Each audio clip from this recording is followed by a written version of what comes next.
probation and community service and restitution now prevents you from being a CIA agent or being in a Fortune 500 company. When you was stealing stuff from grocery stores, stealing toys and stuff like that from grocery stores, and running off with the pack of cigarettes from the local convenience store and got busted for that, that shoplifting prevents you from getting jobs at financial institutions. When y'all were dining and dashing on restaurants as a joke, y'all thought it was funny. One of y'all got caught, and now you got fraud charges. That interferes with your ability to borrow money as an adult. Now, as an adult, your choices are limited because the consequences of your actions 30 years ago still negatively impacts you today. Now you can't be whatever you want to be in life. You can only be what society will allow you to be after all of the decisions that you've made. And that's why I encourage you to make sure that you have the kind of friends that instead of them allowing you to get into a bar fight, that you have the kind of friends that leverage the bar manager to kick out the people that are pissing you off and give you free drinks on the house as an apology for your discontent. That's a good friend because you didn't have to get into a fight. You flexed your authority and you got free drinks on the side. If that is actually more integrity than flexing your muscles and beating somebody up or getting beat up. Or look, all of y'all going to jail for disturbing the society, public nuisance, this drunken disorderly, and battery on each other. And God forbid somebody accidentally hits a cop. Y'all just don't know. This is crazy. Because that bar fight actually happened. I got pulled out. 9 others went to jail, and that's the thing. Yeah, very wise man. So a good friend will put money on your books. No, sir. No, sir. A good friend would not. Half-ass decent friend will put money on your books. A half-ass decent friend will put money on your books, and they should only be putting money on your books when you got a sentence, because that friend wasn't there trying to stop you from going to prison. A decent friend would have bailed you out, but a better friend would have kept you from going in. Oh, I love when y'all come in with some stupidity. See, I was about to let you flow, but then you came in with the bullshit. Oh, I'm sorry, bud. Ah, I was gonna let him come, but he did that. Oh damn, now I gotta I had to, I told y'all. I told y'all. So for the sake of knowledge, it's not a fake bookshelf. So I've got blackout drapes, and those blackout drapes have a pattern on them. I thought that it would be better to have a pattern on the blackout drapes instead of just having black curtains behind it. Had they been black curtains, people would not be making themselves look like assholes by commenting on the fact that there's a book shaped pattern behind it. There is absolutely no intent to try to trick y'all into believing that I read books. Okay. If I was gonna put something behind me to trick y'all, I'd have a fucking green screen back there. There ain't no green screen back there because this is blackout drapes. You understand? Because I'm sitting in front of a window. And that's the only reason. And that pattern I thought was interesting.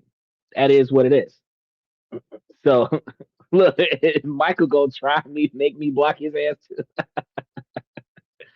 Ah, you just earned a subscription and like best feed I've ever seen tonight by far. Hey, this is what I do, man. I spend the whole year. I do research on every topic that I'm about to cover. I do spend a little bit of time talking about side topics because we didn't even get on today's topic yet. And I try to provide you guys with insight on things. And I cover specifically the things that directly impact your money and your decision. Some people having decisions. Oh, I'll just give my friend money. They need 500 bucks. If you're making like $2,000 a month, or say $4,000 a month, and you just gave $500 to a friend, you just gave a quarter of your income away because you could. But the other dynamic of that is that if you were capable of giving your friend $500, you were capable of putting that $500 in a brokerage account.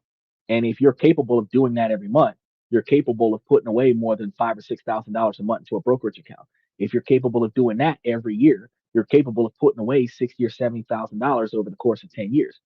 And with interest, depending on your interest rates, you're capable of generating larger quantities of wealth. If you can rearrange your budget, you could potentially put away 1,000 a month. which is over 12,000 a year, which is over 120,000 in 10 years. And when you start thinking about how much money you could put away and think about your standard of living that you have, within 10 to 15 years, if you put away a reasonable quantity of money, 10, 20, 30%, I would say 30 or 40%, but reasonably speaking, about 20 to 30%, you put away that money in a high interest brokerage account, you find yourself, even after taxes, with more money in 10 to 15 years than what your current financial standard of living is. And if you kept working for 5 more years and reinvested and continue to invest additional money within 20 years, you would have 2 times more money than your current standard of living, which allows you to increase your standard of living by 25%. Now you're living at 75% of the quantity of interest that is paying you from your brokerage account, which allows you to reinvest the other 25% to increase the value of your brokerage account to offset inflation, where your standard of living is paid for the rest of your life. Where after that 20 years, you can quit your job, two middle fingers in the air, Stone Cold Steve Austin, chug the beers, walk off the job, never have to work again, and you are satisfied with your life. At that dynamic, you have the capabilities to mortgage the brokerage account, buy you a house, not have to pay rent anymore, leverage the house, buy you a car, not have to pay for a car note because you bought the car cash up front. And now you own everything, right?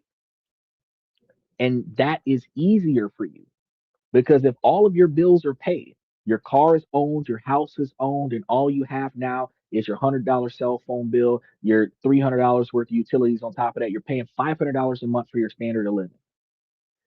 And then the rest of the life that you have is entertainment. But when you're paying $3,000 a month for a mortgage, $500 a month for the car, 500 more dollars a month for the car insurance, you're spending almost $6,000 a month to keep up with the Joneses. So I give you guys information to help you guys make better financial decisions because the goal is to have the capabilities to stop. I was just talking to my father the other day about us putting up a plan so that everything is paid for, so that we can just go to another scenario and be in a different country and everything's covered in America. That only happens when you are financially responsible. If you had a romantic partner, y'all want to live in another country, it is easier for you to live in another country if your standard of living is paid in America because you're not going to make it a permanent move, not all the time. You might want to go there and be there for 3 or 6 months. But the cost to get there, the cost to get back, the cost to stay there, and your standard here has to all be covered for that one trip. If it's 4 grand to get there, 4 grand to get back, that's 8 grand. If it's 3 grand a month to stay there and you're going to be out there for 3 months, that's another almost 10 grand. That's 18 grand. And if your standard of living here is even on the cheap end, $2,000 a month, that's 6,000 more dollars. That's like 24 grand to be gone for 3 months. That's whatever the fuck your tax return is in 2026 because of the extra overtime hours that's not taxed. Otherwise, you're not going to be able to do that. He said, "Hello, sire. I must inquire. Do you like squirrels? I like the squirrel commercial. They have to be black. Nope, they do not have to be. Yes, okay, they do have to be black. And the reason why is because the white ones let in too much light. That's why. You asked me what's my favorite sandwich. I made. I have a video of it on the channel. There is a um shrimp and ground beef like surf and turf burger with pepper jack and Swiss cheese, um, all on the sesame seed bun. Yeah, I think that's been my favorite one so far, my favorite sandwich so far. And here we go again. So a brokerage account is used by stocks and exchange traded funds. Yes, and so are ETFs. So if you have yourself access to a brokerage account, you have your ability to generate. And the reason why I talk about a brokerage account is because if you're utilizing dividends in your stock options and ETF trading, then you have the ability to generate reoccurring capital without having to put in extra effort. You can take the profits from your brokerage account when you're using ETFs and dividend paying stocks to invest in other things like Michael's talking about with real estate, which allows you to then buy property to rent out. So now you're getting rental income. You can start leveraging other houses that you don't own to, or not own, but you don't live in, to buy other real estate property. this kind of stuff allows you to expand on your portfolio, because your portfolio is not just the stock market. You can invest in Bitcoin, gold, and silver. All of that stuff is in membership, and it allows you to build the type of financial success that allows your money to make money for you, to the magnitude where you can build trust, put a trustee in charge, have them manage everything. You can have a business setup where the employees are doing all the work for you. You have somebody collecting the rent, you have somebody maintaining the property, you have somebody depositing the money in the bank accounts. You might even have an extra person that just calls you and tells you how much money you made this week and what your numbers look like, so that you don't have to do nothing. You could be sipping Mai Tais in the Bermuda Triangle on a yacht, because you have set yourself up in ways where your money makes money for you. The best way for broke people to get started is a brokerage account, because that is something that you put your money in, and if you're investing in dividends, you're getting reoccurring interest rates. And matter of fact, we've got them. There's a list of them going across the bottom of the screen right now that shows you guys um, all about. Special shout out to Nicole, Detroit, Michigan in the house. All about the stocks that we're following on our core satellite portfolio. And I actually got two lists, but this is the list of just the ones that pay dividends, the lowest costing dividend paying stocks that allows you to the lowest costing shares with the highest paying dividends, the stocks that you can get with ETFs or whatever, and then use that to build revenue.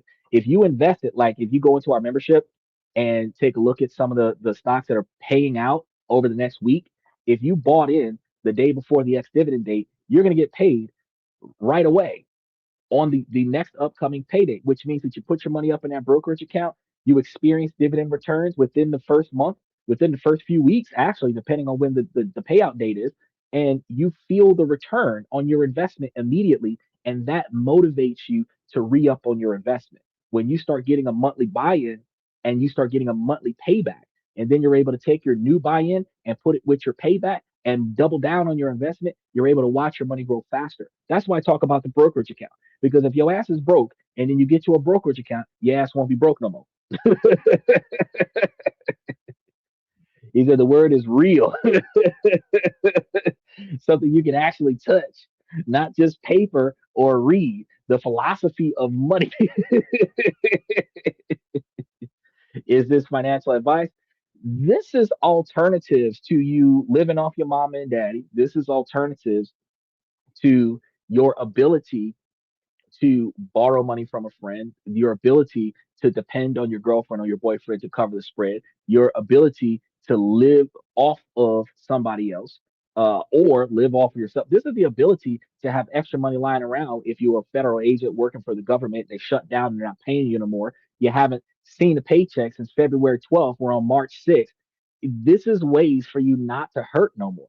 This is common knowledge that most people don't know about because they're too busy doom scrolling on social media, whether it's YouTube, Twitch, Twitter, TikTok, and most of the guys are usually on social media watching girls shake their behind. They're not actually learning something. This is the only podcast, and I've been doing some deep dives. This is the only podcast across about 4 or 5 different social media platforms that I have had access to that is solely structured to help you make better decisions with yourself.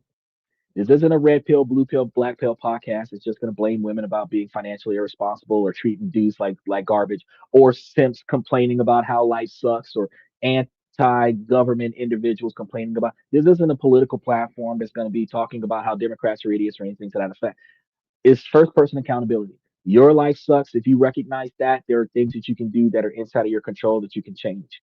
And I just give you ideas and ways for you to change it. After I give you ways that you can change it, if you don't utilize those ways to make your life better, then you put yourself in a position to have a sucky life for 2 reasons. One, you're not motivated for yourself. And two, because you want to have a pity party. And then there's a third reason, because if you're in despair, and it's deliberate despair. You can weaponize that despair and leverage somebody else's emotional strength for them to take care of your problems for you. Oh, I can't and I don't know how is the excuse that's going to be done. And somebody that doesn't want to see you suffer is going to volunteer themselves, which sacrifices themselves to make sure that you don't do without when you could have got it for yourself. Right now in 2026, we're under a capitalist Republican Party that is pro Get it for yourself. And there is no reason why, with all the changes that are happening in this country right now, that your ass ain't getting up off your ass and going to get it for yourself. So that's one of the things that we be talking about. Yeah, the BRRs method through HELOCs and the home economic loans are only accessible to you if you have assets. And you would have to have equity in the asset because you can't max out a mortgage and then get you a home economic loan. You have to pay down some of the loan. So if you have a 30-year loan and you're overpaying on the loan, you can pay the loan down faster, which increases your equity, which gives you a little bit of home economic credit that you can utilize to take the loan out on. So if you have a $500,000 house and you are overpaying on your notes, and now you have $150,000 worth of equity in the house, now you can leverage 75,000 of that to go and fix the roof, or leverage 20,000 of that, or buy you a car up cash up front. The second mortgage, you own the car, and you're, instead of paying 14 to 24% interest on the car finance, you would be paying that 6 or 7% on the mortgage. If you don't have enough money to buy the car, it's cheaper to get the lower interest rates from the mortgage than it is to get it from the car dealer.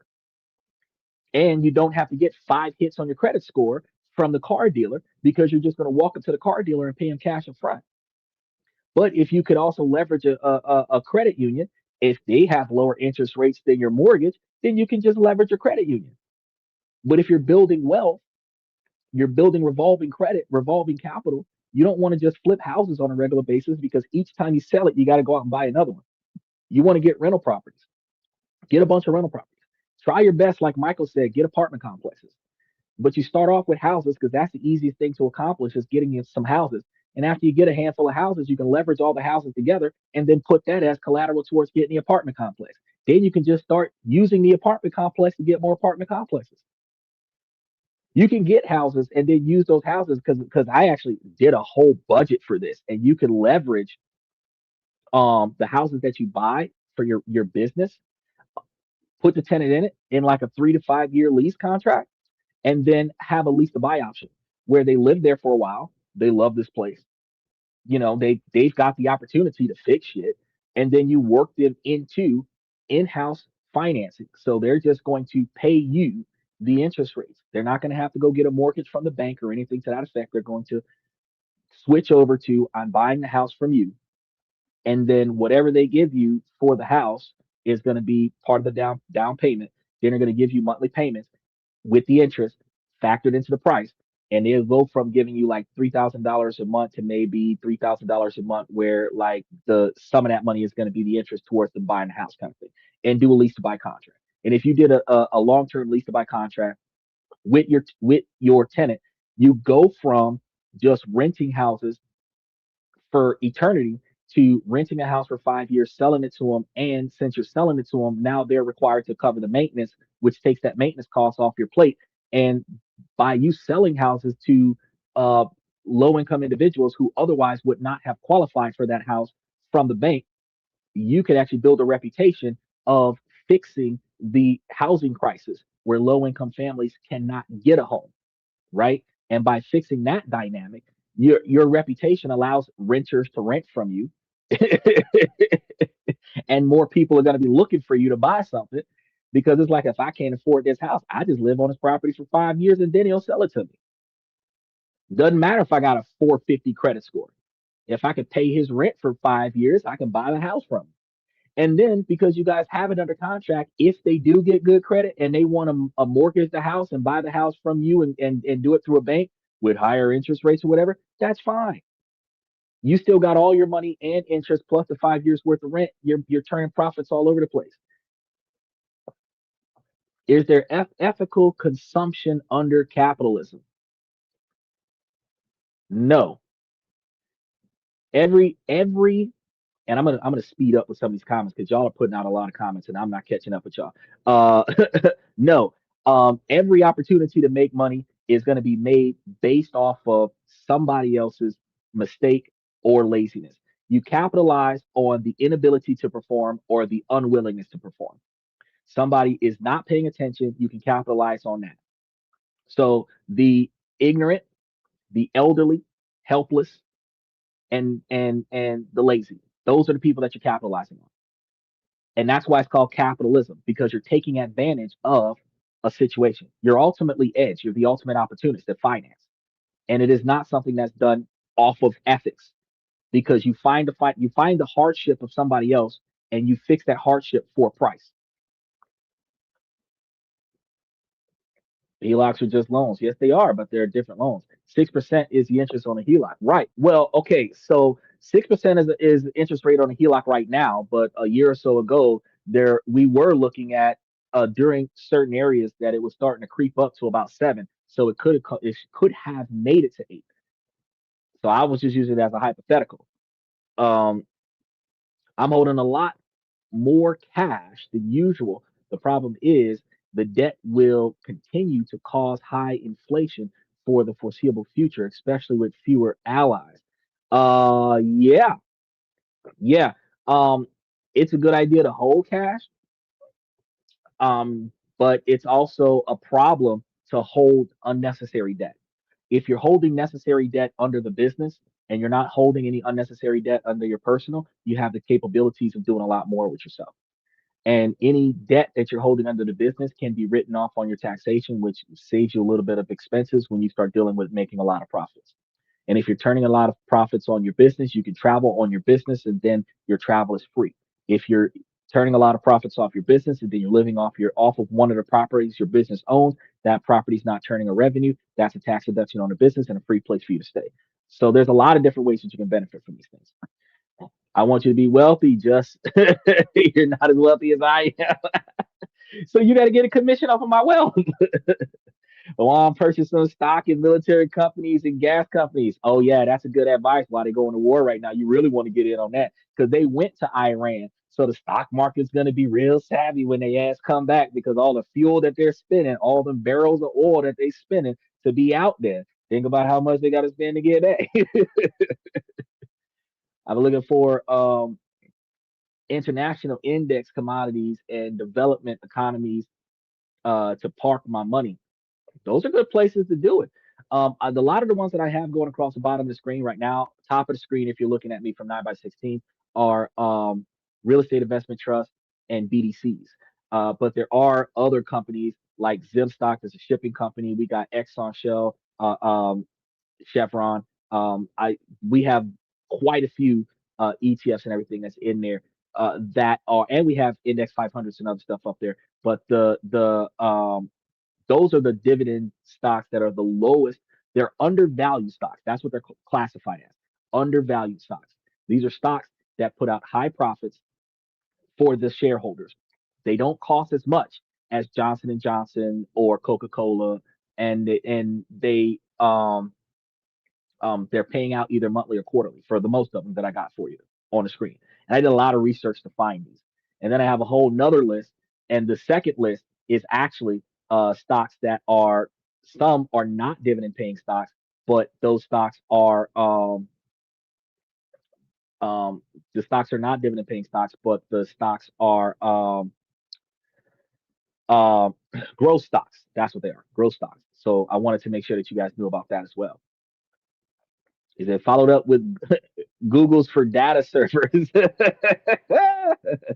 I don't know. I think we're about to see a crazy downturn. I'll buy back in after. You think we're going to see a downturn in oil prices? I don't. I don't think we're going to see a downturn in oil prices. We are going to see a downturn is good too. Michael's right. A downturn is good too because a downturn means that the cost of the stocks are going to be lower, which also means that if you buy in during the downturn, when it goes back up, you not only experience the growth, you also get the dividends for whatever dividend paying stocks that you have. So I'm not running from a downturn. I'm buying into a downturn. As long as you're not buying into a company that looks like they're on the brink of bankruptcy, you're doing all right. But say oil prices go up and then oil stocks go down. That's fine. Chevron's on the ground over at in Venezuela, and they're going to expand on oil over there. So Chevron stock should see an expansion probably 6 to 9 months from now. And if that were the case, if you bought into Chevron stock when the stock goes down, when the stock goes back up, you get the growth and then you get the dividends because Chevron is a dividend paying stock. Had I established a brokerage account in the 7 years I was waiting for the housing market to turn, I could be using it to pay my mortgage. That said, I can pay my house off Monday with my Roth. True. The only problem with us young folks is that we can't tap into our Roth IRA until you reach a certain age. And if you're not in that certain age, tapping into your Roth IRA has penalties, and that just hurts. It's like canceling a certificate of deposit too early. Like all the interest that you would have gotten, some of your principal gets gone, and that wastes your time on that particular investment. So Roth IRAs are good. I promote Roth IRAs, um, 401ks, health savings accounts, ABLE accounts. All of the other options for tax diversion or tax free investment opportunities. I promote all of those, but the ones that I promote first for the young bucks, the guys that are like 20 to 30, 30 to 40, 40 to 50, those who have not made it to that age yet, you can start with brokerage, build that up first, and then redirect your money other places. But if you have a 401k and a Roth IRA and a health savings account, you can put some of your investment money into those. You can actually put the brokerage money, put your principal into your brokerage, and then take your dividends and put it into the tax deferred stocks. And that's actually a good method as well, because if your principal is growing on your brokerage account and the increased dividends is going into your Roth IRA, your 401k, your health savings account, and you're able to select the same stocks in those accounts that you have in your brokerage account where you're experiencing the same percentage of growth. By the time you reach retirement age, you can get your tax deferred money from your brokerage accounts, your Roth IRAs, all this other stuff, and your health savings account can pay for your international health insurance, and then you're still getting the dividends from your brokerage account. And that's why I give you guys all of these different ideas, because it's about finding another way. Pay your house off, damn right. If you get the money, that is true. The best investors are dead. Fidelity investments, people that don't pop in and out of the market chasing hype. That is true. That is definitely true. No, I mean the U.S. debt, which makes my cash a liability. Oh, if you're gonna buy bonds, they're last time I checked about 4%.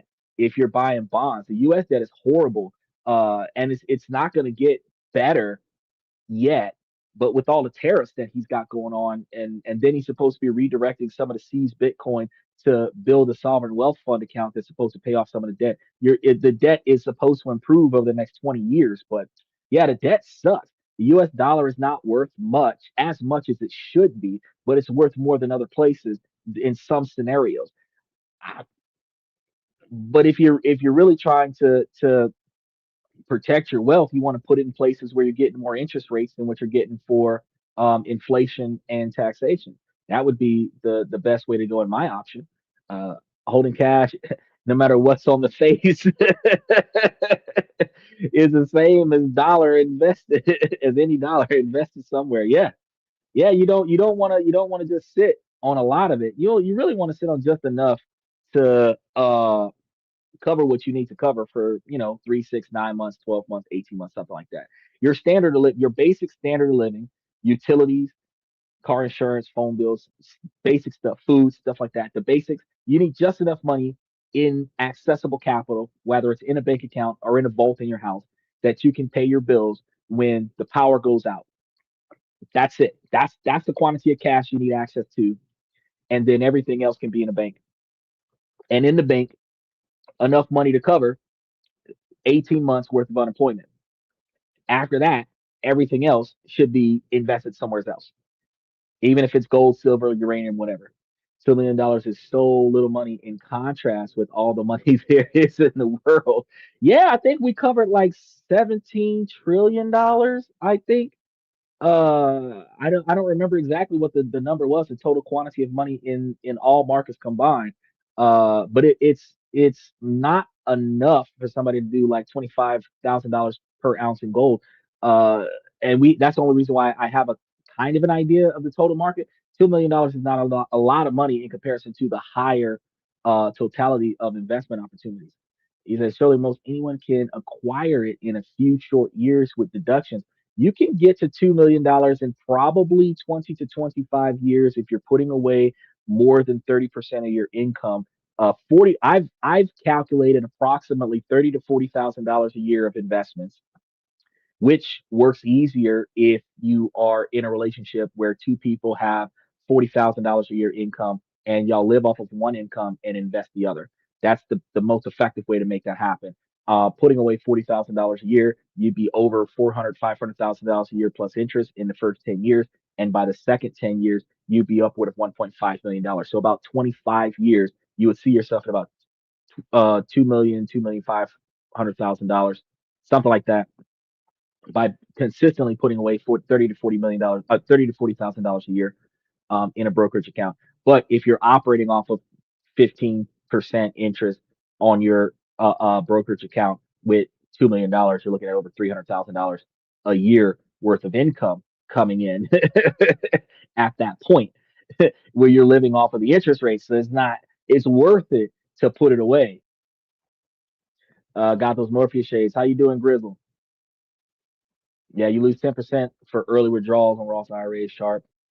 He's telling you the truth.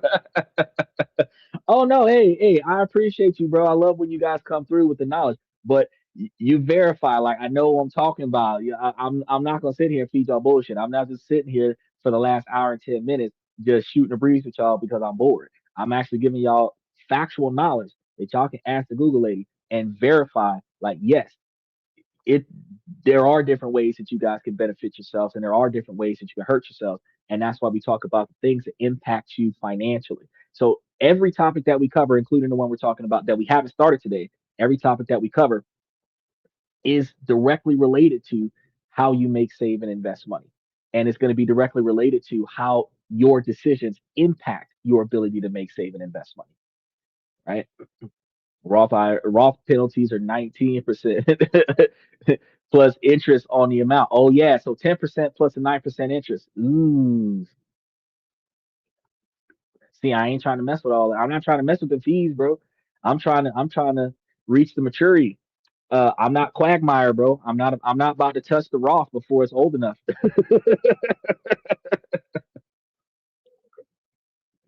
I would like to know how we're healed all the time. We are the richest country in the world and to owe trillions. We are rich in spirit because the US dollar is backed by faith. Um, we are rich in spirit. Technically, if you think about how the government's budget is trillions of dollars in debt, and you think about how the population has debt and they're not paying that debt, cash money millionaires. I get paid, but my bills don't.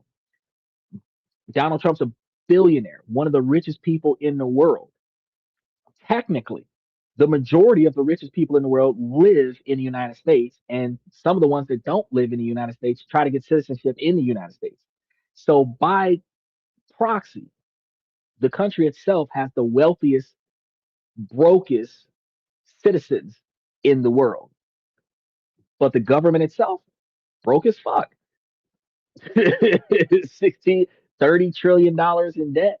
Let a brother go $30 trillion in debt. We charging off everything. It's like you want me to pay how much? That's all right. You staple that to my credit report. That's right. Special shout out to Eric Colin. That's not including compound interest. And I be crushing that compound interest. Well, I be doing the numbers now. From what I see, I believe we're waiting for a big crash, but we're losing a lot of inflation. So I'm hoping I'm timing it right to buy back in after the crash and not wait too long. You're waiting on a real estate crash? Uh, I don't see us having a real estate crash. We just had a market cut for interest rates in December. They are about to pass a bill to reduce credit card max interest limits to 10%. That has not been approved yet, but it has been verified that they're in the works for that. So um, to offset the inflation, there is a restriction or a development of a restriction on interest towards debt. And now is the time for you to pay off your debt. But as they're maxing out the restrictions on interest on debt, the investors who profit off of debt are getting lower interest rates. So bonds are going to be cheaper. Cash deposits are going to be cheaper in interest rates because you're not benefiting as much from the interest rates on the debt. Now, um, because the government just passed last week, this week, um, a bill about real estate, they're restricting the corporate entities from buying single family homes first pick. They're limiting them to, I think, 30 plus days on the market before they can come and swoop them, and they cannot do bulk purchase. So they can't buy the whole neighborhood anymore. They can only buy them one house at a time.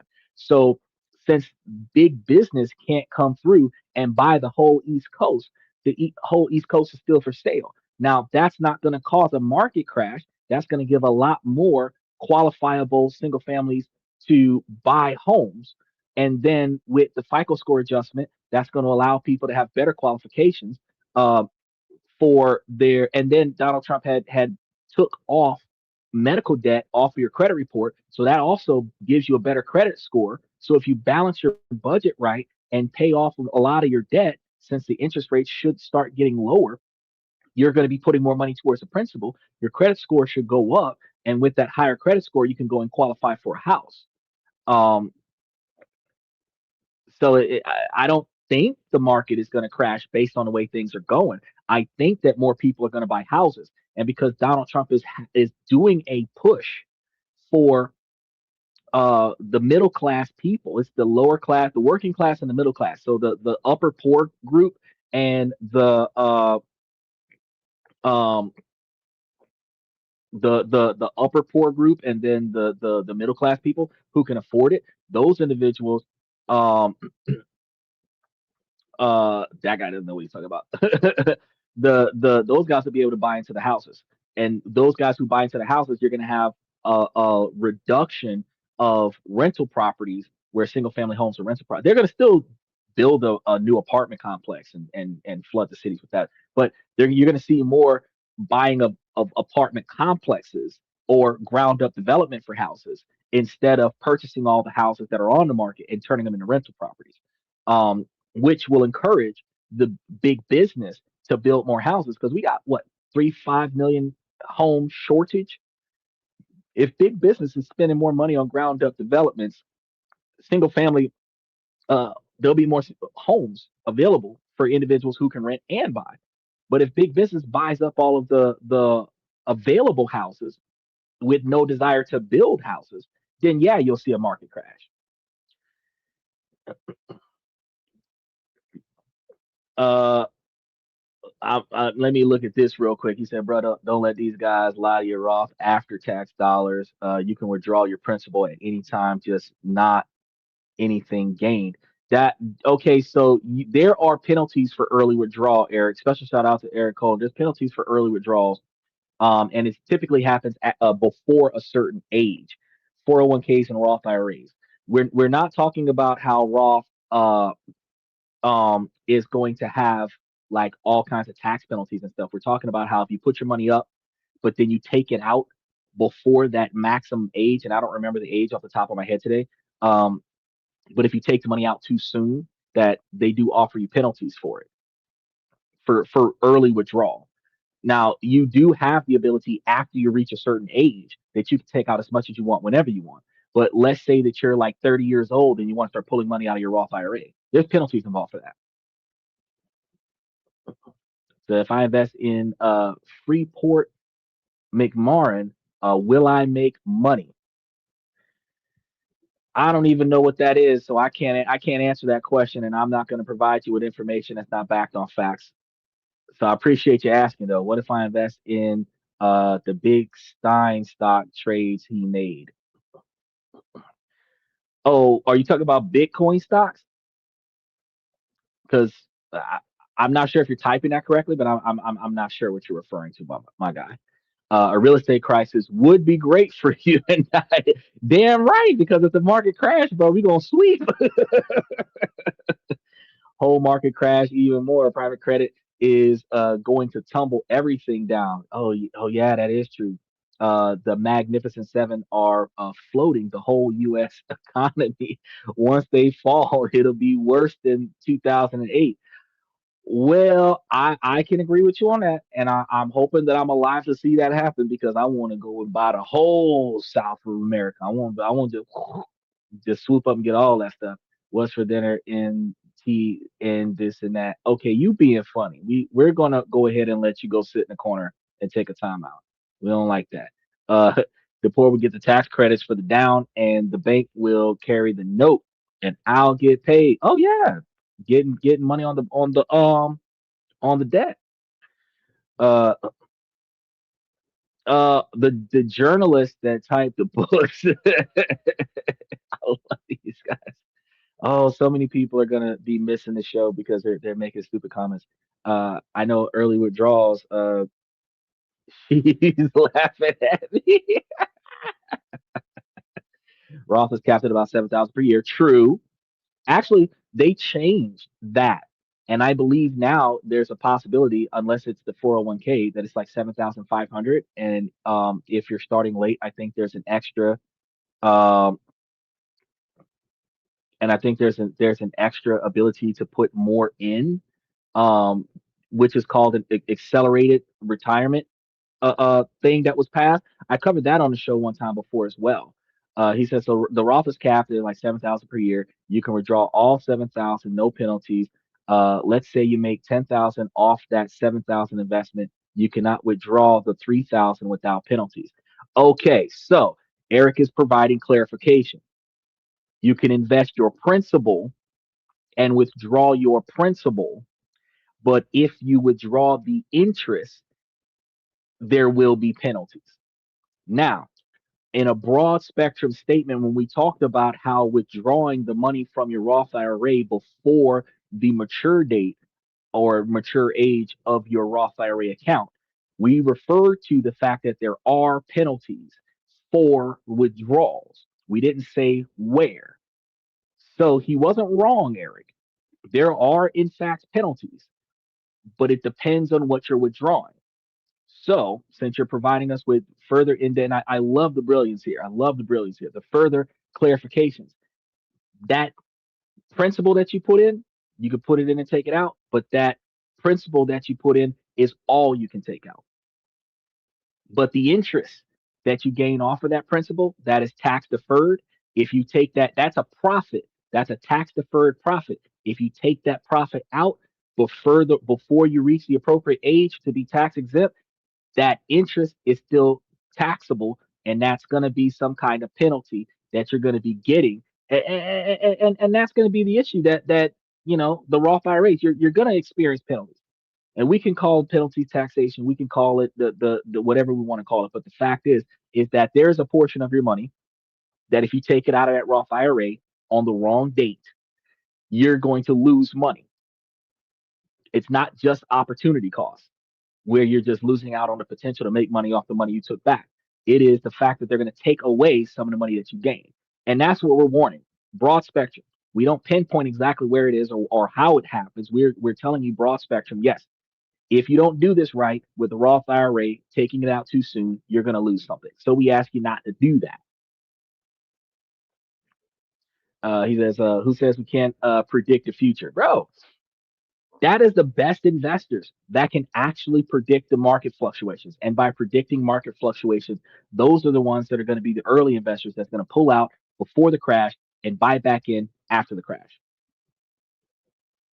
Oh yeah, he's a very smart individual. Make sure that y'all like and subscribe when y'all come to the channel. Mash those notification buttons. Now,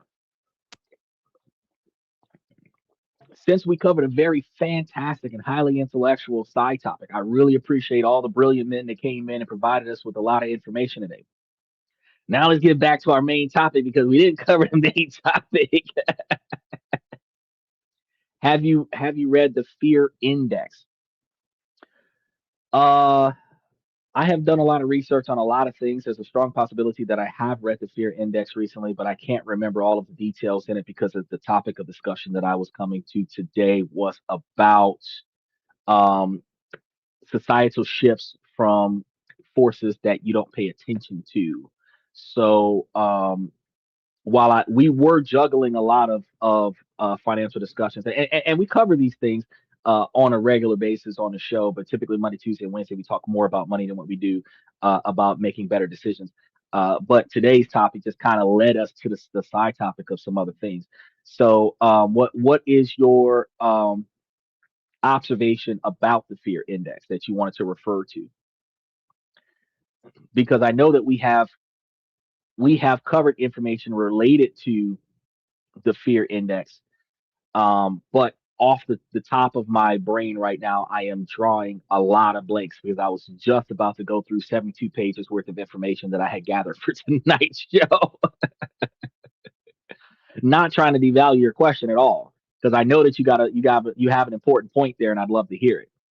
Special shout out to LeBron, and they made themselves LeBron James so that I could shout out LeBron James. Now, while I'm giving a special shout out to LeBron James, I'm gonna say that he is the most overrated basketball player. He should have retired 20 years ago, but he's still there. Um, Robert Harris, 2011, good book. All right, so like I was saying before, um, hold on. He said, how about some cheap real estate in Tehran? First, I have to go look up where Tehran is because I don't remember every city, every state, every country's capital. I don't every province. I don't know where Tehran is. And if it's anywhere near Iran, it's gonna be dirt cheap real estate. Lots of market fluctuations based on fear, and that's the predict the future mentioned before. Oh, okay, so that's what you're referring to. Well, yes, we have usually we cover information like this on Tuesdays about not to allow yourself to be motivated by the fear of politics, media, and other things to that effect. That you're supposed to pay attention to the ongoing performance of your investment opportunities, and then pay attention to what is about to happen. Now, a lot of things with the fear index that you're referring to right now, when Trump put the tariffs back after the tariffs were reduced, that fluctuation, a lot of people ran from stocks on over the weekend, and the stock market crashed on Monday. They bought back in, and the stock market went back up on Tuesday. A lot of people lost money because they ran from stocks. I stayed stable. I was like, by the time I covered the topic, I'm like, bro, this is gonna bounce back. And 8 hours after I said it, it bounced back.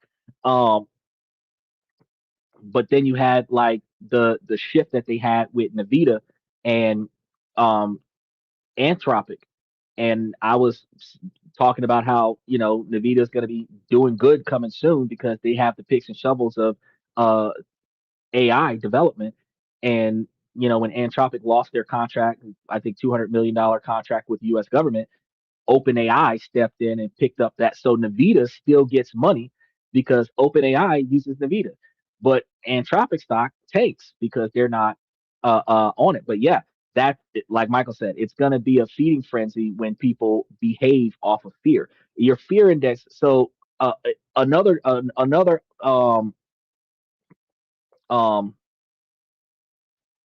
another side note related to the fear index is not just that, it's also your threshold for the market, where if you have the capabilities to wait out a long-term investment versus the need for the capital right away, your ability to need that money, because you can't invest your rent money and wait 30 years, you're going to get put out. Your opportunity cost versus your risk assessment, you have to be able to make sure that you um, can afford to lose the money that you're putting into those investments. Even if it's a surefire thing, even if it's a 99% success, there's still 1% of failure. There have been, over the course of the last 20 years, some of the long standing, most highly well known companies in the country went bankrupt and closed down where they had been around for a long time. And then in my lifetime, they went out of business. So no matter how much of a surefire thing, um, there is no guarantee that it's not going to flop. However, it is less likely to flop than something that's highly unstable. So that's one of the things that we want to pay attention to. Congratulations, he said. My mom made 52,000 off the Vita. That that's the kind of investments that you need to be making. Fidelity, right, right. You know, I don't know if anybody noticed this, but if you had student loans in 2010, if you go check your credit report in 2026, your student loans from your government is listed under a new name. Your student loans were bought out by another lender. True to life, I found out because the original lender that issued me my student loans had put me on a deferment program where it was $0 deferment payments. After they sold off the debt, they sold off the debt with the $0 deferment requirement. The new lender has the debt. I don't have to pay my student loans. I went to college. I learned how to do all of this stuff. I'm not using my degree for anything, so I'm using it on this podcast. But the 70 grand worth of student loans that I acquired to go to college is deferred indefinitely because there was a contract when the loans were sold off that it was $0 payments. Doesn't change interest rates or anything to that effect, but there's $0 payments. So the longest quantity of accounts in my credit history that are on time, good standing payments for eternity. I just have to generate more credit than debt.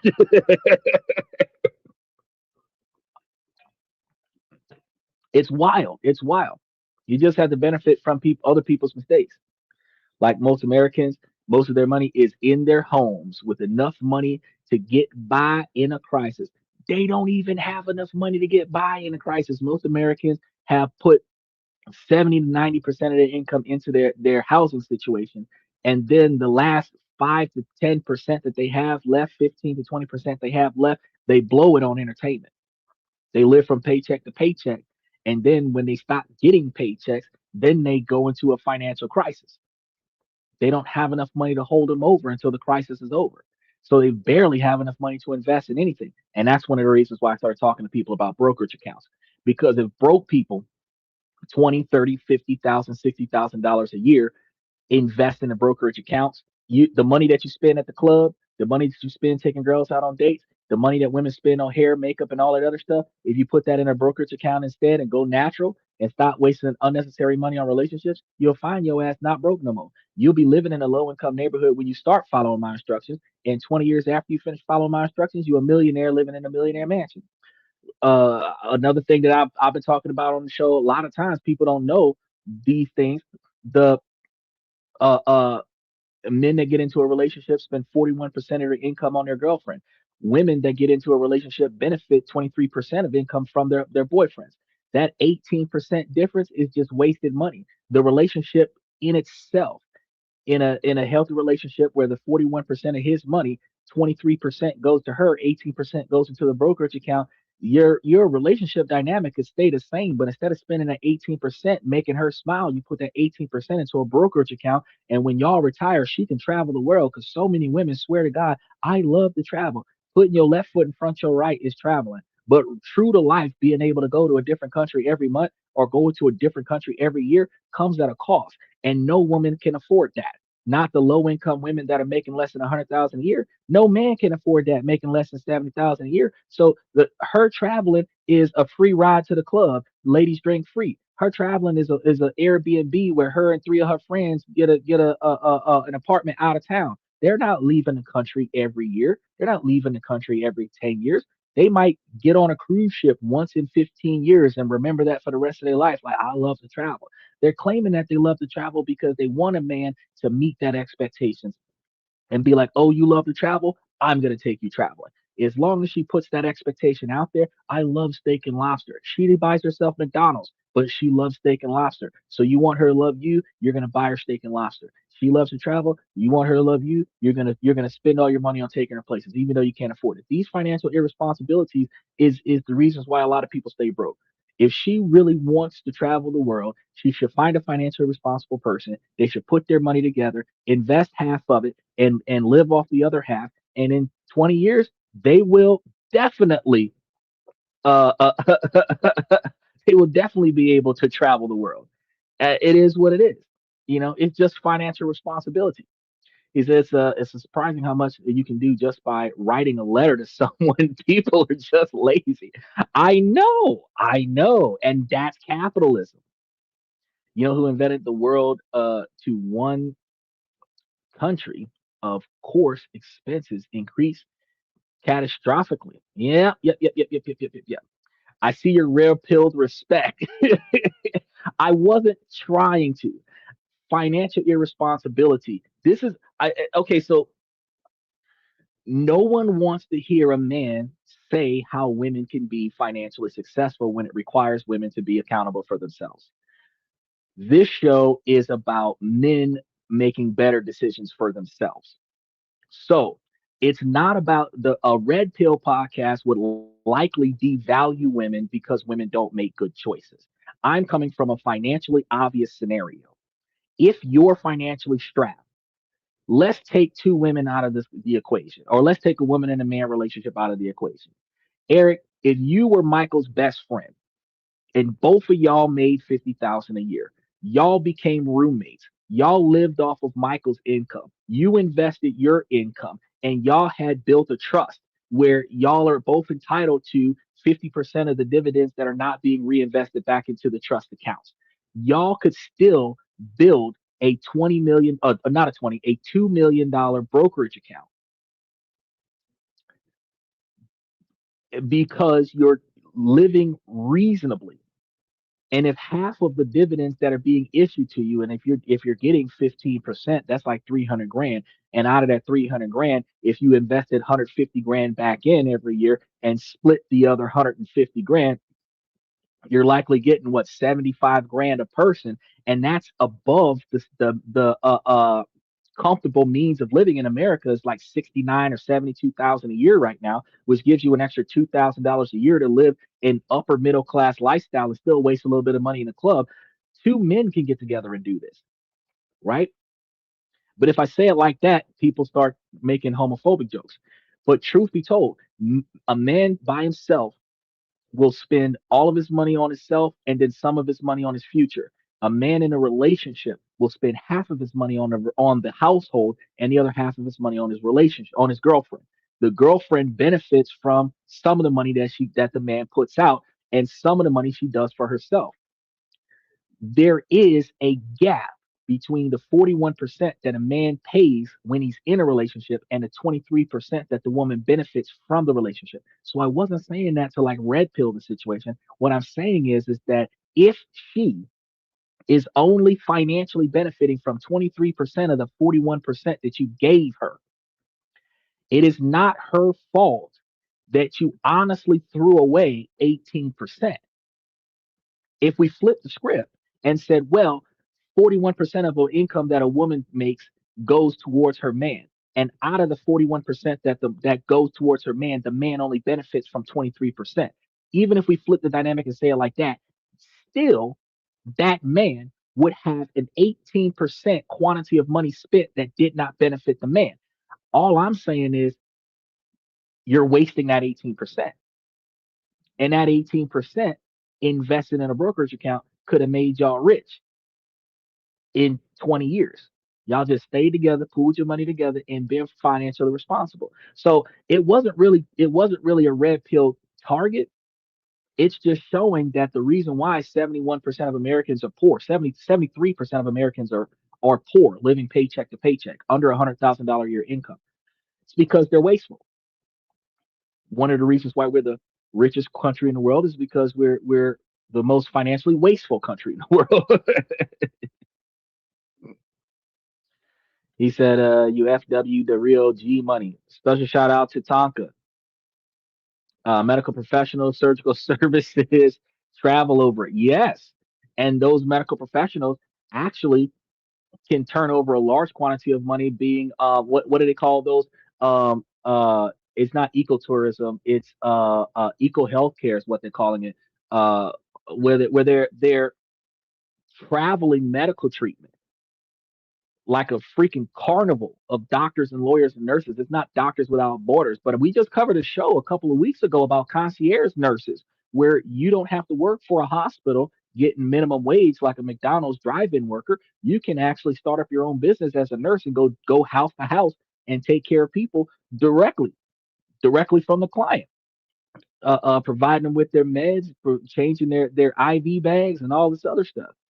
Like, there's a whole market for it.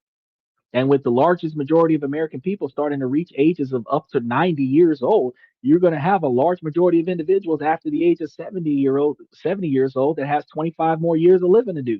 You're going to have a lot more of a demand for in-home nurses because don't nobody want to sit in a damn hospital for $5,000 for the hospital bed for 4 hours when you could have spent that $5,000 on 30 days worth of medical treatment at your house. And that means if you're meeting that demand, that $5,000 a patient, you know, 100 patients, that's $500,000. And if that's per month, that's a multi-million dollar business. Living below your means. This is why they say you should make three times your rent, not because it's required, but because you should not be living at your exact income. And that's going to be another reason why I'm giving everybody this financial information, because if you're living at making three times your rent means that you're living at about 33% of your income, 30 to 33% of your income, because that's one third, 33.33%. 33% of your income, your loan for your house requires you to make less than 41%. In some situations, they might be able to grandfather you in at 50 to 51% under certain circumstances, good payment history and pretty decent credit score, right? So one of the reasons why I give you guys so much financial information, because if you're living from paycheck to paycheck, you're living at 80 to 90% or 120% of your income. And if that's the case, you're not going to be able to improve. So if you start cutting away some of your expenses in order to make it to that one third expectation, you're either going to have to move out of your current place and get a cheaper place, or you're going to have to stop spending money on stuff that you don't need so that you can shave some of that stuff off. But when you stop spending money on unnecessary bullshit, you start finding that you have way more money set aside. When I covered the spread about this and I talked about how just let's leave red pill topics out and take the dating out of the equation. Alcohol, cigarettes, and weed. Look at that. The two, three, $400 a month that you spend on that. That could be upward of $14,000 a year that you're spending on entertainment, right? And $14,000 a year over 10 years, $140,000 plus compound interest. Just simple things like being healthier, right? Because the smoking is going to cause you more health issues, which is going to cost you more medical expenses, which is going to cost you more money. So save money instead of buying a $10 pack of cigarettes. Buy you some $3 stocks.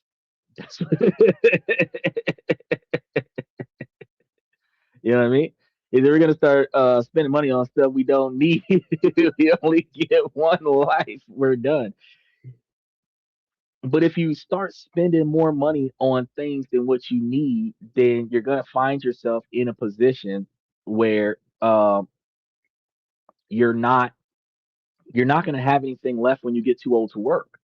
And that's why I talked to you guys at the beginning of the show about building your 20-year plan. If you don't have enough money to live when you're too old and too injured to work, that's when you're suffering the most.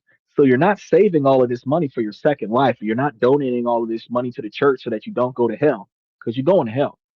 The difference is that instead you're putting this money away now in your 20s, 30s, and 40s, so that when you're 70 and 80 years old, that you don't have to try anymore. He said, grateful I was able to purchase my home at 23, now 34.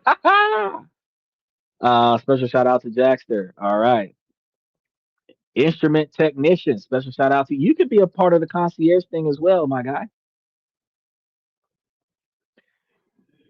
They want us to use the live to live three times our income because they want to kick us out of an apartment after 3 years. No, actually, apartments raise the rent about 4% every year. So they want you to be able to show that you can afford the property, and that's one of the reasons why you have three times the rent. They have no intention of kicking you out. They're just going to raise the rent so you can't afford to pay it, and then they're going to kick you out. But raising the rent 4% every year is going to take more than 3 years for the rent to double. So if you're paying $1,000 a month for your rent right now, and it goes up 4% every year, it's likely to reach what's that like $40 a year, 40 to 100 between 40 and $100 a year that is going to raise up. In 10 years, your $1,000 a month apartment might be $2,000 a month. But if you financed in at three times the rent, where you were making $3,000 a month, just because the rent is now $2,000 a month, they're not going to evict you because they're not going to reassess your finances when you renew the lease because you have payment history with them. So what happens is that it starts being harder for you to move because since you're grandfathered into a renewable lease contract with them, now that your rent costs $2,000 a month, but you only make $3,000 a month, you can't say "fuck this place, I'm gonna go find someplace else," because if everybody raised their rent to 2,000 a month, and now you need three times the rent, you need $6,000 income. Now you have to move to a cheaper neighborhood. So now your quality of living is going to go down. Hospital need licensed instrumental technicians. Yes, but also, Mr. My Perception, not only do hospitals need it, you can subcontract to the hospital instead of being an employee of the hospital, and you can charge more. That's the reason why I mentioned it. If you are a subcontracted business, the hospital can pay you more money for your service than you being an hourly wage employee of the hospital performing that same service. They want us to have three times the rent because, oh yeah, we already covered that. Catching up to the comments. We're gonna start spending money on staff we don't need. We only get one life. You should be paying for if you're gonna spend money on staff. The best thing for you to do is go to the Philippines and get you staff that's costing like $700 a month. Because if you got a woman that's willing to be in the house cooking and cleaning and taking care of all of your needs for $700 a month, and she's gonna give you 40 hours a week of her time, that's better than a wife in America because the wife in America don't give two shits, and you're paying $3,000 a month for her to tell you to go sit your ass down somewhere. So if you're gonna spend money, opportunity cost. He said the whole world has been invited to one county. Okay, one country. We get one life. Uh, we don't get to go to Disney World. We don't get to go to Niagara Falls. We don't get to go to Canada. You can go to Canada. We don't get to go to Australia. We're not going to work 24 hours. Excited. The computers already took our jobs. Yes, they did. Yes, they did. A matter of fact, the people who developed the computers to take our jobs got fired. That was the worst part because they got rid of 200,000 of them in November, right after the shutdown. So the first shutdown that happened, where we were shut down for 6 weeks, they had fired 200 or 250,000 tech employees that developed software that replaced the manual labor of the tech employees. They downsized. But we're blaming the Mexicans. The Mexicans took our jobs. No, RoboCop took my job. That's what the fuck happened. iRobot took my job. They call us unskilled labor. They opened the borders. They fucked us over so bad. I'm not going to work. I work from home. The borders don't got nothing to do with us per se, because a lot of the people that was getting deported were small business owners, minority small business owners that did not have proper citizenship papers. So a lot of the times they started up a business, construction company, a farm, or whatever the case may be. They started up a business. Somebody, high school dropout, whatever, working on that business, they got jobs. They were creating jobs and paying salaries, and we got mad because they didn't have the right paperwork. And now we're like, oh, they took our jobs. No, big business doesn't want to pay workers to do work, and that's why Digitech is putting robots into Amazon so that their warehouse doesn't need as much manual labor. That ain't got nothing to do with opening our borders. It is just the greed, the internal greed from big business. But we blame immigration. Immigration ain't got nothing to do with that. We're gonna spend our money on things that we don't need, and we're gonna have fun. We're gonna enjoy life, and we can't win this war. We're never gonna win. You're just being a naysayer now, my guy. He's just being a naysayer now. We're not gonna win. It's impossible to win. Oh, I can't even say that anymore. That's crazy. That's crazy. It's not about winning. It's about getting the precious minerals from over there. It has nothing to do with winning. My girl is my girl. Excuse me, instrument technician. Okay, Americans have a spending habit, and it's time. It is that simple. That's right, Aaron. Which is the only reason why the other guy was making so many comments in the comment section. Yes, we have a very bad spending habit, and that's what I talk to you guys on the show a lot of times. It's about changing that spending habit. Yeah, that's right. I only have one life of going. Go somewhere where I can see stuff, and I'm gonna buy a horse to pay for my home. I want my own. I don't care about the government. Exactly. Exactly. Stop paying attention to other people's bullshit. Pay attention to what's going on for you. That's the whole reason why we talk about this stuff. Um, is they have destroyed nursing programs. Pardon me, family. Nah, it's okay. Um, the you said that they destroying the nursing programs. The nursing program itself that's provided by the hospital is destructive. But if you set up and establish a business that provides that service, and then you subcontract to the local hospitals, then you can build a network because that hospital can still refer clients to you. And then they can claim your service as part of their package where y'all are collaborating together because they're still going to get their primary care from the hospital, but then all of their after major care needs, their non emergency needs, can go through you. It just requires you to set up the business. We covered a show about it a few weeks ago. The sacrifice our people went through West Coast here. Yeah, I'm gonna tell you. I'm gonna tell them that just a simple dynamic that y'all had what 6 to 8 week fire, then a flood, then a riot. Y'all going through the thick of it over there, man. Then y'all had the curfew martial law. Businesses wasn't getting paid. Overnight businesses wasn't getting paid for a good grip. Y'all was going through the thick of it. This guy sounds like he's calling out for I know. I know. Is that not calling out for help? I understand that men can't feel sorry for certain people. I gotta pick the best partner so I can have the best child because men won't have mercy on me.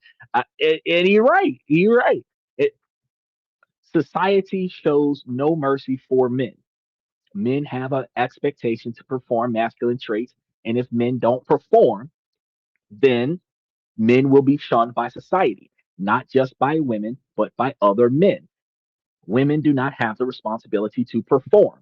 Women just have to look attractive. If women perform, good for them. It does not define their value. Their attractiveness and their ability to reproduce and their willingness to put out is only thing that they're identified by. How smart they are and how much money they make does not define them on the financial books. $100,000 a year woman is very valuable in comparison to a $50,000 a year man. But in societal expectations, $100,000 a year woman that is not cooperative, that is more than combative, that is not family oriented, that is not willing to reproduce, that is not attractive, is not going to have as much value as a woman that's 20 years old and living in her mother's basement, living in her grandmother's basement. It's not going to be the same value. So as a man, yes, we do have to find a right partner. We have to make the right financial decisions so that we can spend 3 quarters of our life building the kind of wealth that a woman would accept, that a partner would accept.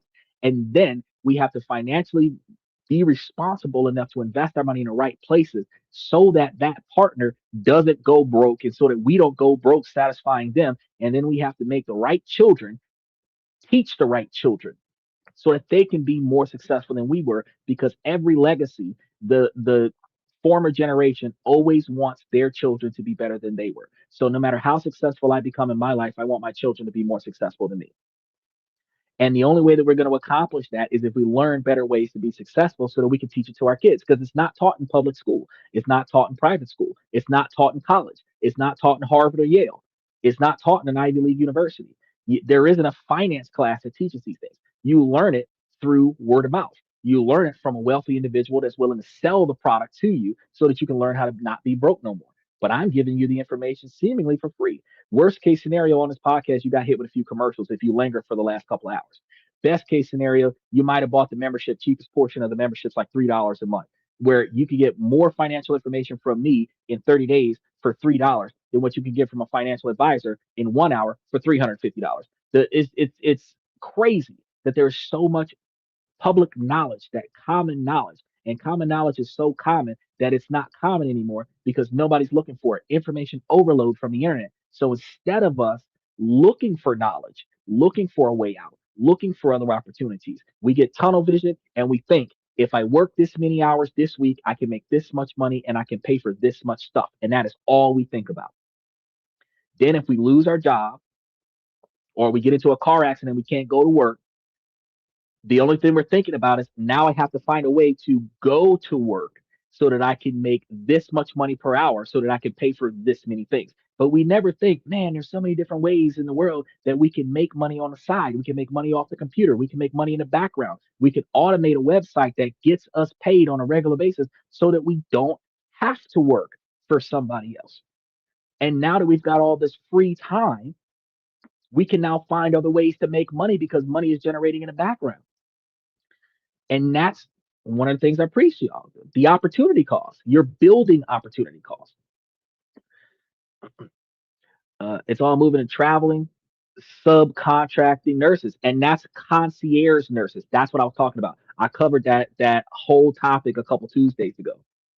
No more in hospital nurses, and not very many of them. You got bare minimums, and that's going to be the problem with nursing degrees. So many people go to community college and get a nursing degree and think I'm going to be successful as a nurse, but the hospitals are paying you a little over minimum wage.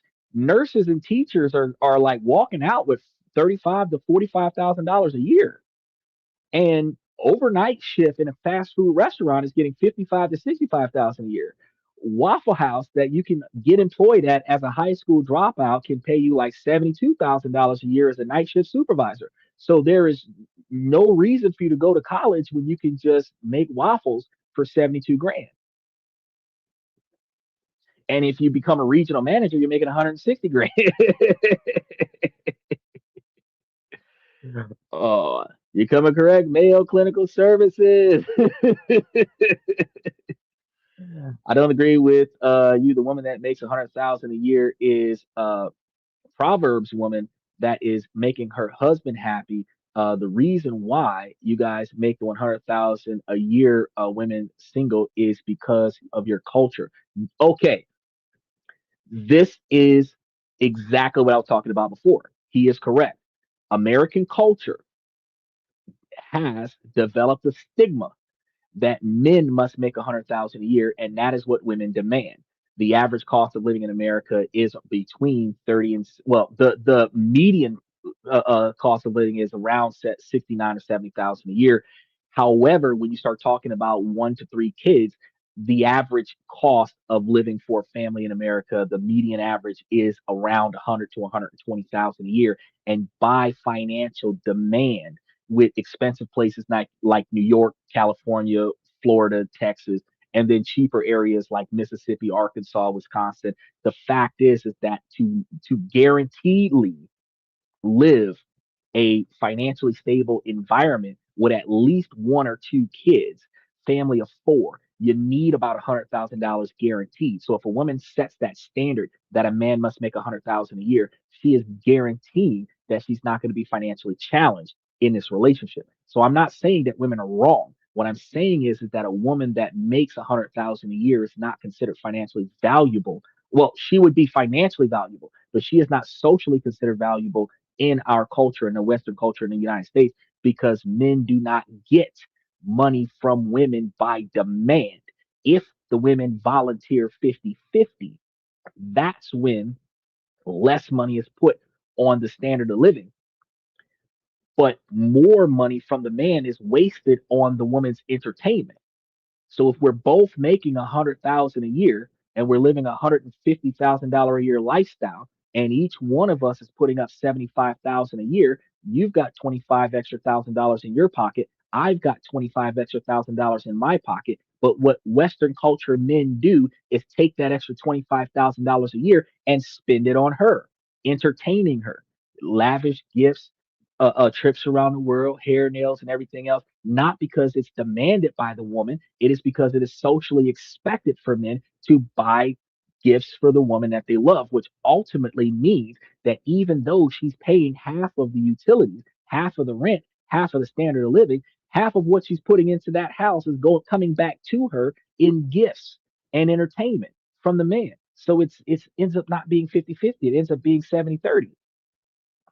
But she's not her ability to get into a relationship is not defined by her income status. His ability to get into a relationship is defined by his income status. You go to a different country and you go to the Proverbs, you find a woman that's making 50,000 a year or 100,000 a year. Shit, Philippines 24,000 a year. Y'all living lovely, right? And she's still at the house looking out for you as a wife.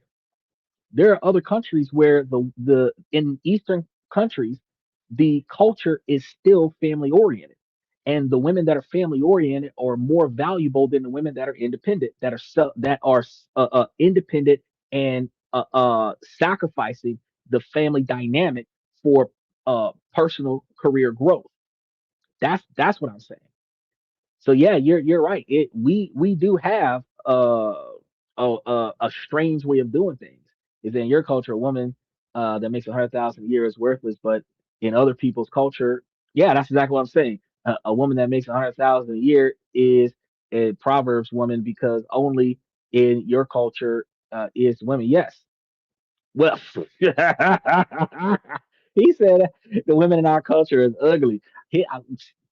I wasn't trying to do that. I wasn't trying to do that. All the hair, nails, and makeup. He said it. I'm not gonna say he said. I repeated what he said. Because if they were natural, they wouldn't cost so much. I think the women in your culture know that nobody likes it. Well, that would explain their piss poor attitude.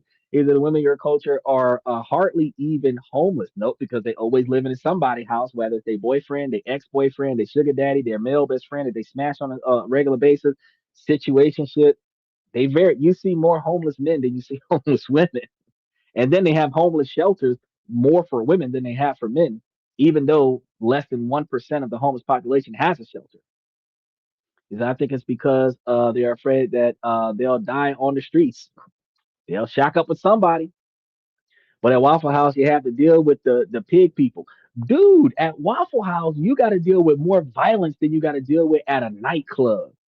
Waffle House is World Star and Waffle House became popular together. I don't have a race. I don't have a community or a race. I'm just my own person. That's the best way to be. Uh, yeah. So you have a bunch of single moms that don't have a community, that don't have any social wealth, but they make 100,000 a year. Oh, you got single moms that teach other single women to devalue men and break up with men and walk away from what could be a good relationship, and then they complain about how they can't find somebody when they're 40, 50 years old, 60 years old. They can't find happiness. You left it. You left your happiness. What's your favorite Godzilla movie? Godzilla. So you have a mom that doesn't have a community. She doesn't know how to talk to people, preach, and she doesn't have a connection to human beings, but she makes 100,000 a year. But oh wait, but she got an Instagram with 500,000 followers on it though. I like your sunglasses. Thank you very much. Yeah, it's a contradiction. It's a contradiction. The whole Western culture is destroyed. It's destroyed. It's cooked. It is. It is. But I don't try to come from just a simple red pill perspective. I come from a uniformed, holistic perspective that completely understands the dynamic of uh, uh, the lack of financial responsibility and the lack of appropriate financial decision making of the current culture. And I talk about the whole culture universally, not just the women being irresponsible versus the men being irresponsible. I talk about the whole culture itself is inaccurately performing, and that is negatively impacting their future. Because where you are 20 years from now, if you're 40 years old, when you're 60 years old, 65 years old, what does your life look like? When you're 70 years old, what does your life look like? Will you be successful? And success is not fame. Success is stability. Will you be successful as a man when you're 69 years old? Will you be successful as a woman 69 years old? Will you be self sustainable? Or will you be a dependent to your government? Or will you be a dependent to your spouse? Or will you be a dependent to your kids? Or some other family or friend that's willing to take care of you because you can't take care of yourself? When you reach an age where the best you can do is a door greeter at Walmart and Lowe's, what type of stability will you have for yourself? And that's just a general question for any one individual or any one couple, right? And if you think to yourself that I don't have that answer right now, I don't know. I'm It's Friday night. I'm going to the club or shit, looking at the time. I'm coming from the club. At the end of the day, if you don't know where you're going to be at in 25 or 30 years, if you don't have that knowledge, then you're in a position where you're not ready for if you can't go to work because your back too bad, if you can't go to work because your foot broke, if you can't go to work because your vision too bad, if God forbid a health issue happens where you physically can't go to work, now you in chemo or some shit like that, you just can't do it anymore. What provisions do you have? Because most of us are not trust fund babies. Most of us are not second generation wealth. 73% of us is first generation or eighth generation poor. You know what I mean? So, what provisions do you have for when you're not capable of doing it anymore? And then with technology replacing us, if you get fired, even if you are physically capable of doing it, the problem that we have now, it's harder for you to get replaced because with 200,000 people who could have done what you do also getting fired, who's working? The machines are doing everything, right? Oh, here's a nice question. Are we not always dependent to someone at every age? Serious question. No, financially challenged individuals can find themselves dependent to their government, food stamps, WIC, welfare, social security, disability. Um, Children are dependents of their parents. Husbands have wives as dependents. Some wives have husbands as dependents. Siblings have each other as dependents. And then kids have their parents as dependents when their parents aren't financially stable. But typically between 20 and 50 or 20 and 70, a lot of individuals are financially independent. They're not financially successful. They're living from paycheck to paycheck, but they don't rely on somebody else to survive. So at some point in every person's life, they are in fact a dependent, but they don't require themselves to be a dependent for their entire life. And not every person that reaches that 69 or 70-year-old age is in fact a dependent. And since we understand this, we understand that there are ways that you don't have to be a dependent when you get too old to go out and make the money for yourself. And that's one of the things we just try to promote on you guys. Welcome to the Matrix.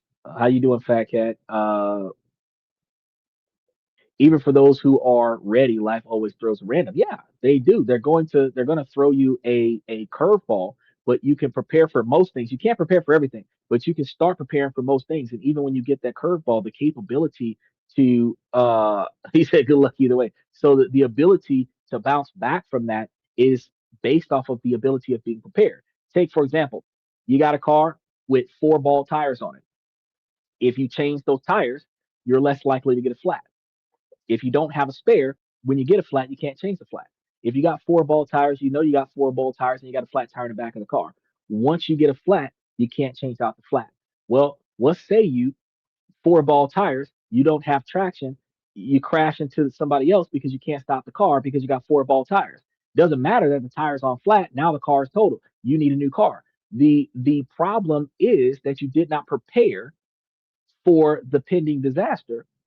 And because you did not do preventative maintenance, now you have a bigger problem than what you had from the beginning. Same thing.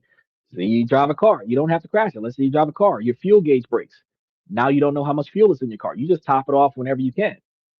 You decide to go on a long drive. You don't remember the last time you put gas in your car, and now you're out of gas. You're in the middle of nowhere. You don't have gas in your car. You could have fixed that when you had the money.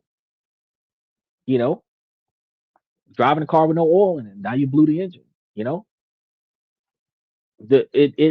being responsible requires you to recognize that things need your attention, and you need to give it the attention that it deserves.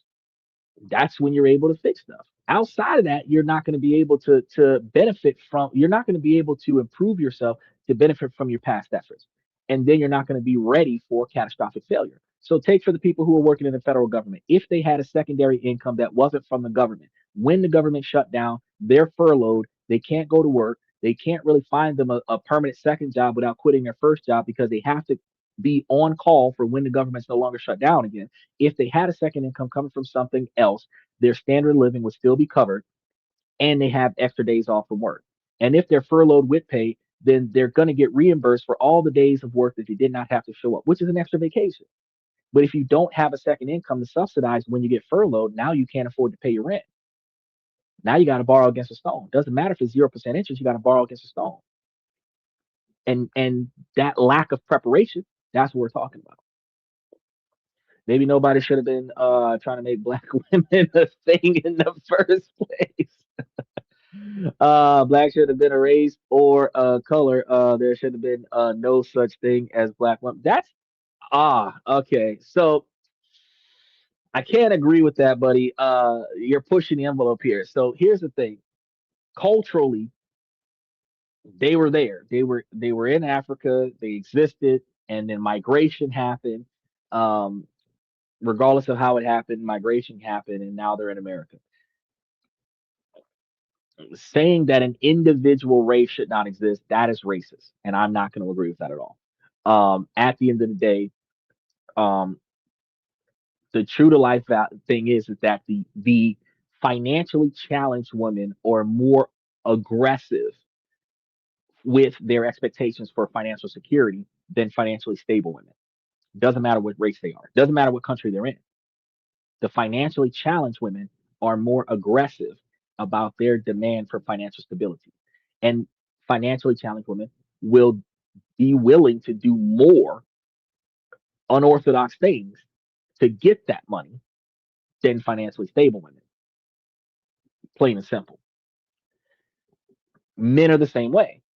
Financially challenged men are going to be more willing to grind out for the money, willing to do more for less to get fast money because men will use their strength, manual labor to get more money. Women will use their appearance to get more money, right? That's our strong suits. Men have physical capabilities, women have physical appeal. That's our strong suit. We use our strong suit to get money. Financially stable men do not apply themselves as much on putting more effort for less money. Instead, they find better opportunities to get more money for less effort. The more time you have to find a better deal, the more money you get off of each deal. If you're in real estate and you're making $1,000 a sale because you're trying to dirt cheap, sell them as quick as possible to make some money, yeah, you're making money. But if you waited until you got the right deal, you can make 100 grand off of one sale instead of making 1,000 off of each sale and having to sell 1,000 houses for $1,000 a house to get that same 100 grand. You could actually sell one house. And if you only sold one house a year, which would be $1 million house, a mansion in like the Hamptons or some shit. If you only sold one house a year and got that $100,000 commission, and you're living a $50,000 your lifestyle, you actually got 2 years of income. You can wait 2 years to sell the next house. So if you're selling one house a year, you have 2 years worth of income each time. And that revolving capital gives you the financial stability to wait for the right deal. So it's not because of their race. It's just how you doing, Daniel? Special shout out to him. Happy Friday. What's up? What's up? So if I was a single mom from America, I would pick someone where you could not tell my child's race. Well, the actually, and then it was he said, Sofa. Hello, Sofa. Um, the interesting part about that is that the darker complexion can blend with any culture, and because darker complexions have genetic makeup, not the genetic makeup, but the chromosomes and alleles that have the dominant traits that are going to be widely shown. There, anything that is got a tan is going to be considered black or African American. It is what it, whether it's Puerto Rican, Dominican Republic, Haitian, whatever, Creole doesn't matter. If it's dark skin, it's going to be treated as African American, at least in the United States. Um, and then if you have other races and mixed in there, doesn't really matter because the 132nd law in the United States clearly indicates that if you have 132nd of blood in you, then you're an African American. So you could be pale skinned or albino, and if half of your immediate lineage is a minority, then you're a minority. So dad could be pale, mom could be dark, and because mom's dark, you're a minority. That's it. That's how it's observed. Still conducting class? Yes, sir.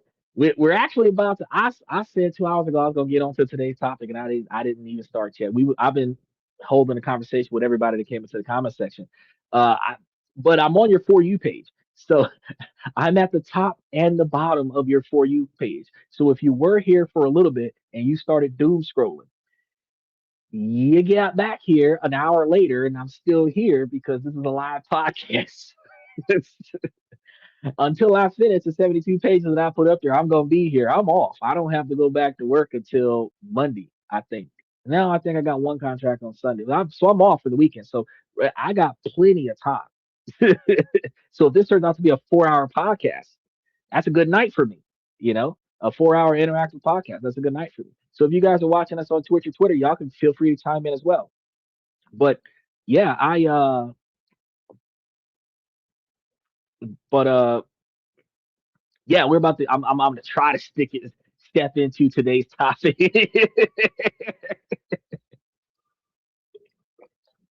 because eventually I gotta take the dog for a walk. So when we were talking about the fears that society doesn't talk about, we were talking about how you watch the news, you read those headlines, you listen to official stories, and you come across some huge events, and a part of your brain glitches. It's a CEO announcing record profits just weeks after laying off thousands of uh, uh, individuals for cost cuts. It's the uh, politician insisting a new law is for your safety, like everything Donald Trump says is national security and public interest safety.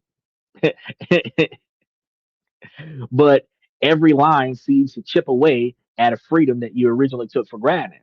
Like tax cuts and tax deductions. It's that gut punch feeling when the story that you're being told just doesn't match the reality that you see with your own eyes. And you're shaking your head, you're trying to make pieces fit together. And when they don't, the first place you look for blame is going to be yourself. And you think maybe I'm just not smart enough to get it. And maybe I'm too cynical. Maybe I'm just paranoid. That feeling of self doubt isn't an accident. That urge to blame yourself when the official story falls apart isn't a personal failing. It's a feature, not a bug. A uh, situation that is made of a powerful system that is designed to be confusing. So you're going to be encouraged to blame yourself for the systemic unfairness. And today we're going to eventually get through this show to show you exactly how it works. Is that here's a short dude. I'm just distracted. I'll be around. Hey, I appreciate you. I appreciate you. Keep coming back.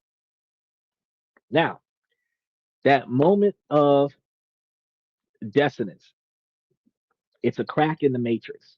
And here I am, Morpheus. It's a brief glimpse behind a curtain where you see the gears of a machine you weren't supposed to know exists. For most of our lives, we're taught to think about power in a very simple way. But what if I told you that's only one third of the story? There's a framework political scientists use for this. They talk about the three faces of power. So think of it like a stage play. First, there's the visible power. And this is the party that has the part of play that you're supposed to see, the things that are done that you actually pay attention to. It's the actors on the stage, the lines that they speak, the plot that unfolds for everyone. And in our world, this is the politicians as we know news laws, court rulings, and budget votes. It's the formal observable process where we vote, politicians go to the Capitol, they debate, they make laws, or they don't, delay decisions, have a government shutdown. We talk about that for years, Epstein list, all of that. It's real, it matters, and it's where our attention always is pointed. But then there's a second, deeper level, hidden powers. And this is what happens behind the scenes, backstage politics. This is the power that decisions which are made behind closed doors, and these decisions get performed outside of our knowledge and consent. And it's performed in the first place for the casting directors to decide who gets to audition, the writers deciding which lines get made and which ones get cut, and the producers who decide which topics are just too controversial for the stage.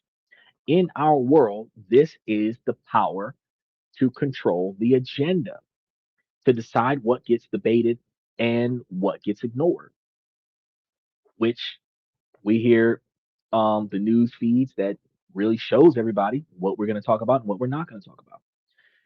Finally, there's the third most profound level, which is an invisible power. It's yet again not just the backstage, it is in the minds of the audience. It's the power to shape people's beliefs, desires, and their very understanding of the world so completely that they accept the play as the only reality. You ever watched a movie and you were so into the movie that you just thought about it like it was an alternate universe? Like, what if that's reality? Right? It's the power that makes you believe that there's no alternative to the story being told, that the status quo is natural and inevitable. It works by making people internalize dominant ideas and accept unfairness as a fact of life, keeping real problems from ever even entering their minds. When you feel this, it's something like a rigid experience where you're sensing the friction between these three layers and you're watching the visible play, but you're catching a glimpse of the hidden script writing and feeling the weight of the invisible ideology that's telling you to just sit down, be quiet, and accept the show. This feeling isn't paranoia, it's your brain correcting and identifying structures that are deliberately kept off stage. You ever watched a live performance and you seen the stage crew moving the props around? You try to ignore it, but you're like, it's not real, right? So let's spend a minute on that. First, let's talk about the face of the power, the one that we all know. That visible power is the formal machinery of our democracy. It's what you learned about in civics class. We have elections, representatives debate, and vote on the laws. Budgets get passed, and the courts interpret those laws. This is the arena of public conflict. We see the debates on TV. We read the headlines about which party won or lost a key vote. We follow the election polls. We don't always vote, but we complain about how the country is fucked up right now, and partially because we didn't vote. This is power as an observable contest. We're told that if we want change, this is where we have to compete. Don't like a policy, vote for someone else. Go to a protest, write to your representative. And let's be clear, this power isn't fake. The laws passed in this arena have huge, tangible effects on our lives. Victories won here can expand rights, deliver resources, and create protections. It is a real important form of power. So, special shout out to Colton. How you doing, Colton? Here is the catch. Focusing only on visible powers is like judging an iceberg by the 10% you see above the water. It's a huge miscalculation because it assumes that every important issue eventually makes it to the public stage for a fair debate.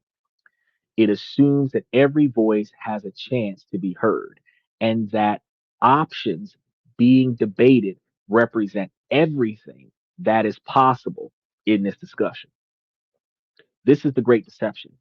The visible arena of politics is often just a last sanitized stage of much longer, messier processes. Protests won't do anything. The only way to beat the government is for the ordinary people to be self sufficient and to no longer rely on the government, in my opinion. Well, partially you're correct. Protests in some scenarios have worked for the country because segregation was abolished due to the Million Man March. So 1 million men had to march to Washington across the country in order for the country to change the way Americans treated other Americans. Some protests for legitimate causes can make differences. However, I believe what you're referring to is these ridiculous ass protests where these little kids is out here sitting in the middle of traffic, stopping cars, like stopping the flow of traffic is going to prove their agenda. They're not protesting better streets. They're not protesting better bridges. They're not protesting crosswalks. They're not protesting speed bumps. They're just blocking traffic. These types of protests will not do anything for our economy. It will not benefit our agendas of any kind, and it really just causes conflict. And like the supposed to be protesters, they're identified as protesters, but truth be told, when you really start looking at their behavior, they're more rioters. The ones that are blocking ICE agents from commuting through the streets. Yeah, if they're taking your family member, you have a right to be out there, but there's no reason why 300,000 people are throwing bricks at SUVs. That's not protesting. It's not going to stop them from executing the executive order to remove non-Americans out of the country, but it will get those people that are out there protesting arrested and potentially shot and killed like the other two people were, and ruin their lives if they go to jail for domestic terrorism versus uh, uh, uh, other types of federal level felonies. Once you get convicted of that, or not even convicted of that, once you get arrested of that, people do a background check on you, and they see felonies on your name. You can't rent anything. You have certain criminal charges that reputation based company, they're not going to hire you on those jobs. And if you have a job, they might fire you off of that job because they saw you on TV. You're ruining your life by going out there doing bad things. So I don't believe that the protests that the kids are doing these days are as appropriate as other things. But when we had protests back in the day, if you've seen in a low income community, the protesters, They wanted a traffic light on a certain block. So what they would do was have 8 people take turns directing traffic to show that if we had a traffic light here, we would have less car crashes. They would do things like if we wanted a crosswalk, they would have 8 people take turns helping people cross the street. And the reason why I keep saying 8 is because you might have 4 of them directing the traffic, and you might have 4 of them holding up the crosswalk sign and directing people across the street, showing that if we had crosswalks here, that the people would be safer with crossing the street. They would demonstrate the need in their peaceful protest and then petition for the action. And you would end up with streets with crosswalks, streets that used to not have traffic lights now have traffic lights, streets that used to not have stop signs now have stop signs because of the actions of the people. Now, in those situations, changes do get made. But I mean, 150 people in the middle of the interstate blocking rush hour traffic from getting home, that ain't doing nothing but getting on the news. You're just triggering social media.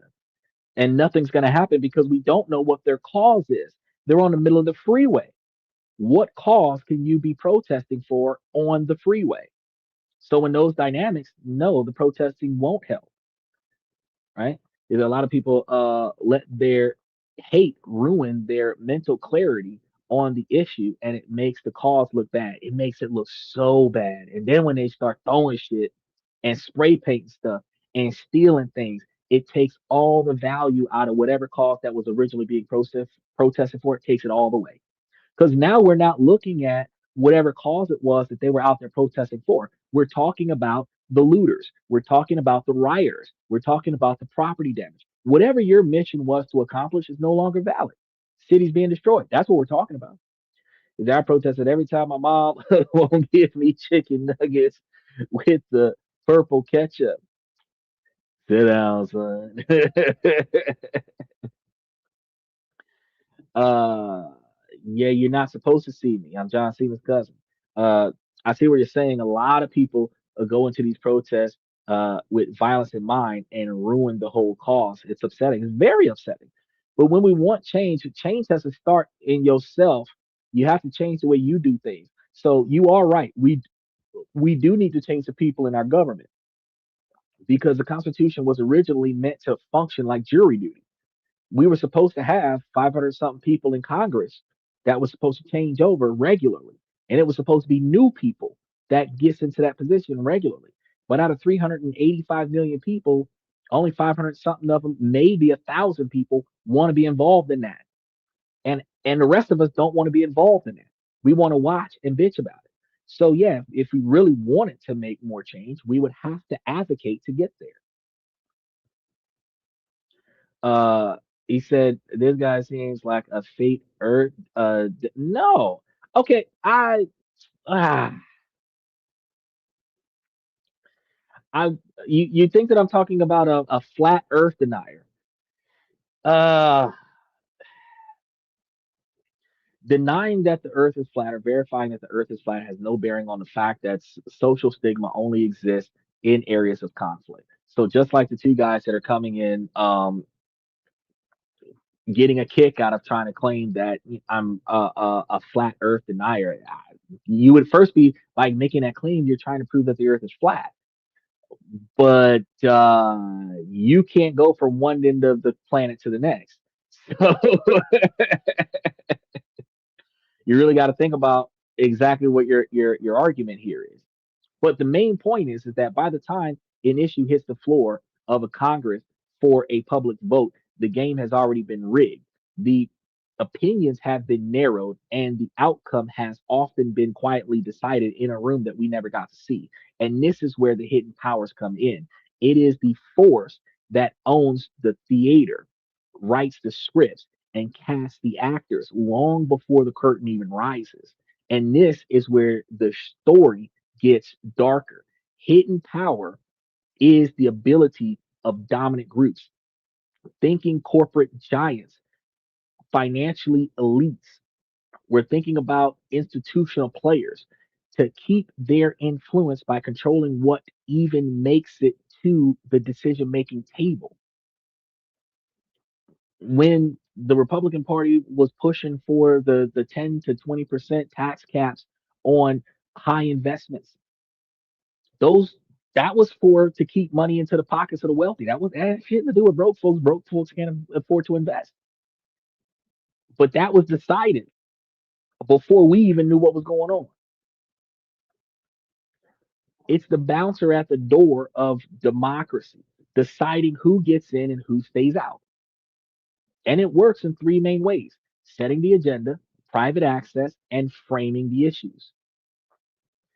We invaded a country, kidnapped its leader, stole all their resources. National security. If you heard about it, you invested in Shell, Chevron, and Exxon because you're going to make money off of that kidnapping. National security, right? You ever wonder why, in a world of staggering inequality, there are so few serious public debates about aggressively taxing the super wealthy? Or why proposals to ban the revolving door between government and corporate lobbying almost never gets a real vote? Crazy, right? That's not an accident. It's what political scientists call a non decision. A non decision is an issue that is purposely kept off the public agenda because it threatens the interests of the powerful. It's a form of gatekeeping. While we're busy arguing about the issues that are on the table, the most critical ones, the ones that could fundamentally shift wealth and power, are never allowed on the table to begin with. Like when everybody was freaking out about the TSA agents not getting paychecks, they fired 200 plus thousand employees from major tech companies. Nobody thought about that. You had what, two, three, 5 million people unemployed, 200 extra thousand people are never going back to work. Nobody paid attention to that. You got to think about this. A policy to claw back the billions lost to corporate tax havens would be incredibly popular. Uh, like how the government gatekeepers and lies about the American soldier casualties in the war, bro. Like the what they rolled back the number of lost souls that happened in Hurricane Katrina. They reached over 150,000 in their body count, and then they rolled it down to almost a third of that. Right? The fact is that, yeah, look at what happened with Iraq and Iran. Just like what you're saying, like they went to the other countries. They went there for resources, but oh, we're doing it because they bombed the Twin Towers. But you watched them bomb it. You watched them take the planes. You watched the planes get taken over in flight. You didn't shoot down the plane. You watched the buildings get destroyed, and the only two buildings that got destroyed were buildings full of records. They didn't just blow up anything. They didn't hit the local schools, and because really, when you're doing a terrorist attack, you're really going after the women and children, the hospitals, the schools. You're really going after our ability to rebuild.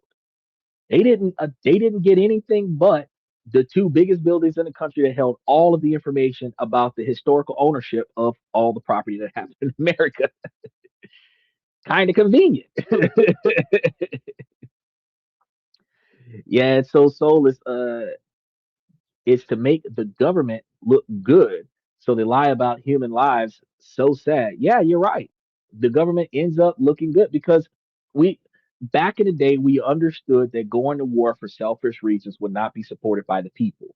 So we're going to war for national security, and everybody claims that the government is protecting the safety of the people.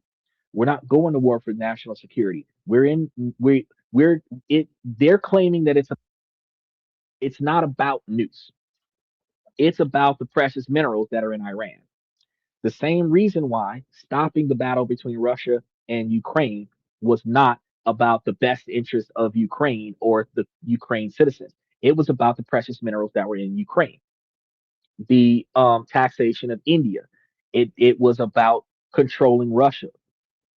And it was controlling Russia so that Russia wouldn't get funding for Ukraine because they wanted the precious minerals from Ukraine. The ability, their decisions are usually backed by money. It's not backed by the best interest of another country, right? Hold on a second. We gotta change headsets here.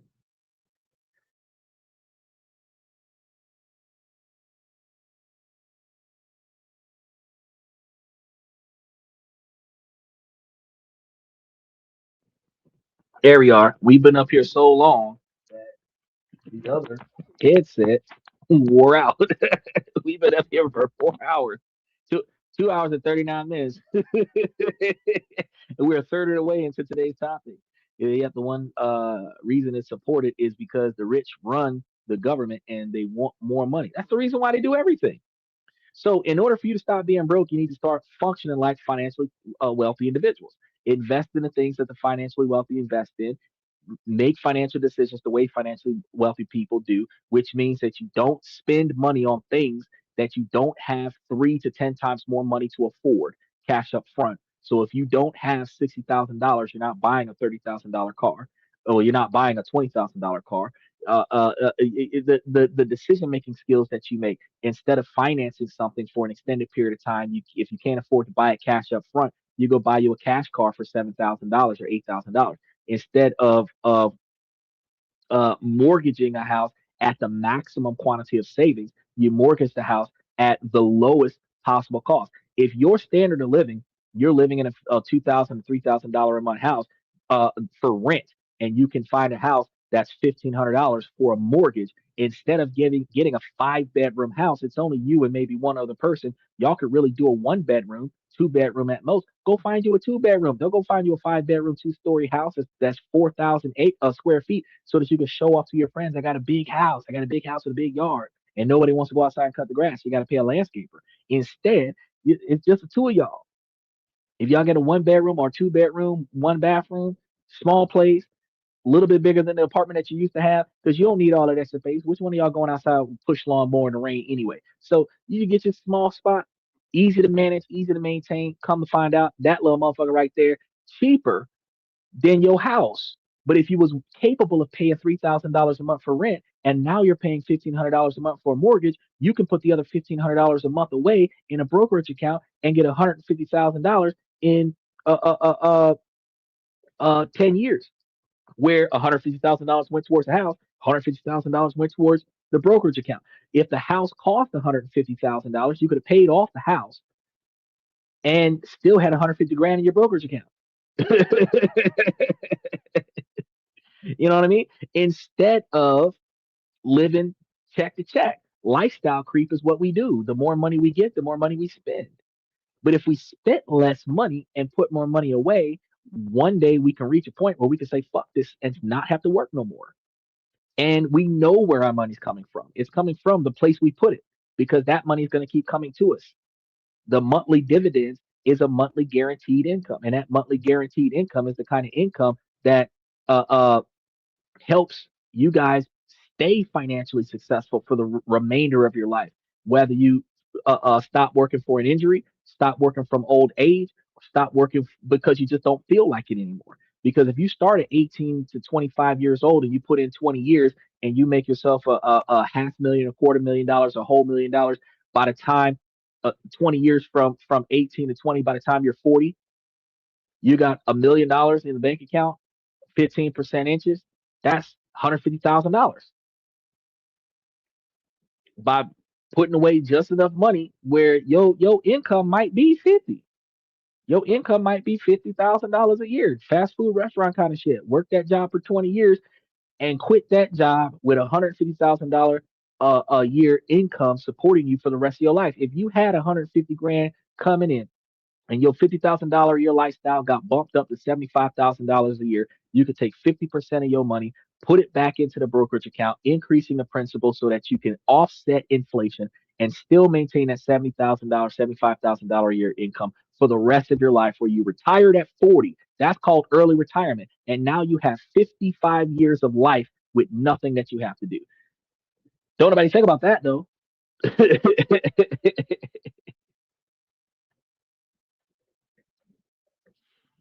But you guys got to understand, it would be devastating to the bottom line of the very people and corporations who fund these campaigns and hire armies of lobbyists if we didn't do what they were doing. So, through hidden powers, that issue is smothered in its crib.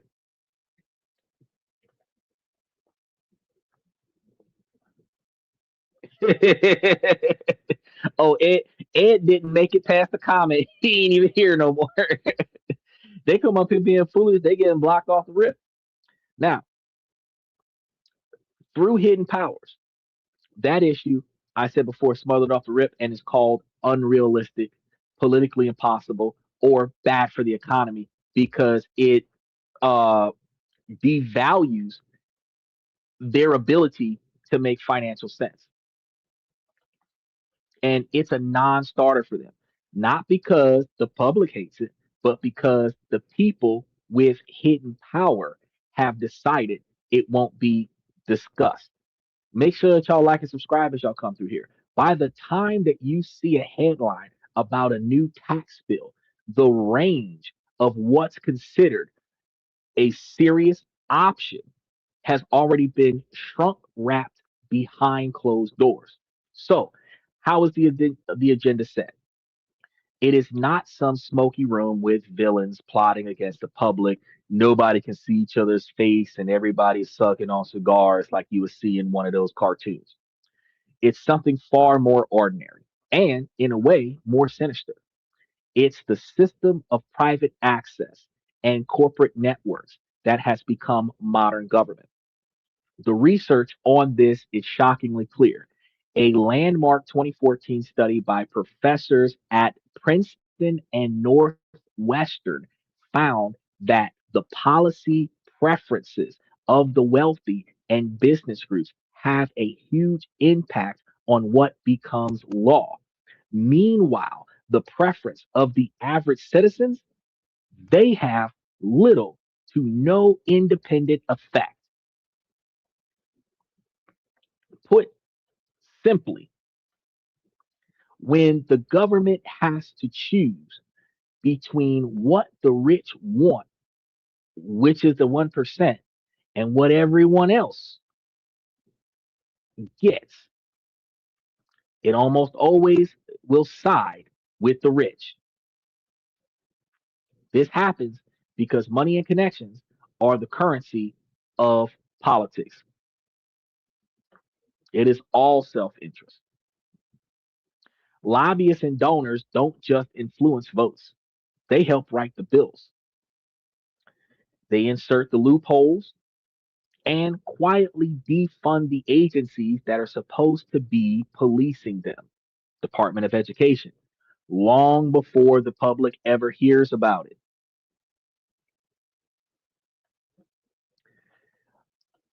It made even worse experiences when everybody looked at revolving door experiences, where former politicians and government officials walked right into high paying lobbying jobs and vice versa, where the very people that they were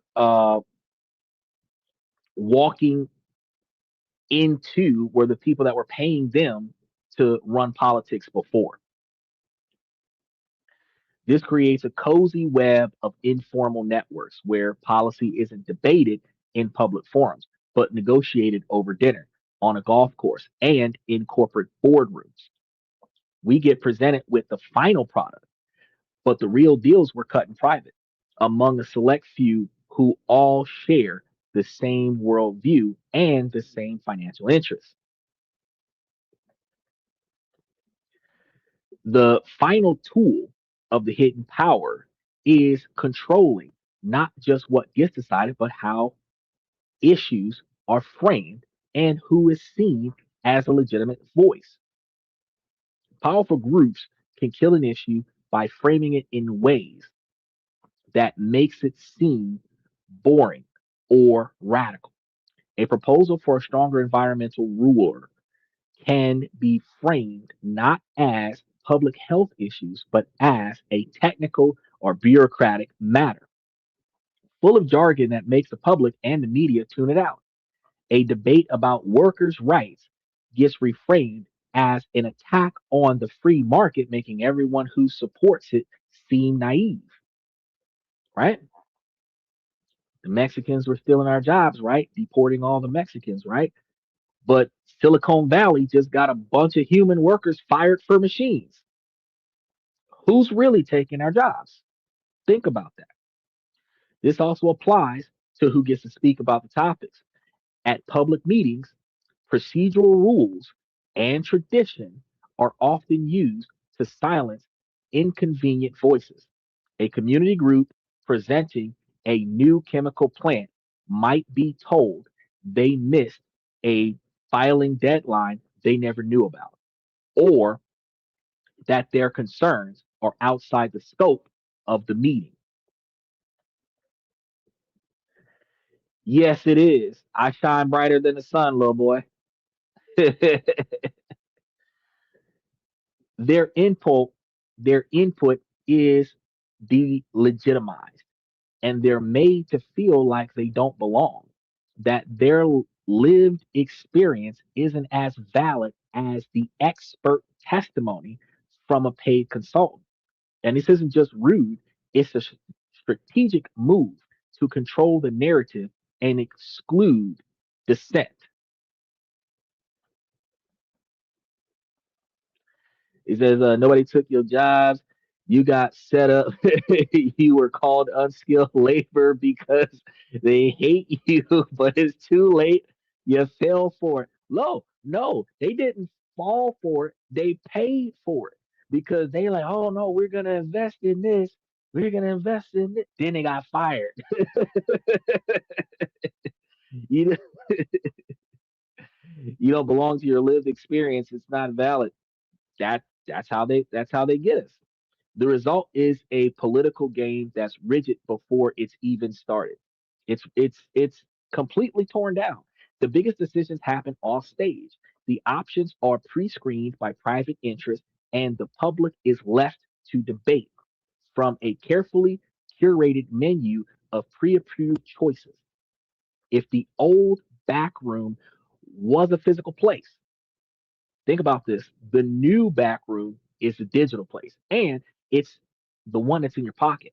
Today, a new and incredibly powerful form of the hidden power is being wielded by a handful of tech platforms. The daily reality for billions of people flows through apps and recommendation systems that are actively shaping what we see, what we believe, and what we feel. And this isn't neutral. Your sense of what's normal, what's urgent, and what's true is being shaped by hidden choices made in corporate offices that you've never seen, by engineers you've never met, and for goals you've never voted on. You got to think about this. Take, for example, we took over TikTok. The United States took over TikTok. The algorithm is not promoting anything better than what it was promoting before. It's just going to prioritize American content creators before international content creators. National security about the backdoor data and everything to that effect. But think about it. You're still doom scrolling and you're still seeing similar content. Those of you that's watching on YouTube, you were doom scrolling for 3 hours and you've popped up on this channel 4 to 6 times. Apparently, this was meant for you to look at. The algorithm is redirecting you to this channel because out of the millions and millions of podcasts that are going live right now, a large number of y'all are right here with me. Somebody tweaked the algorithm, and nothing that we can do but ride the wave and enjoy it. Here's the fundamental flaw in our modern information world. Content is ranked for engagement, not for truth. So no matter how much information that I put on this podcast that you can benefit from, My content is only going to be valued based on how many people like or dislike the show, subscribe to the channel, watch the show, how many people are lingering here for extended periods of time, all at the same time. How many comments are in the comment section, whether they're positive or inappropriate. And a lot of content creators have to decide between allowing inappropriate content to run through their feed just so that they can have those comments in their feed versus blocking those comments to prevent from having a comment section being full of negative content, which would discourage other people from lingering on the show. A lot of content creators have to decide between traffic on their channel, meaningful traffic on their channel, versus individuals that'll push the channel to the next level of engagement. Make sure that y'all like, subscribe, and mash those reaction buttons because this is the reality. And y'all mashing those reaction buttons when I'm speaking on fact, I'm speaking on truth. Like this really impacts you. You come to find a lot more people start showing up. Like, oh damn, this channel's getting a lot of views. This channel's getting a lot of hits. Right? The engagement is increasing, so the viewership will increase. Not because it was factual from the gate, but because more people care about the facts. The goal of a social media platform isn't to create an informed public. That's the goal of my podcast, to provide an informed public. The goal of a platform is to maximize the time that you spend on the site. So the more people willing to spend 2, 3, 4 hours on this show, the more people the podcast is going to introduce to the show. They don't sell the product, they sell your attention. And they are masters at capturing your attention. Every click, every like, every dislike. Because there's a lot of people. We all tell you to like and subscribe to our platforms, but not too many people will tell you. If you dislike the channel, it's going to have the same impact on this channel as if you like it. The only difference is that the algorithm will be taught not to show you similar content such as this. But for the channel itself, if 100,000 people dislike this show, it would have the same impact on the algorithm as 100,000 people liking the show. And out of 385 million people, if 50% of the people like the show, that would be 200,000 people that interacted with this show, plus the comments, plus the viewership.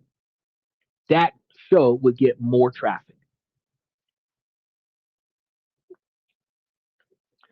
Is that social media is also used to mass desensitize the people to the real horrible events happening. You actually can get information overload and be overwhelmed by the quantity of people that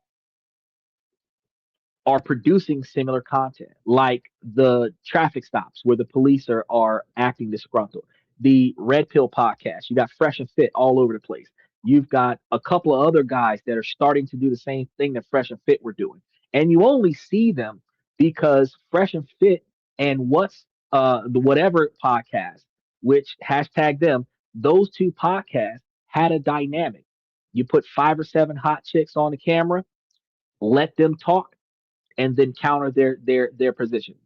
The whole platform. Few other guys found out that if you get you a handful of chicks, put them on the channel, let them talk, provide a counter argument. They're getting the same traffic as Fresh and Fit. You start now dealing with red pill, blue pill, black pill podcast, where the hot button topic is women don't respect men, but women want money from men. Men value women when women help men, but women don't like the fact that what they have to do to be valuable is not be a 304. And that discussion, you have lower value women trying to support the feminist movement. You have higher value women agreeing with the men. You have lower value men agreeing with the women. You have the higher value men agreeing with the men. And now you have a four-way debate. All of those conversations just puts that on the forefront. But while 3 or 4 different podcasts talking about the exact same topic in 13 different ways, you learn nothing from that channel except women don't respect men the way they should, and men don't respect themselves the way they should. And men put too much value on women in comparison to the way the women behave. That's all you learn from that.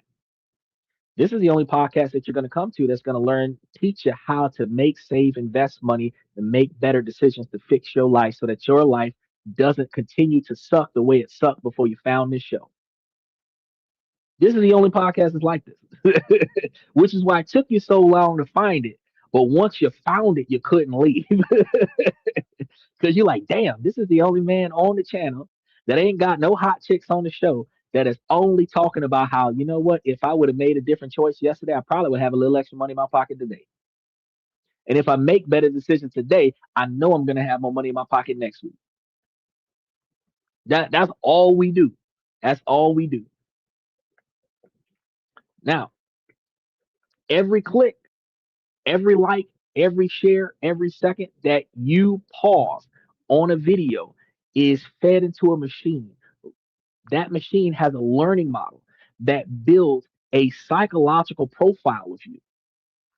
And in America, it's operated by Oracle. You're welcome. So, investment tip: Oracle, OpenAI, Nvidia, tech companies, Tesla, but Oracle pays dividends.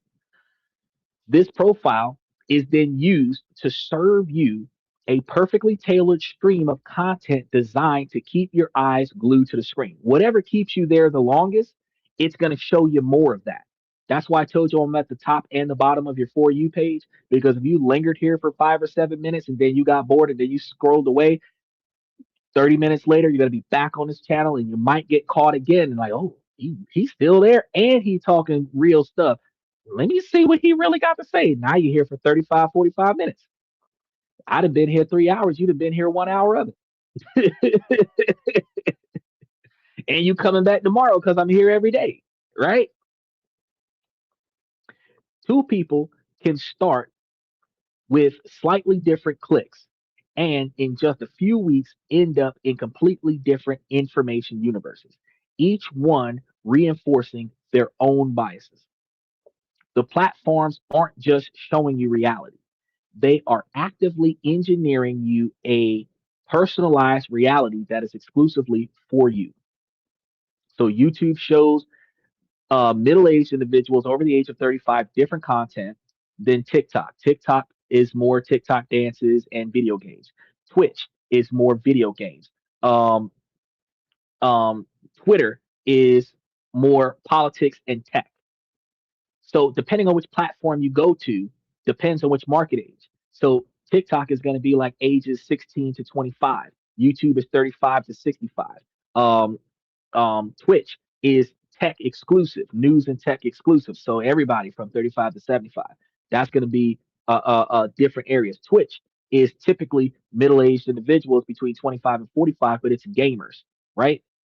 These different platforms are tuned in different ways, but they promote different things. Oh, special shout out to Aztec. Aztec is back. I've seen you before. You asked me about what's the show about, and it's about how to make better decisions in your personal life so that you're not wasting your money, and then how to learn ways to make, save, and invest money. And that's what we're talking about on this show.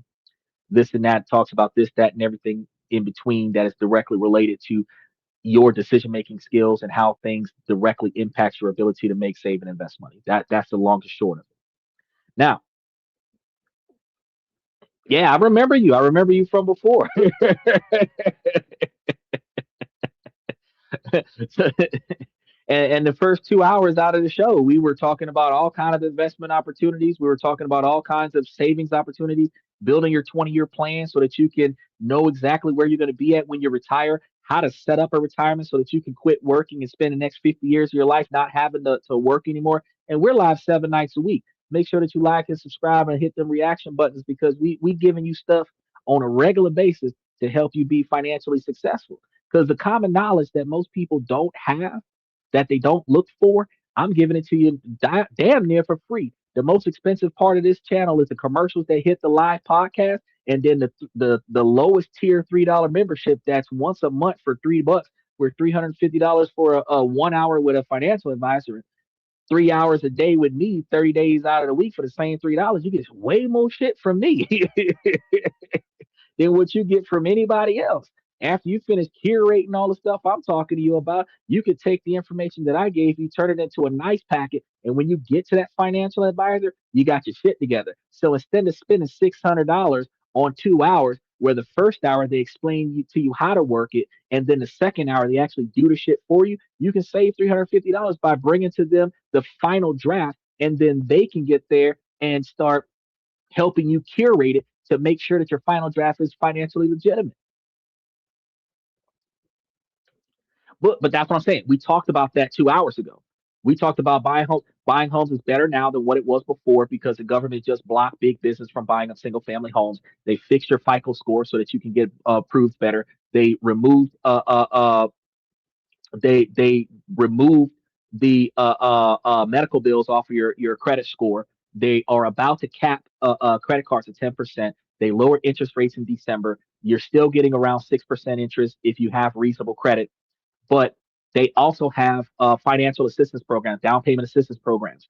And if you make sure that your real estate investment agent works in closing costs to the seller, where the seller pays the closing costs, and you qualify, even if you are financially challenged, if you qualify for a down payment assistance program, you get a FHA loan, you have down payment assistance, and then the seller pays for the deed, the title, all this other shit. You walk into the house with no money down and just put your first month's payment down 60 days after you bought the house.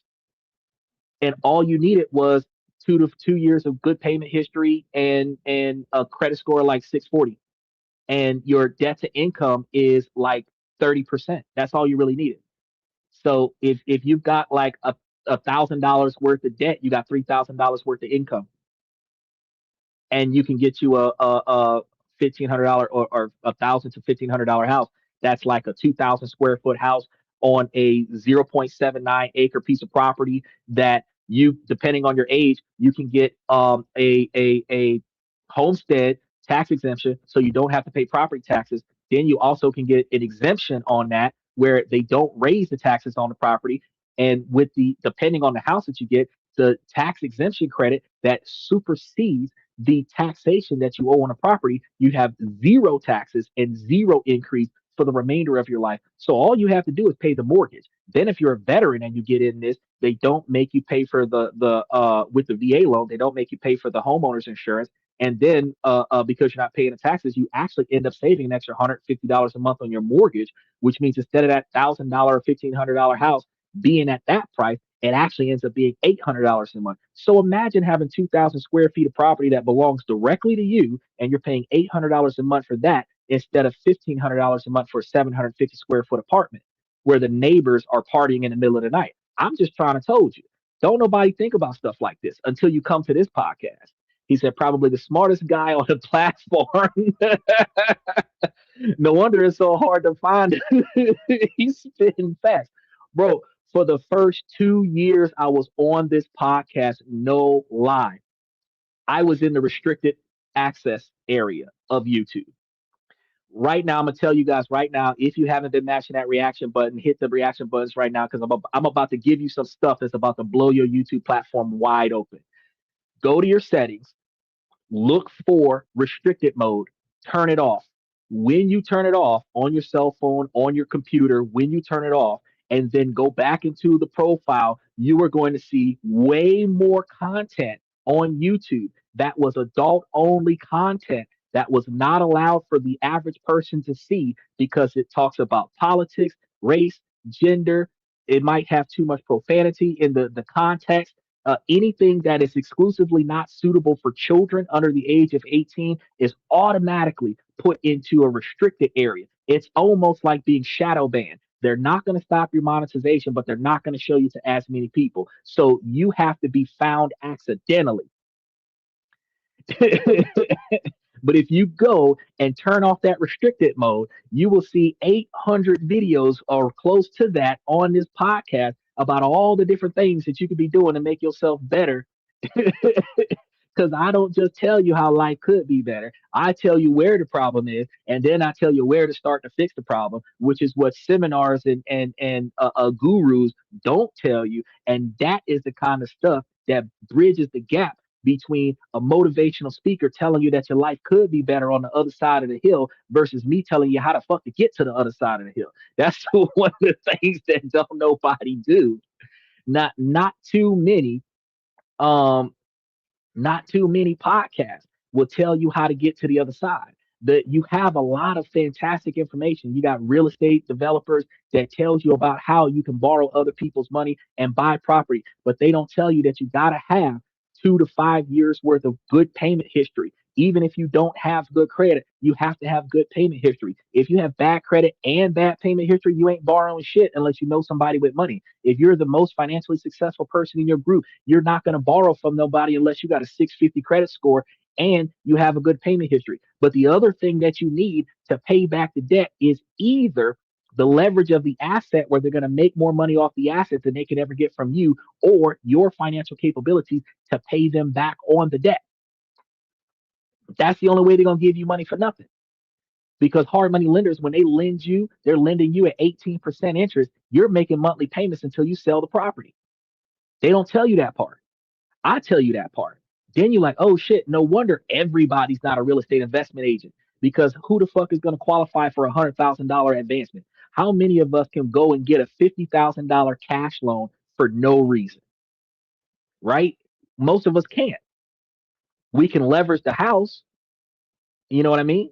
We can we can leverage investment opportunities like brokerage accounts and treasury bonds and Bitcoin and gold and silver, but not most of us can go and get a cash loan. And a cash loan is a loan for cash, not a mortgage, right? Is it yeah, I am, but I do the math and you end up paying 3 times the house purchase price. Okay, so here's the thing about that though. If you're paying the bare minimum and you're running a 30-year mortgage, you're usually going to pay 2 to 3 times the house. And we were covering this on the show once before when we were talking about how Donald Trump is in the works with trying to get a 50-year mortgage. Lower payments, but overall you're paying more money for the house. The thing is not that you're supposed to pay the bare minimum. If you have the capability to pay a $3,000 a month rent and you find yourself financing an $800 a month house, you can pay $3,000 a month on your mortgage. That's 3 times more than what you're supposed to pay. $2,000 of that is going directly to the principal. Even though 60% of your $800 is going towards interest, $2,000 is going directly to your principal. You're likely to pay your mortgage off 3 times faster. You have a 30-year mortgage and you're paying 3 times more than what you're supposed to pay on your mortgage. You're going to pay that off in 10 years. If you paid 10 or 20% of the value of the house more than what the cost of the house was, you paid that house off. And because you paid it off in 10 years, now you got a good payment history because you paid that shit quick in comparison to riding 30 years. And any equity in the house along the way, let's say life disaster hits you at some point, you can remortgage the property, extend the loan, because if you paid 70% of the loan and you still got 30 years left, they can reduce your payments and stretch your loan out. You can remortgage the house because you have 60% of equity or 75% of equity in the house, which means that you can a home economic loan and mortgage the house, remortgage the house to pay for your unexpected financial expenses and just continue paying the loan for the rest of the 30 years. Or if you don't have any disasters, but you got like 70% of the value of the house, you could take 50% of that and put that as a down payment to get a second house. You got good payment history.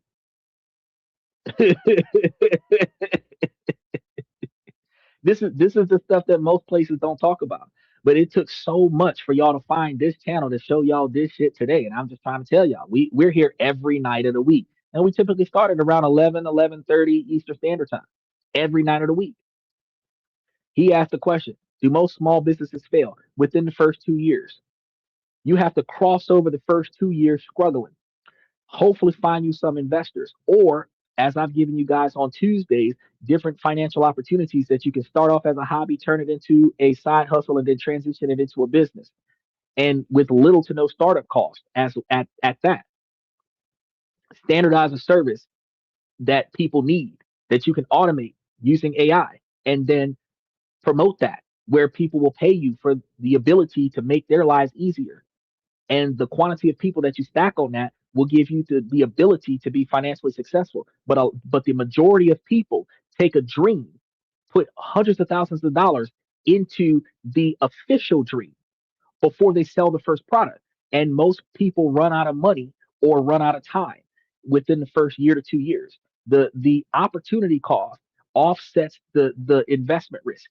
The reason being is because your ability to be successful is limited by the quantity of startup capital you have accessible to you and the time you need to turn a profit.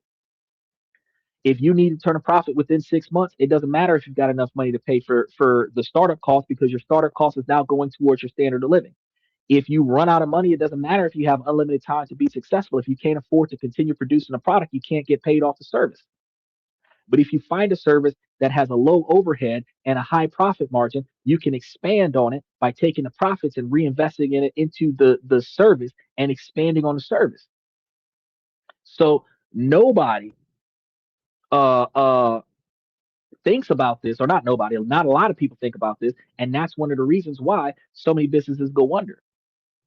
Because and then a lot of businesses don't even get off the ground because a lot of businesses need funding and they are looking for funding, and most people are only willing to fund a profitable endeavor, and they're usually only find a profitable endeavor turning profits when you ask for money, not in the initial phases of I haven't done nothing yet. I don't even have a functional prototype. I just have a vision, and I might not even have that vision on a piece of paper. Those people are looking for money.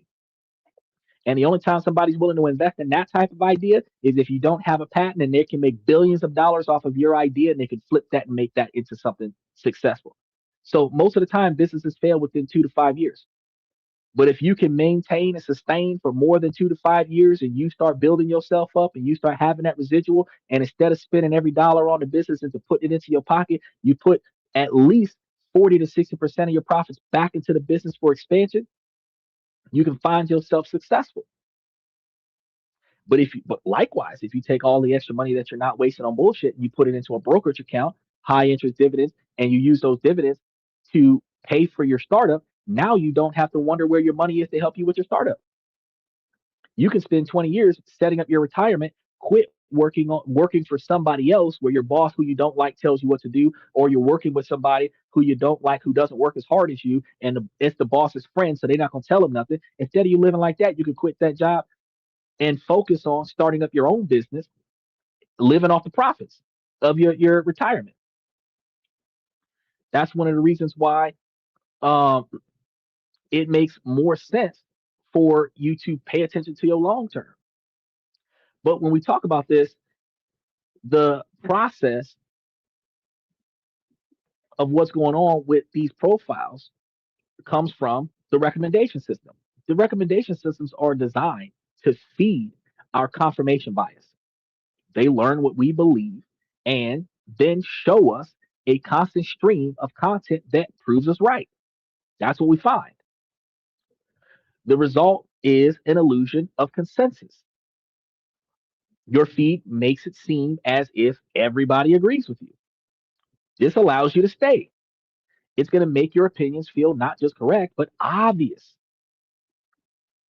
And that's one of the things that people don't pay attention to. Is I know, right, exactly what vid you're talking about, Tony. Tony be wild. Tony got. Tony got as soon as he made that comment. He ain't even here no more. But it is deep, Aztec. It is deep. It truly is deep. The fact of the matter is that if you were looking for different financial opportunities, if you were looking for different investment opportunities, if you were looking for different ways to navigate life where you weren't wasting as much unnecessary money, and you came to this show more often than not, you will find out that if you started on your For You page after hanging out here for a few hours every day of the week, on your For You page, you would have more financial channels being showed to you. You'd have more people talking about finance. None of them talking about how to make it and keep it and invest it. You would have people talking about crypto, people talking about gold, people talking about the stock market, people talking about whatever. But none of them talking about how to go from being broke to being not broke and everything in between. This is the only one that covers the whole spread. And this is going to create an echo chamber where you find yourself in your entire For You page shielded from different opinions that may not work with you, or worse, where opposing views are shown in their most extreme and hateful forms, which is why any negative comments that pops into the comment section get blocked. This is going to make it harder for you to understand people who think differently and easier to see them as uninformed or evil individuals. Hate speech, right? And a lot of times, negative attention triggers more traffic than positive attention. So, in some situations, instead of having 5 or 10 people agree that this is a good thing, you'll have 70 or 80 people that disagree and hate it. And then 250,000 people try to validate it because it actually is a good thing. And now you have an argument that just went viral. They pit people against each other. Recent independent studies have shown that these algorithms are not politically neutral. One 2026 study on the platform X, Twitter X, special shout out to Twitter X, found that switching from a simple chronological feed to the algorithmic one, measurably shifted users' political views. And I'm going to say that one more time because I stuttered through it. One study found on the platform Twitter X that switching from a simple chronological feed to the algorithmic one measurably shifted users' political views, and it was shifted to be more conservative after just 7 weeks. The algorithm doesn't just reflect the world, it changes the people who use it, which is one of the reasons why there were so many lawsuits against Facebook and Meta about the mental capacity of the children who were live streaming on those platforms, which compromised their ability to function. And that was also one of the reasons why they started doing a hidden regulatory ban on pornography. If y'all didn't know that it's hard to find, Pornhub is not accessible anymore. You have to put your driver's license up now. They quietly suppress that. Now, and some of these platforms, not only are you going to have to put up your ID, you're also going to have to pay for a membership. You can't just go up there and get you a free video no more, bro. It's crazy. Colin says, do you think that most businesses or people fail or struggle financially because they invest in materialistic things or things that don't matter instead of investing in ways to make more money? I got your comment too, Aztec. First and foremost, businesses are failing because they are entertaining in the materialistic product. People will buy it because it's fun, it's entertaining, people will like it. But the problem with that type of product is that when money is tight, people aren't willing to spend money on fun and entertaining. When money is tight, people start trying to fix their shit. People who find what we call painkillers instead of like vitamins. A vitamin, oh yeah, I can take vitamins whenever I feel like it. But when I don't have enough money, I don't need to buy a vitamin. I don't need it. I want it. If I want it, I'll buy it when I can afford it. But if I need it, I'll pay for it, even if I can't afford it. Painkiller scenarios, those I must fix this situation. People will pay for that no matter what. For example, you don't have a lawnmower, you need your grass cut. You're going to pay a landscaper to come and cut your grass. Landscapers make money because the average American doesn't cut their own grass anymore. One of the first, those of us Gen Xers, one of the first jobs we had when we were kids was either a babysitter because people didn't want to watch their own kids, uh, detailing cars because people didn't want to wash their own cars, cutting grass because people didn't want to cut their own grass, dog walkers because people didn't want to walk their own dogs.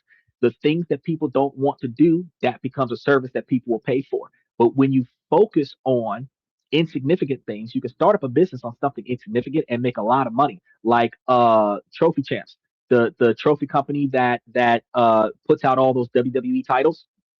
Everybody gets one who's a WWE fan, a generational WWE fan, but most of us only entertain that belt for 7 days to 6 weeks at the most, and then after that, it goes into the closet.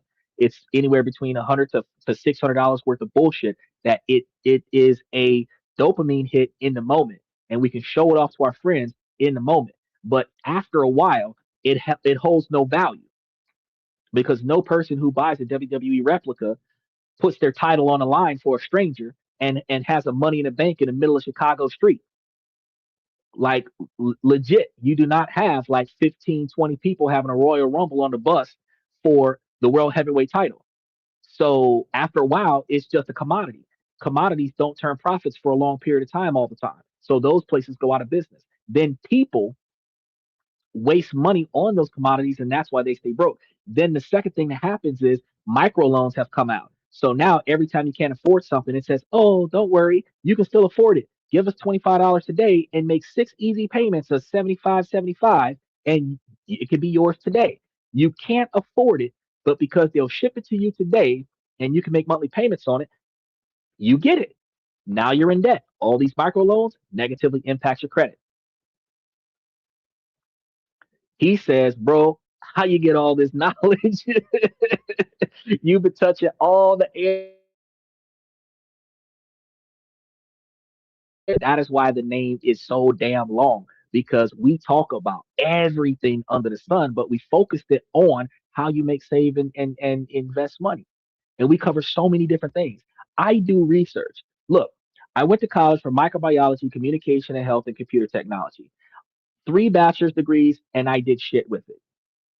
So all of this knowledge that I learned of 8+ years of college is not applied to what I do for work. As a result, instead of me wasting, like I said, 70 something $1,000 worth of education, instead I share knowledge with everybody else because knowledge used to be free when it was passed down from generation to generation. It's not free no more. It's sold to the highest bidder for a membership, a program, a seminar where you never get the information that you're looking for, but you're always paying all this extra money to get the information because knowledge is a profit. I'm giving it away for free. But at the end of the day, you can get the details in my membership. I do have one, but like I said, for $3 a month, $3.50 a month, all the information that I can muster in that membership. Actually, as it stands right now, almost every day of the week, something new is being released into my membership. Strategies, plans, financial opportunities, all kinds of stuff being released every just about every day. Is that very interesting? It slow changes your own thought and controls what you think. And it also controls what you're exposed to. So when the Chicago, not the Chicago, the what was it, Minnesota ICE murders that was happening, the only thing that they showed for so long was the police beating up that dude and then shooting him. Nobody showed a video of how it started. The what went viral was the car driving away from the ICE agent and then the cop gunning down the woman. Nobody showed how it started.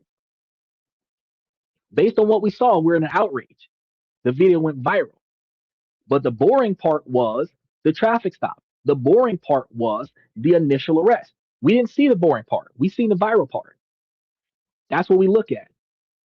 Is I'm invested into fourplexes, giving offer for 20% below, asking for prices. Don't change this rather than a house. Stay in a fourplex or rent out 3 units, stay in 1 unit, and once it's paid off, take equity from it and buy another. That's what people do. That's what people do. He's right. That's what people do. But not everybody can buy that fourplex because a fourplex is considered a commercial property. So you're not always able to grab a fourplex with an FHA loan. And then the laws that just changed is going to limit your ability to do stuff like that, commercial properties. But if you can afford a fourplex, get you a fourplex. If you can't afford a fourplex, get you a duplex. If you can't afford a duplex, get you both sides of the townhome. Buy the whole building and rent out the other half. And you can do the same thing. Businesses are dying because of online orders, and he's right about that. People just want to buy items online and just stay at home because first of all, we hate each other. We don't like social interaction. So we take time out of our day while doom scrolling, which is why it's so important for all the ads to run across the screen. While we're doom scrolling, we're convinced to buy some shit that we otherwise would not have bought because we don't never leave the house. So our impulse buy is triggered based on ads that come across the show. And then after we bought it, it gets shipped to the house. We open our front door, it's on our doorstep. Everything, including groceries from Walmart, on our doorstep. Don't even have to go to the store no more. So everything that used to be sold in stores now sold in China, Japan, Taiwan, Indonesia, Istanbul, India, Belarus, and it is shipped to America.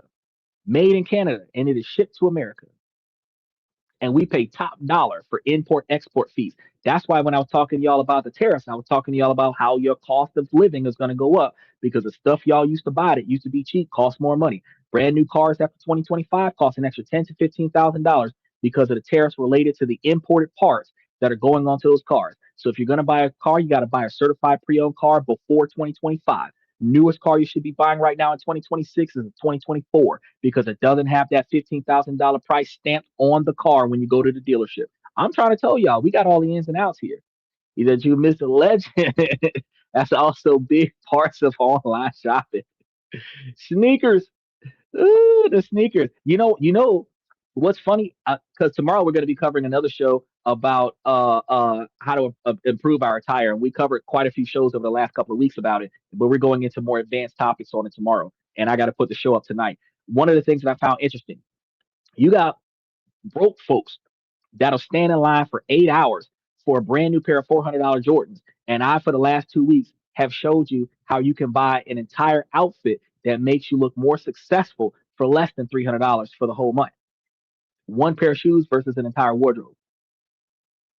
And the them Jordans won't get you into a courtroom. Them Jordans won't get you into an upscale restaurant.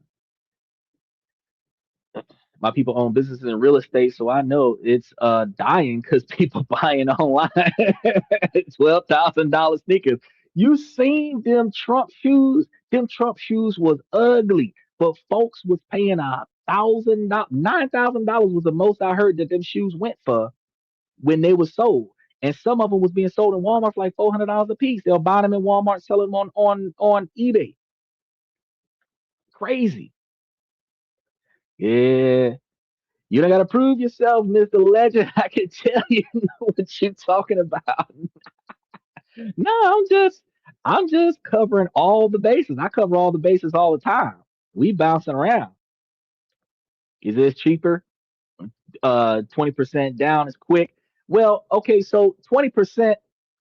I see you again, Colton. You make sure that you like and subscribe. I see you again another time. You said 20% down, but you don't always have to do 20% down depending on what you're buying because you can get, like I said earlier, the down payment assistance. So if you have a down payment assistance, you don't need the 20% down.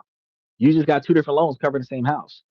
All you need really is to cover the closing costs. And if you put the cost of closing on the seller, you don't have to pay for shit. You just move in and then rent out the property and then have them pay the mortgage. Then you're good. Either Republican Nick and Jordan's a Republica, Nike, and Jordans are $170 for 5 pairs in China, but they $350 a piece in the mall. So you can go and buy 500 pairs in China, plus the cost of shipping to America, and then sell them bad boys for $300, $50 less than what they cost in the mall, and sell out and turn you a massive profit. You're welcome. Now, after all the stuff we've been talking about today, the problem gets even worse when you look at the currency of engagement. What emotion is the stickiest? What do you think? What feeling holds your attention better than anything else? It's going to be outrage. And I didn't even know that until I researched the show. The outrage that I have found that will make this podcast so popular is that we find ourselves fundamentally outraged that we didn't know this shit before today. Before I started talking about it, most of us did not know about the stuff that I'm talking about. And we are outraged at ourselves because we should know. This information has been around for 40 years. Expressing yourself through fashion is very cool in my opinion, but a lot of fashion these days are just cash grabs and meant to drain your bank accounts. But see, that's one of the things. I was talking. You got like take this shirt for example. I know a lot of people been knocking it today, Stevie Wonder, Blade, Matrix, Morpheus, all of this stuff. But this shirt was a 3 pack for $20 for the whole pack with shipping. So what, $4, $5 a shirt. And it looks sharp. Stretchy fabric, good quality. Bought it on Temu. Now I could have went to the mall and bought me a turtleneck for $55 for one shirt. You can look cool and you can look stylish, but you can also be fiscally responsible about it. I got a lot of suits. I when you look at the rest of my channel, every day I come to the channel dressed up because that's all I own. Not because I'm trying to impress y'all. That's all I have. Closet full of suits. But I got suits that I bought 13 years ago that still fit, that are still in good condition today. They never go out of style. So for me to spend what I spent on the clothes back when I was in college, and I'm still wearing it today, on average, the cost of the outfit is roughly about 30, 45 cents a day for the last 13, 14 years. Whereas a lot of people who buy seasonal clothes that are only in for the moment, they can only wear it 2 or 3 times and then they got to put it in their closet.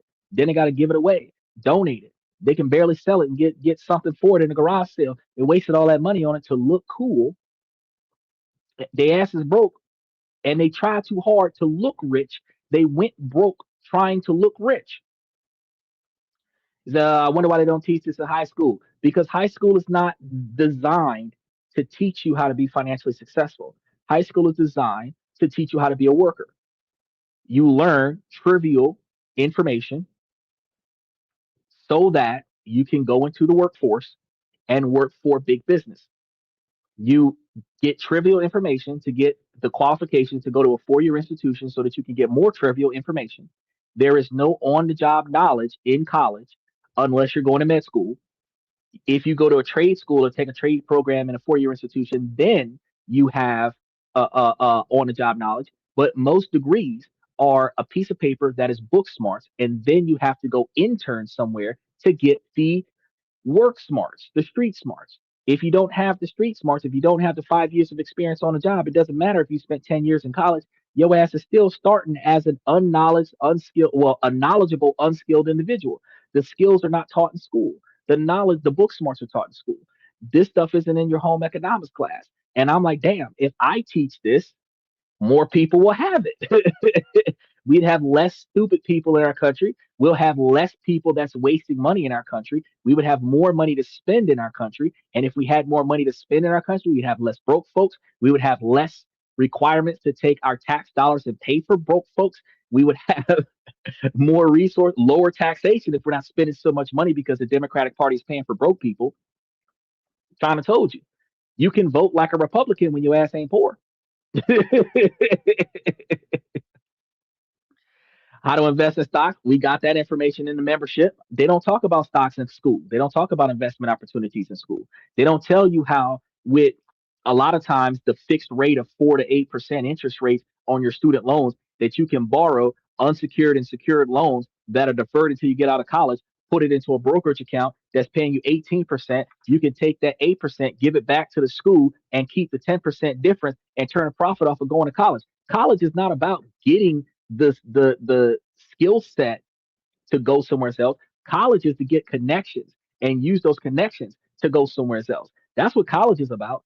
College is a meet and greet area. That's why fraternities are so popular, because the alumni network jobs and everything like that to other people. But if you just go to college, you stay to yourself and you go to college, get your degree, and get out the workforce, and now you're flipping burgers at McDonald's with a dropout. You're wearing a Winnie the Pooh costume at Disney World. You got $150,000 in student debt, and you're a mascot for less than minimum wage.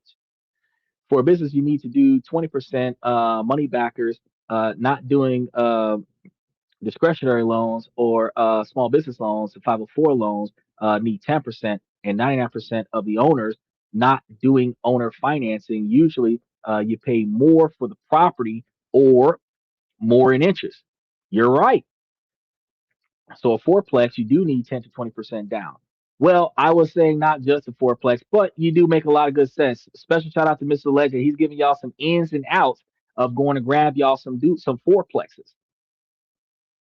And fourplexes, sometimes fourplexes are somewhere around $500,000. You might find some in lower cost areas, lower populated areas at cheaper cost.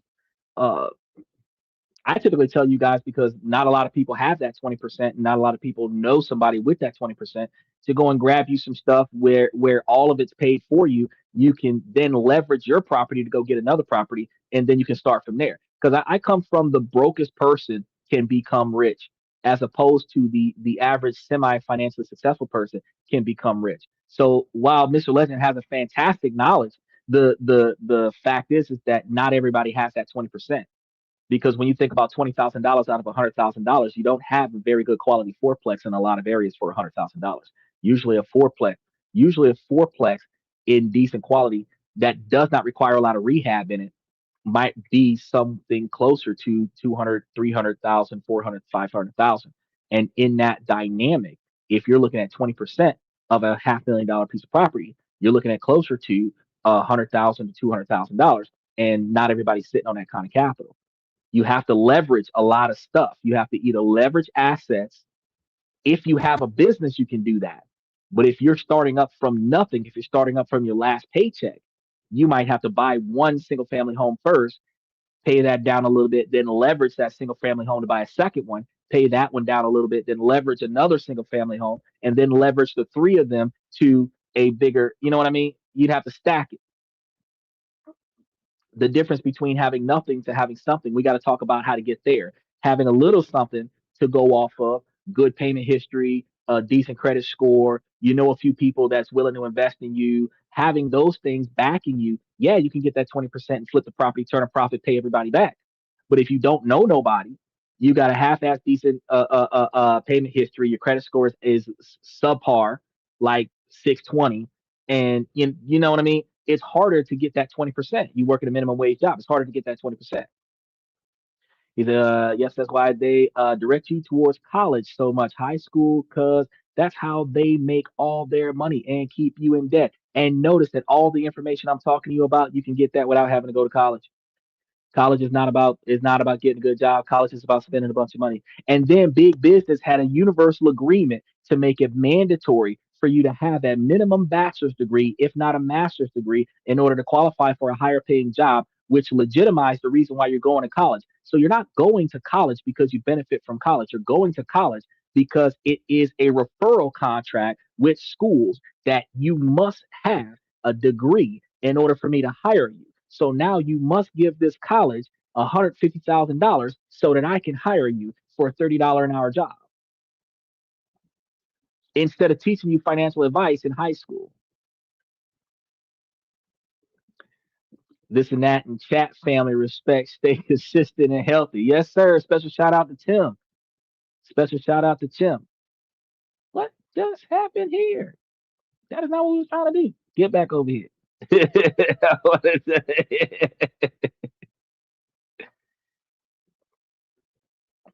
Oh Lord. Oh, there you go. It's him. He way up there. Like, nigga, I catch up with these comment sections. He said, very true.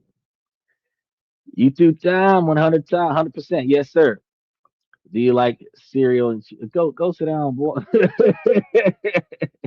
Yes, really 100% is the people that you don't know have all the connections. Like Epstein had all the connections, and it's always not what you know, but who you know. Make sure y'all like and subscribe as you'll come through here because people don't think about this stuff. And we talk about this 7 days a week. That's what my dad meant. He always said you make $1 million and you become a Republican. No more Democrat. You don't vote Democrat until you don't vote Democrat if you're rich. You vote Democrat when you're poor. When you got money, you vote Republican. So it ain't about the policies. It's about how they're going to back their own. So if you're voting to keep your money in your pocket, your ass got to have money because Republicans are going to take away from government resources to keep taxation low, and the government resources pay for the poor. Poor people got to vote Democrat. But if your ass is making $1 million, you don't want to pay 50%. So you got to vote Republican. Once I get successful, I want to keep my money in my pocket. So in order for you to get to a Republican voter stance, you must fix your fucking money. First person accountability. You got to change yourself. He said, I'm buying 15 of plexes for 549,000 fully occupied, generating 115,000 a month. I'll be profiting $7,000. Ooh, congratulations. See, now that's a good deal. That's a good deal. If you're willing to go to college, you better go to college doctor because most people that come out of college have nothing but student loans. Actually, less than 60% of individuals that come out of college even make it into whatever profession that they want. Even if you go to be a doctor, um, if you get your doctorate or if you go to work in a hospital as a medical doctor, you're rarely able to meet those expectations because just like there's 60% of people that actually get into their careers, there's less people in that top tier position than there are people that are aiming for that top tier position. You have the majority of women going to nursing school because, oh, I want to be a nurse because a nurse sounds prestigious. But a nurse is the one that's wiping your ass and cleaning up the feces out of the bed and changing out the bed sheets. So really, out and that's what you're doing when you're not taking the blood samples and all of this other stuff in intake. The patients that are in the bed that are being treated by the nurse, you're really just a housekeeper for the hospital. That's what the nurse is for 35, $45,000 a year. But you're going to college to get that. Is or a stomach ache to leverage that much debt, bro. You know how much he just said he was gonna be. You gotta have the opportunity cost. You gotta be able to get out there and make that money. What's your thoughts on trade schools? Trade schools give you more experience in college, and I think that it's better for you to go to a trade school to learn something that you can apply to profit than it is for you to go to college to get book smarts and not be able to apply anything that you learn. Because you can learn all of the laws of gravity and you can learn Aristotle's theories, but what the fuck are you going to do with that? You can learn philosophy, but the only thing you're going to do with a philosophy degree is be a teacher. You can learn about history, but the only thing you're going to do with that is become a teacher, unless you luck up and become a historian in a museum or something like that, where museums are making closer, a little over, they're probably making minimum, not minimum wage, but middle class wages, like 60,000 a year, something to that effect, right? But you got to really figure out what you want to be at in life and then reverse engineer how to get there. To get in there is working 15 hours a day for 2 years. I know other Indians who worked 15 to 20 hours, 2 to 5 years, and own hotels, gas stations, lodges, companies. So you see, he ain't no slouch. He talking real stuff, but he has not yesterday just started up. He been doing this for 2 years and 15 to 20 hours a day every day of the week. He ain't broke, but he grind to get there. And that's not what a lot of people do. A lot of people spend more time playing video games. He said, but you know what? Funny, black people will always conservative people because we didn't have a lot from what my pops told me, and you couldn't spend what you don't have. Black people are always going to be financially challenged while they're making fiscally irresponsible decisions so that they can impress each other. And then they're going to devalue themselves by using the N word. Then they're going to shame other people for using the N word against them instead of them having self respect and self dignity and letting that word die. Then they're going to devalue themselves even further by acting irresponsibly in the streets and throwing money around at the club and everything to that effect just so that they can get attention, that dopamine hit from attention. Then they wonder why they ain't got enough money to pay their bills. If you in a strip club throwing money around, that's money you could have invested in stocks, bonds, or real estate. Yeah, you are the VIP in the club, but why are you not VIP in your own damn life? You ain't got your mama vacuuming your clothes and your daddy cooking your food and stuff, but you out there at the nightclub making it look like you got it all. Cash money millionaires representing the 99 and the 2000s. What they gator boots with the Gucci shoes. They ain't got no job, but I stay fly. Listen to the lyrics of the song. I'm broke, but I spend all the money I get on impressing everybody else. Got to Escalade with no gas in the tank, but all the money on me. All the drinks on the club on me. Why you ain't got no gas in the car, but you buying drinks for people you don't know? Social stigma. Broke people put more effort into not looking broke, but rich people put more effort into not looking rich.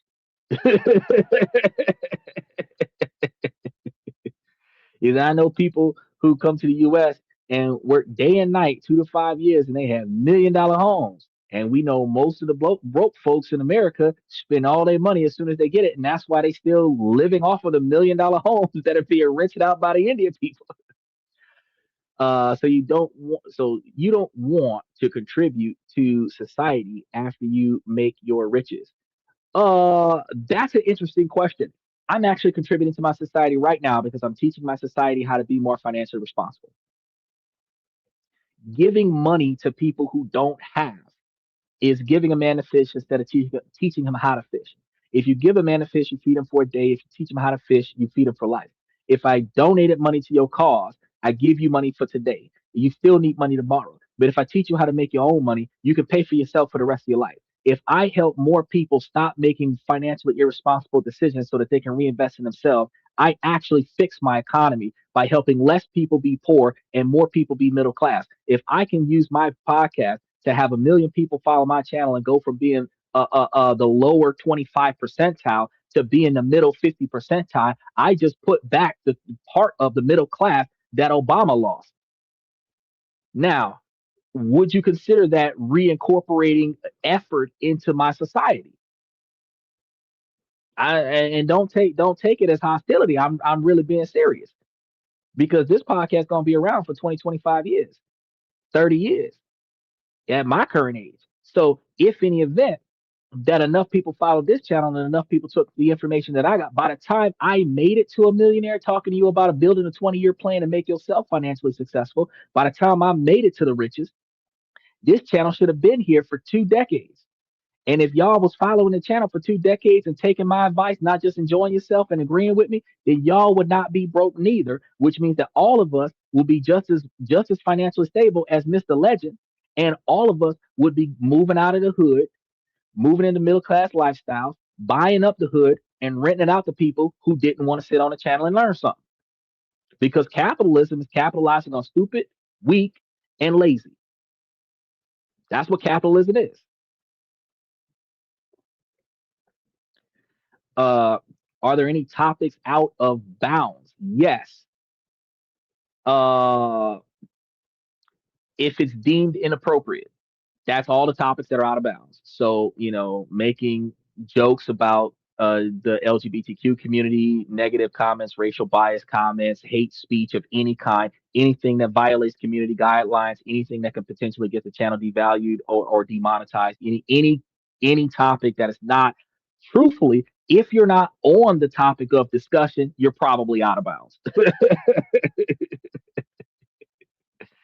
That's to be on the safe side. He said, "Facts, Mr. Legend. It's all boils down to your work ethic and how much you really want it."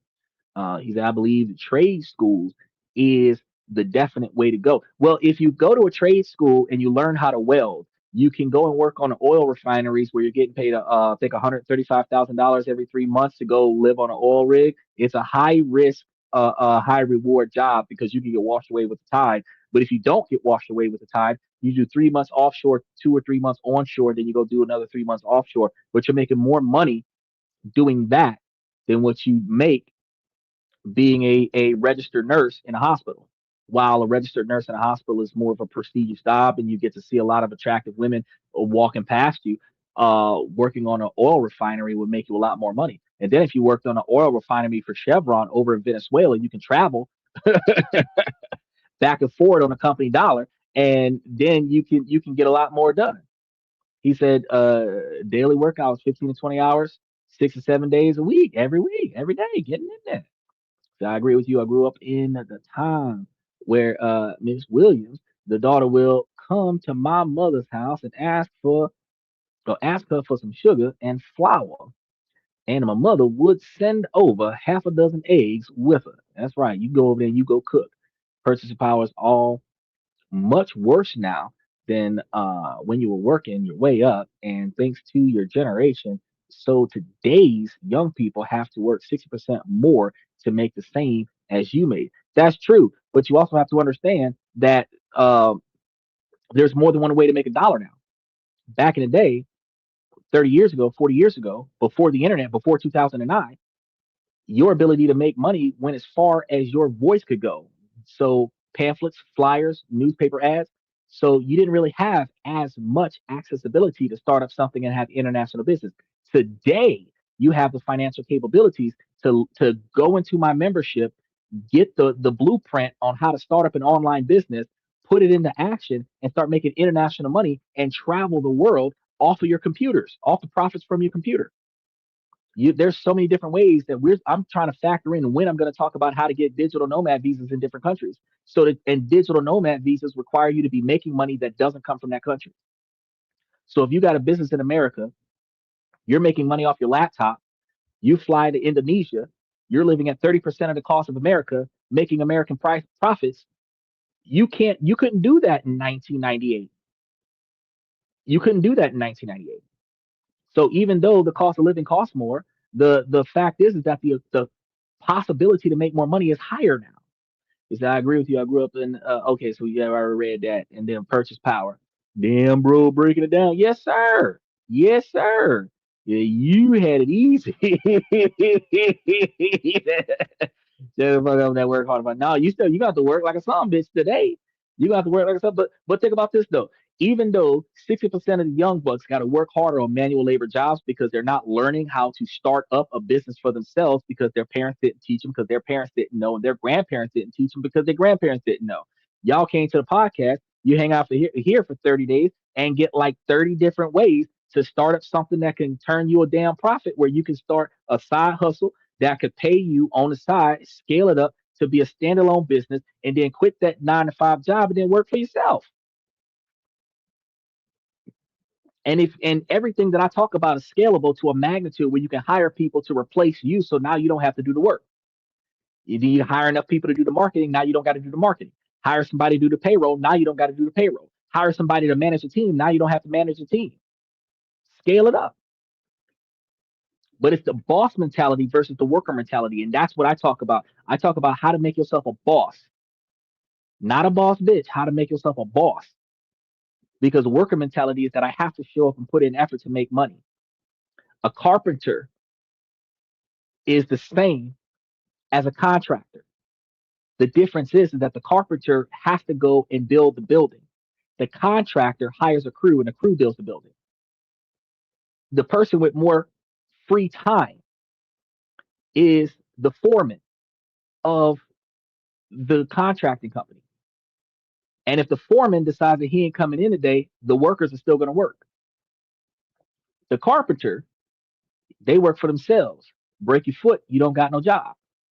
A foreman got people working for him. Break his foot, he's sitting in a chair with his foot up, and everybody else is doing the work for him. You have to be a boss. Whatever you decide to do to make money, you have to try to put that in a position where you can scale it up. It can make money for you so that you can stop having to apply yourself. You got to work towards a scale. But if you start on the first flow and you build a second flow, you need to have employees on the first flow. By the time you build a third flow, you need to have employees on the first and second flow. And you have to have a plan that is designed to phase you out of the manual labor of whatever job you got. AI automation stuff, anything that you can have a computer do on your behalf, set it up and let the computer run. He said the generation before you set up for success, yet you don't do the same for the rest of society because you are selfish. Why do you hate America? Because Americans are lazy.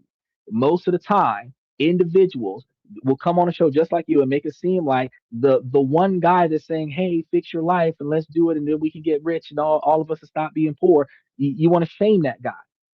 The last generation did not set up the next generation for success. That's why we still have 73% of poor people. The last generation did what they could to make themselves successful and they set their children up for success. 73% of poor people are still poor because most people are encouraged to waste money. So America is not the way we think it is. It's the bottom 100 or bottom 135 of a lot of different things. Either we got to keep this brother safe. White people go cuss for him. Passing on too much financial knowledge, bro. I am passing on way too much financial knowledge. I don't. They look now. I walk around with a bulletproof vest and my Second Amendment because they gonna just do know what he doing. He know what he doing. What's 60% more of 20 hours a day, 30 hours a day? Come on, man. So if I could find a way to work 20 hours a day and then spend 4 hours on this podcast talking to you, and I spent that 20 hours, not even 20 hours a day, I'm doing 20 hours a week and I'm getting paid off the computer. And you're doing 20 hours a day. What's more than that? What's more than that? Because he's talking about working 20 hours a day, sleeping 4 hours a day, working 7 days a week. You're talking about how people back in the day work harder than that. If he's doing 20 hours a day, 5 days a week, that's 100 hours a week. The average American, and he's not American because he told you he's Indian. The average American is working 55 to 65 hours a week, which means that this man is doing about 35 hours a week more than the average American. And that's why his ass ain't poor. Mr. Legend is not poor because he's putting in more work than Americans put into their own lives. It is not easy to be wealthy. Wealthy people are up at 4 o'clock in the morning straight trading stocks. You wake up at 8, 9, 10 o'clock in the afternoon, and the wealthy people got their money. The stock market opened at 11 in New York. The stock market opened at 9 in New York. And 3 hours ago, that would have been 6 in California. If you ain't up getting your trades together at 4:30, 5 o'clock in the morning in California, by the time you wake up at 9 o'clock in California, all the good trades that happen in New York. You not sleeping 8 hours a day. If you sleeping 8 hours a day, that's a third of your life you throwing away. You wonder why time fly. Because you spend so much time on your ass doing nothing. That's the reason why poor people stay poor. Yeah, the longest I have worked is 37 hours straight, nonstop. I have done 72 hours straight because I was a night shift cook at a Waffle House and I covered 9 consecutive shifts. And but that was when I was a kid. Now, fuck that. I give you 10. 10 plus a podcast. That's it. Which will be at most 18.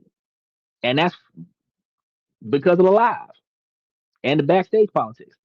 All right, well, I respect you. I respectfully disagree, but I think you are on to a good path helping people to be business owners and such. No, I respect everything you got to say, bro. You're not wrong about what you're saying. It's just that the other half of it is if there's more to it because I can't just hand out to other people and be like, oh yeah, I'm gonna become a millionaire. And I personally believe that I would be more selfish if I knew a better way to stop being broke and I didn't tell nobody. I'm just not broke no more. And people, oh well, how did you get that way? Man, I got skills, right? I think that would be a selfish position. But if I know that there's so many different ways that we cannot be broke, and then I take the time and I tell y'all about it and I take the time to educate y'all about it. And then y'all put in the effort to do the things that I'm telling y'all to do. Do your research on what I tell you to do, and then try to apply it in a way that it benefits you. And then y'all stop being broke. Guess what happens? I build the same kind of legacy that Martin Luther King, or better than Martin Luther King, would have built, because my legacy would be the success of the people around me. My legacy is not the $1 million that I made for myself. My legacy is the success of the people who came to this podcast, sat here 4 hours a day, every day of the week, listened to what I had to say, did the research, applied it, and stopped being broke, stopped having to need government funds, stopped having to have food stamps, stopped having to have WIC, stopped having to shop at cheap because they can't afford it, shop cheap because they choose to, you know, running from debt, stop running from debt, utilize debt for your benefit, teaching people how to build generational wealth.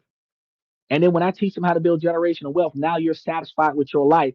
If I'm responsible for that, I believe I did more for my country than what I would have been if I was the kind of guy that made myself a millionaire and then donated $250,000 a year to the homeless to feed the homeless. Why not build a real estate investment company that will house the homeless so that there isn't a homeless population crisis? I covered that on the show a couple of months ago, where I do believe it's a $42 million a year budget that could actually eliminate homelessness if it was driven for the sake of taking the people off the street and reincorporating them back into society, which would also improve the GDP, because if the percentage of homeless people had jobs and they were spending money and they were paying taxes, then there would be more money going into the pot, which means we'd have more resources going around.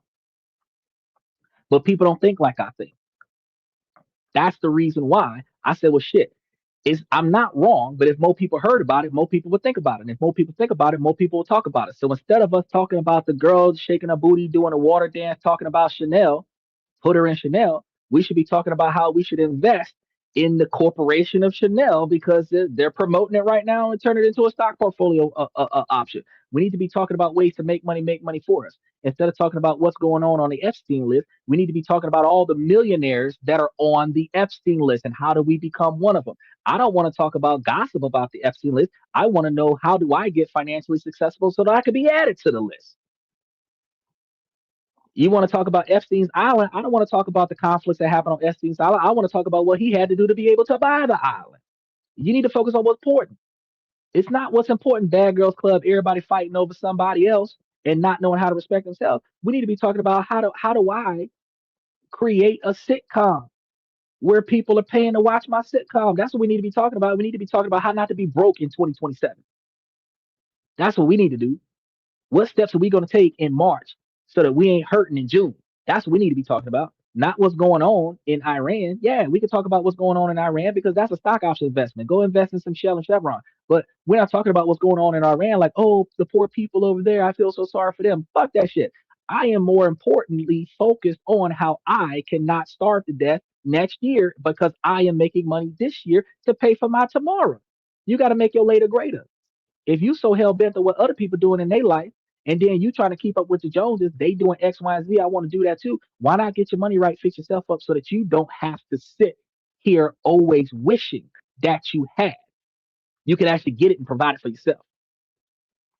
Colin said he's giving more advice on financial decisions than America has ever taught us in school. What the fuck are you talking about? Life isn't easy. You gotta work much more ways to work now. Just stop with all the excuses. No, I'm trying to tell you. Get them, Carlton. Yeah, I used to make about 300 in one day when it snowed cutting grass. When I was a little different, I had a little paper route and I was a little hustler. Vacuum my team does days. But my God, when I was 9, I showed the perfect opportunity cost. I decided to go get me some Kool-Aid, make some lemonade, get me an ice chest, and go sit outside the courthouse. And I sold Kool-Aid. And I was making bank because I realized that the courthouse did not have a cafeteria in my city. And I realized that the nearest cafeteria was too far to walk. And I realized that the judges gave 10 to 15-minute breaks and the felons that was going to court needed something to drink before they got convicted and I got a profit. It was what, 25 to 75 cents a glass, and they was buying it up. Let me get 3 of them. This is the last time I'm gonna taste Kool-Aid for the next 5 years. They about to get convicted. They was out there buying it up. I was making bank. But this was back in the day before they made you have to have a vendor's license and all this other stuff. So, the opportunity cost.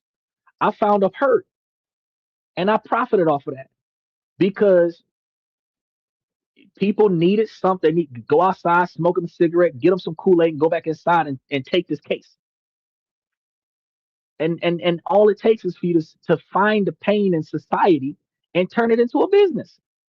Because I wasn't selling convenience. I wasn't selling gift cards at the courthouse. I'm selling your last taste of American freedom.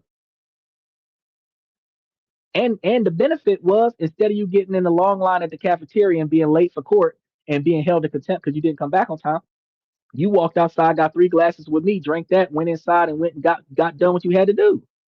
He said now he's trying to compliment you. I love the backhanded compliments, dog, because they admitted the fact that I wasn't wrong. Very lazy, and American people are very entitled.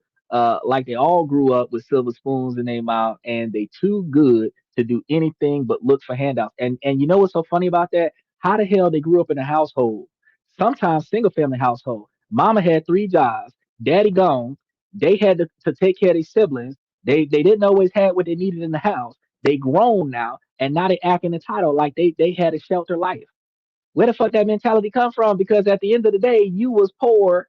You went to community college, community school, community high school. You did the free lunch because you couldn't afford to pay for lunch.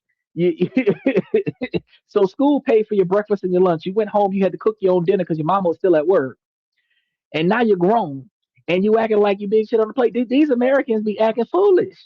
Oh, because they're a college student now. $175,000 worth of debt. People didn't work more hours, they work more efficiently. No, people work more hours and they work more efficiently. Now people don't work more efficiently. They just put in hours because they feel like they get paid for their presence. And I mean, if you could turn your brain off and get paid to be here, you show up. The money's right. It covers your standard of living, and that's wrong. So, disagreeing sleep is called greed.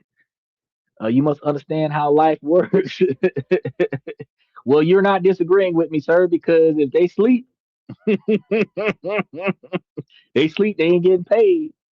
Most people need 7 hours of sleep to be effective. No, you can function off of six. You're going to find that the older you get, the less you sleep. Children need 7 to 8 hours of sleep. Individuals over the age of 20 can function off of 7 to 6 hours of sleep. People 30, 40, 50 years old can function off of 4 to 6 hours of sleep. Individuals that are closer to 70 and 80 years old have no problem with only sleeping 2 to 4 hours a day. It's just different. LeBron James sleep 10 hours a day. You can sleep and still be productive. LeBron James can in the low quality NBA that we have right now in 2026, LeBron James can sleep 10 hours a day and then play basketball for millions of dollars a year with a league of people that are subpar to the original ball players and be considered the greatest alive because he is the oldest, longest ball player in world history. All he did was shoot a ball into a net. He's not being productive doing that. A multi-million dollar, he can invest in other things like Michael Jordan or Kobe Bryant or Shaquille O'Neal. He can invest in other things like Stephen Curry. His whole identity doesn't have to be ball playing. But the fact of the matter is that he made his millions because he made a ball go into a net and somebody paid him for it because his ass was tall. Okay. And his kids are going to be set up because he made all that money and somebody put it in the right place for him. But not 100% of Americans, not even 20% of Americans can get that type of opportunity. Because if I wanted to sleep 10 hours a day, technically I could, because like I said, I work 20 hours a week. That's around 3 to 5 hours a day, which means I got 20 hours a day to do whatever I want. If I spend 3 or 4 hours on a podcast, 5 or 6 hours on a podcast, I can because I don't have anything else to do at this moment. I could be playing video games or doom scrolling like everybody else, but instead I'm leading a podcast. I'm teaching individuals. I'm building a narrative that builds an audience that can build a commission and a capital that leads to a long-standing quantity of success over decades. You know, but most of the YouTube channels that are holding a million or 5 million or 10 million followers are podcasters that's been doing it for 10 or 15 years. It's a career. It's a career. But being able to get paid to sit in a chair and tell you ways to make yourself financially successful still requires work. It ain't free work, but it required me to have the knowledge and the skill set to apply myself. Is there no consistent work, consistent sacrifice, and consistent reinvestment? Yes, I like that. Consistent work, consistent sacrifice, and consistent reinvestment. That's how you make yourself successful. And before industrialization and the 8 hour workday, everyone slept 4 hours, then worked for 1 or 2 hours, and slept another 4 hours. It is called biphasic sleep.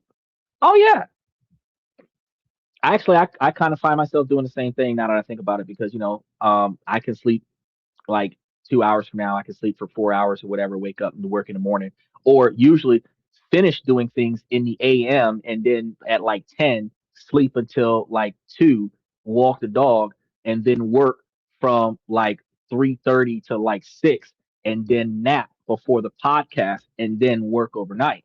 So yeah, 37 hours talking about day and night straight work 2 days, bro.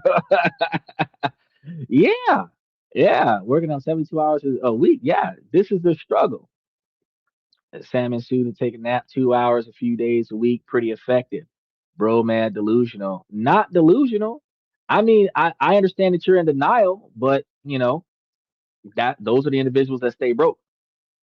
I did those 48-hour days. Shoo, burning the candle at both ends. Get a better phone quality. Well, I thought you were here for something important, buddy. Sorry that you didn't want to learn something. Technically, I'm not sorry. I could get two shits. You don't want to learn something. I don't want to tell you I'm sorry. I don't give a fuck if you don't learn something. Everybody else here trying to learn something.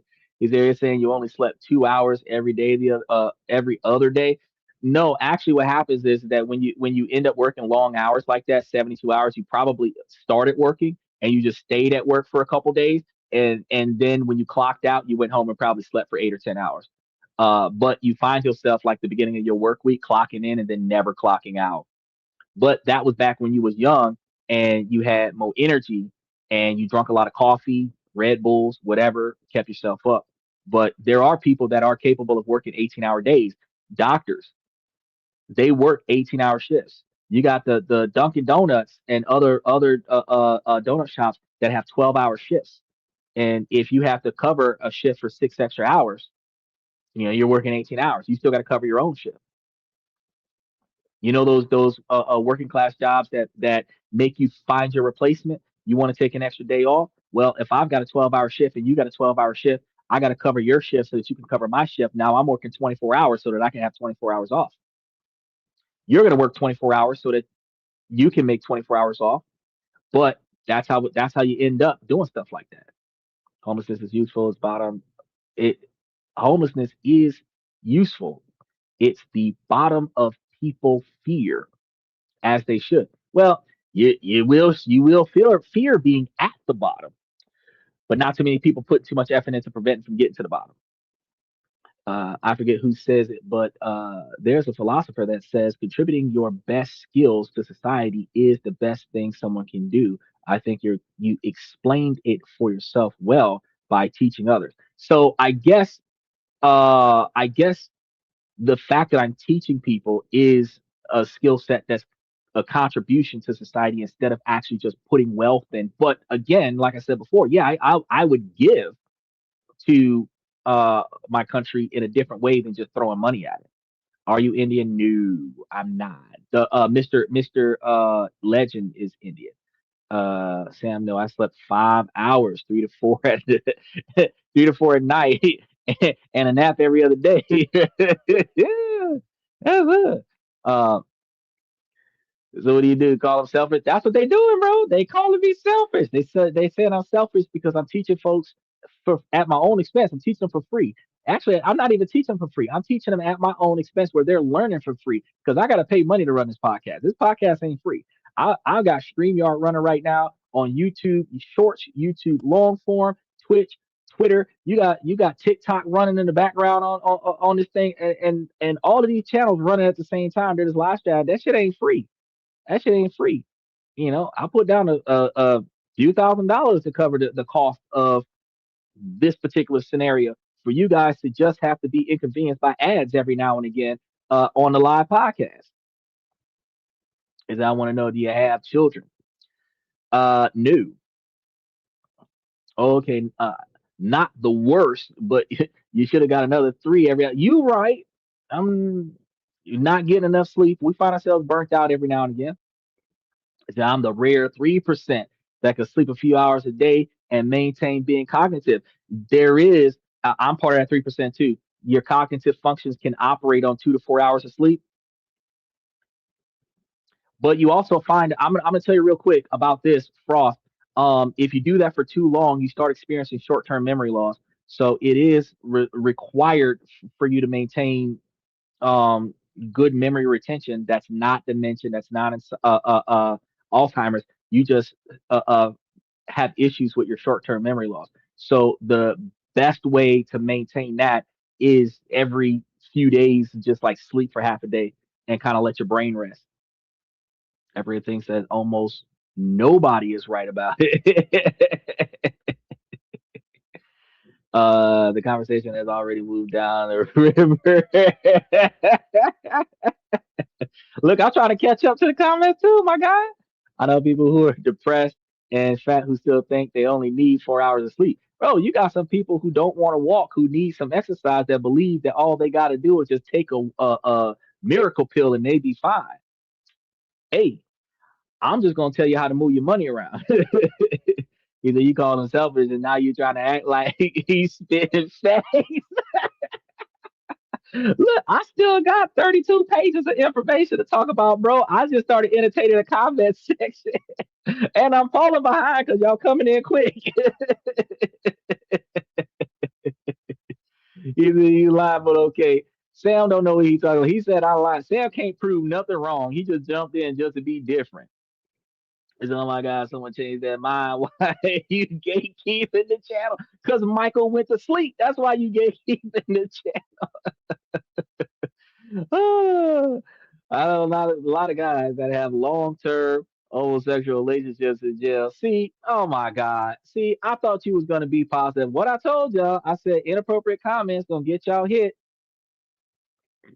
Dyslexia isn't just complex words. True.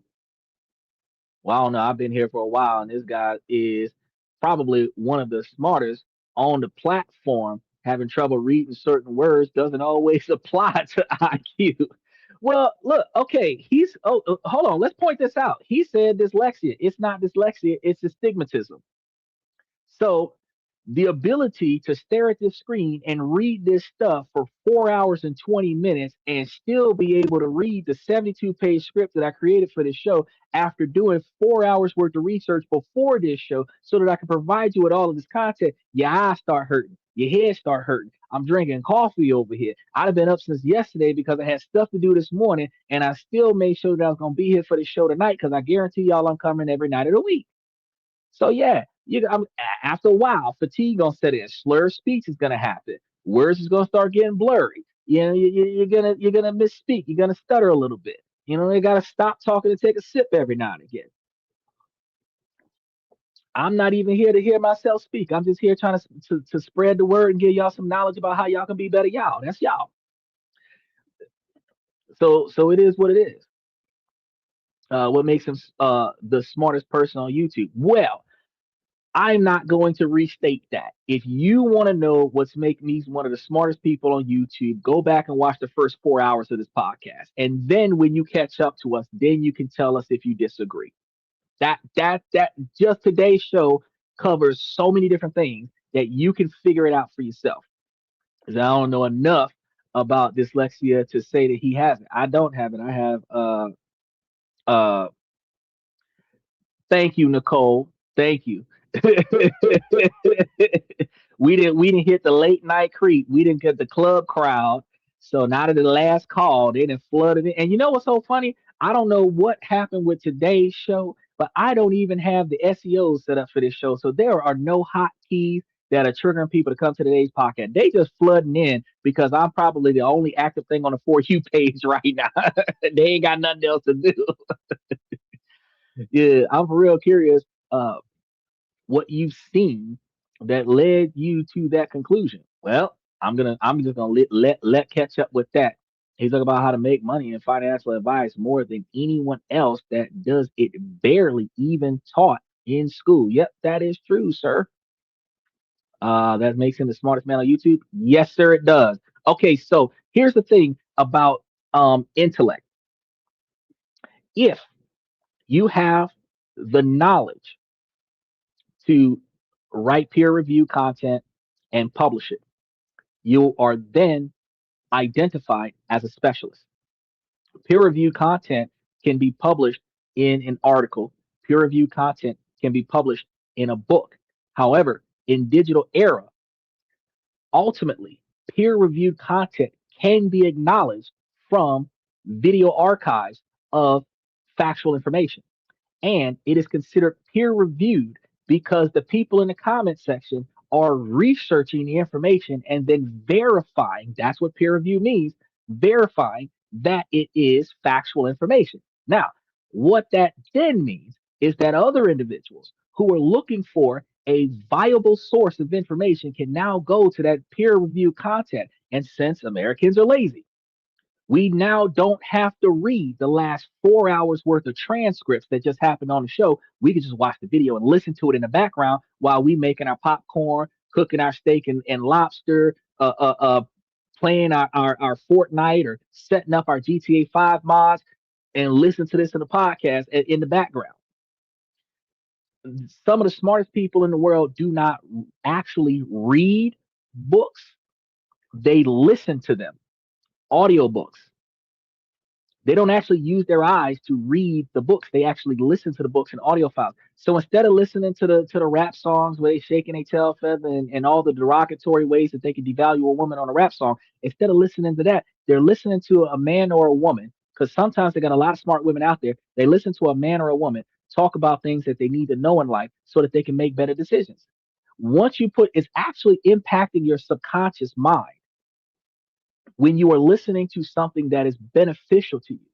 The same way that listening to violence encourages you to be more violent. Listening to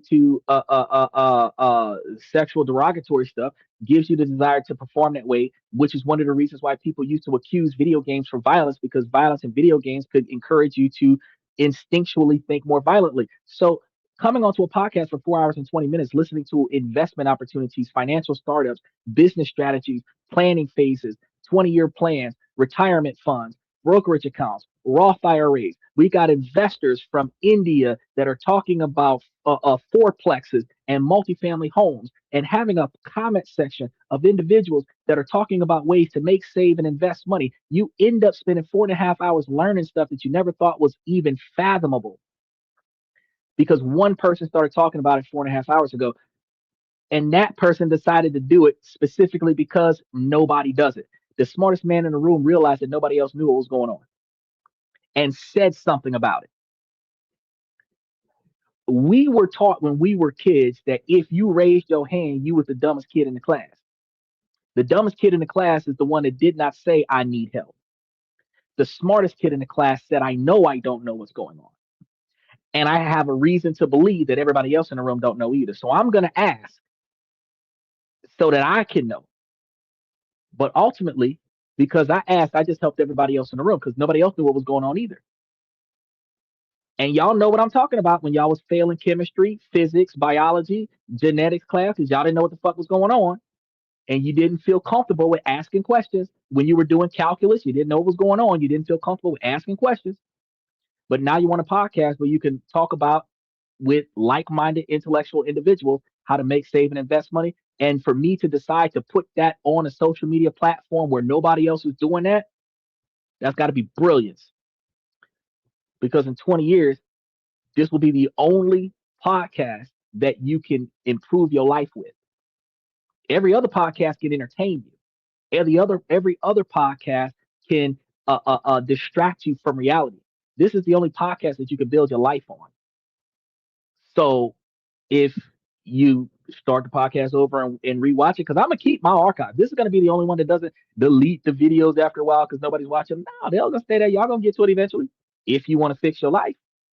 Because I heard nothing special. There's way better financial advisors on YouTube. I tell you what, if you know some, tag them on my show, have them come on to the show because you got the opportunity to click the link, approve the mic, approve the camera, come on in real time. And I will side by side and talk with some financial institutional individuals because we had Dylan up here. We had Jesse up here before. We had Sarah up here giving y'all relationship advice. We had Joe Mastrano giving y'all tax advice. We had alanito.music, who actually created the theme songs for the show from Switzerland. He was on the show. We had your boy from Crestify and Happy Oli Dogs that come up onto the show. And so I've had small business owners come onto this podcast live and talk about their business and talk about financial information. So I mean, if you know people that talk about finance better than I talk about finance, by all means, I encourage them to come.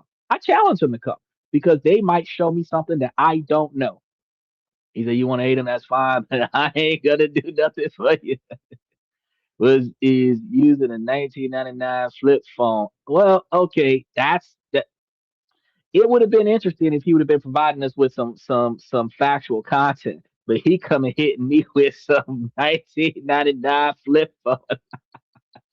Ah, they sometimes they just like to be negative, and they like to be negative because they're lonely. And the issue is that trollers will come onto a podcast like this because they want attention, and they're going to try to do stuff to trigger because if they can ruin the podcast for everybody else, they accomplish something.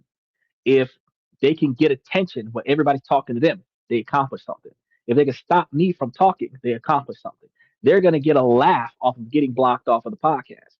But the fact of the matter is that I mean, once they stop showing value in the conversation, it's like it's time to go, and I'll make sure that they ain't here. And his views on the war and the government are pretty solid. No, I'm going to talk about how money makes money for you. I'm going to talk about the opportunity cost and chaos. That's going to be the other thing because we haven't gotten to the rest of it. The first, I told you guys there were 3 points of today's main topic. The first one was politics. The second one was the social media part, and we stopped there. And then the third part, we still got to get to the third part. We still got 32 pages of the script that I created for the third part. That is the other half of the chaos. We're still on the social media aspect of how your ability to receive and benefit from knowledge is being compromised, and that's when all the trollers fell in. Bro is definitely not as smart as he thinks he is. I really appreciate you telling me that. Thank you so much. Um, that yeah, because buying a $500 camera for pixel perfect quality is a great investment. The quality doesn't matter. You can still see and hear him, can't you? Look, here's the thing. I actually have a $500 laptop. It's a Lenovo Yoga i7. It's a 2023 model. And I am using the 420 pixels because T-Mobile's working on towers in the area. And usually we experience so many drop frames in this channel. It is ridiculous. I be freezing and everything like that. And for some reason today, it has been smooth the whole show. I have not seen much of any in the last 2.5 hours drop frames or anything to that effect. And the reason why I'm not doing high definition 4K is because the picture quality was worse. While yeah, I would have been 3D, I would have been 3D froze. And instead of me being 3D froze, I'm like, fuck it, I'll be goddamn 1990s old school fuzziness in the background kind of situation. Why? Because the quality is not in the visual, the quality is in the audio. Long as you can hear the words that are coming out my mouth, it don't matter if I'm moving or not. What matters, it don't matter if the curtain behind me makes you think about a real bookshelf, even though it is a curtain, it's not an actual bookshelf. None of that matters. What matters is that some of y'all sat here for quite a few hours out of the day for the first time in your life and learned something the whole time you was on your cell phone. That's what matters. What matters is that you learned a hell of a lot more, and you're motivated to come back tomorrow when we start talking about better ways to dress yourself. And this is a male-driven podcast from the male's perspective. So a lot of people are going to continue to come back because we're live 7 nights a week, and we got a different thing every night of the week. We do follow-ups on a lot of shows, but we're coming with new stuff, new concepts, new information every night of the week, 365 days a year, and a leap year. The only thing that's going to stop this podcast from going live is if there's absolutely no power in the area and all the towers shut down. Because if I can go live in the dark, bro, I'll put on some spotlights and I'll go live. Either I'm half black and half white. I don't care. You want to have a fucking fully decked out studio when it works perfectly fine. But you know something? I'm glad you said that because Colton, you got so many podcasters that'll spend $1,000 to $2,000 on equipment to start their channel. They don't get traffic right away. You got to spend hundreds of thousands of dollars on advertisement starting off, sometimes between 500 and $1,000 a month worth of advertisement on the platform in order to get more traffic to come to your show. And then you have to produce enough meaningful content often enough to build an audience for the audience to stay and keep coming back. If you're trying to build a platform based off of interaction, not just a faceless podcast, you also have to put a lot more effort into having meaningful interactive content for the people to communicate with you. And that's going to be a lot harder. Then, because I'm a man, none of the men that come to the channel are going to be here because I'm attractive. They're here for the knowledge or they're here for the entertainment. The women are going to come here for the knowledge because women are smarter than men. It's just women are selfish and they're hard headed, but they're smarter than men. Men learn to be smarter later in life. Women have that knowledge at 15, 16, 17 years old. That's one of the reasons why a 50-year-old man will date a 25-year-old woman because she has the same mentality at 25 that a man has at 50. But women don't like that because at 38, she's not going to be accepted by any man because the 50-year-old men are chasing the 25-year-olds and the 25-year-old man is chasing the 25-year-olds. Social stigma. But instead of me spending all my money on the look, which goes back to that previous question we had about an hour ago about the businesses failing. You spend so much money on the brand. You spend so much money on the packaging. You spend so much money on the advertisement, the marketing, the building construction, the venue, all of the money that is spent before you build the product, all the money that is spent before you sold the first product. That's money wasted. Even in a startup, that's money wasted. If I've curated so many different ways where you can actually start generating money before you even produce the product, that you're producing a product after you got paid. And then you scale up the product and use the profits from the product to pay for the scale up, which allows you to get your EIN, allows you to start up the business, get you a brick and mortar setup, or use a digital nomad feature where you don't have to spend so much money on the overhead for a physical location. Scale it up where you make enough money for two workloads and then pay a second person to come in. All of this stuff happens because I found the information. So yeah, I don't care if somebody want to knock me down because they feel like, oh, I've got a low quality video screen. I don't give a fuck. I'm seeing double anyway.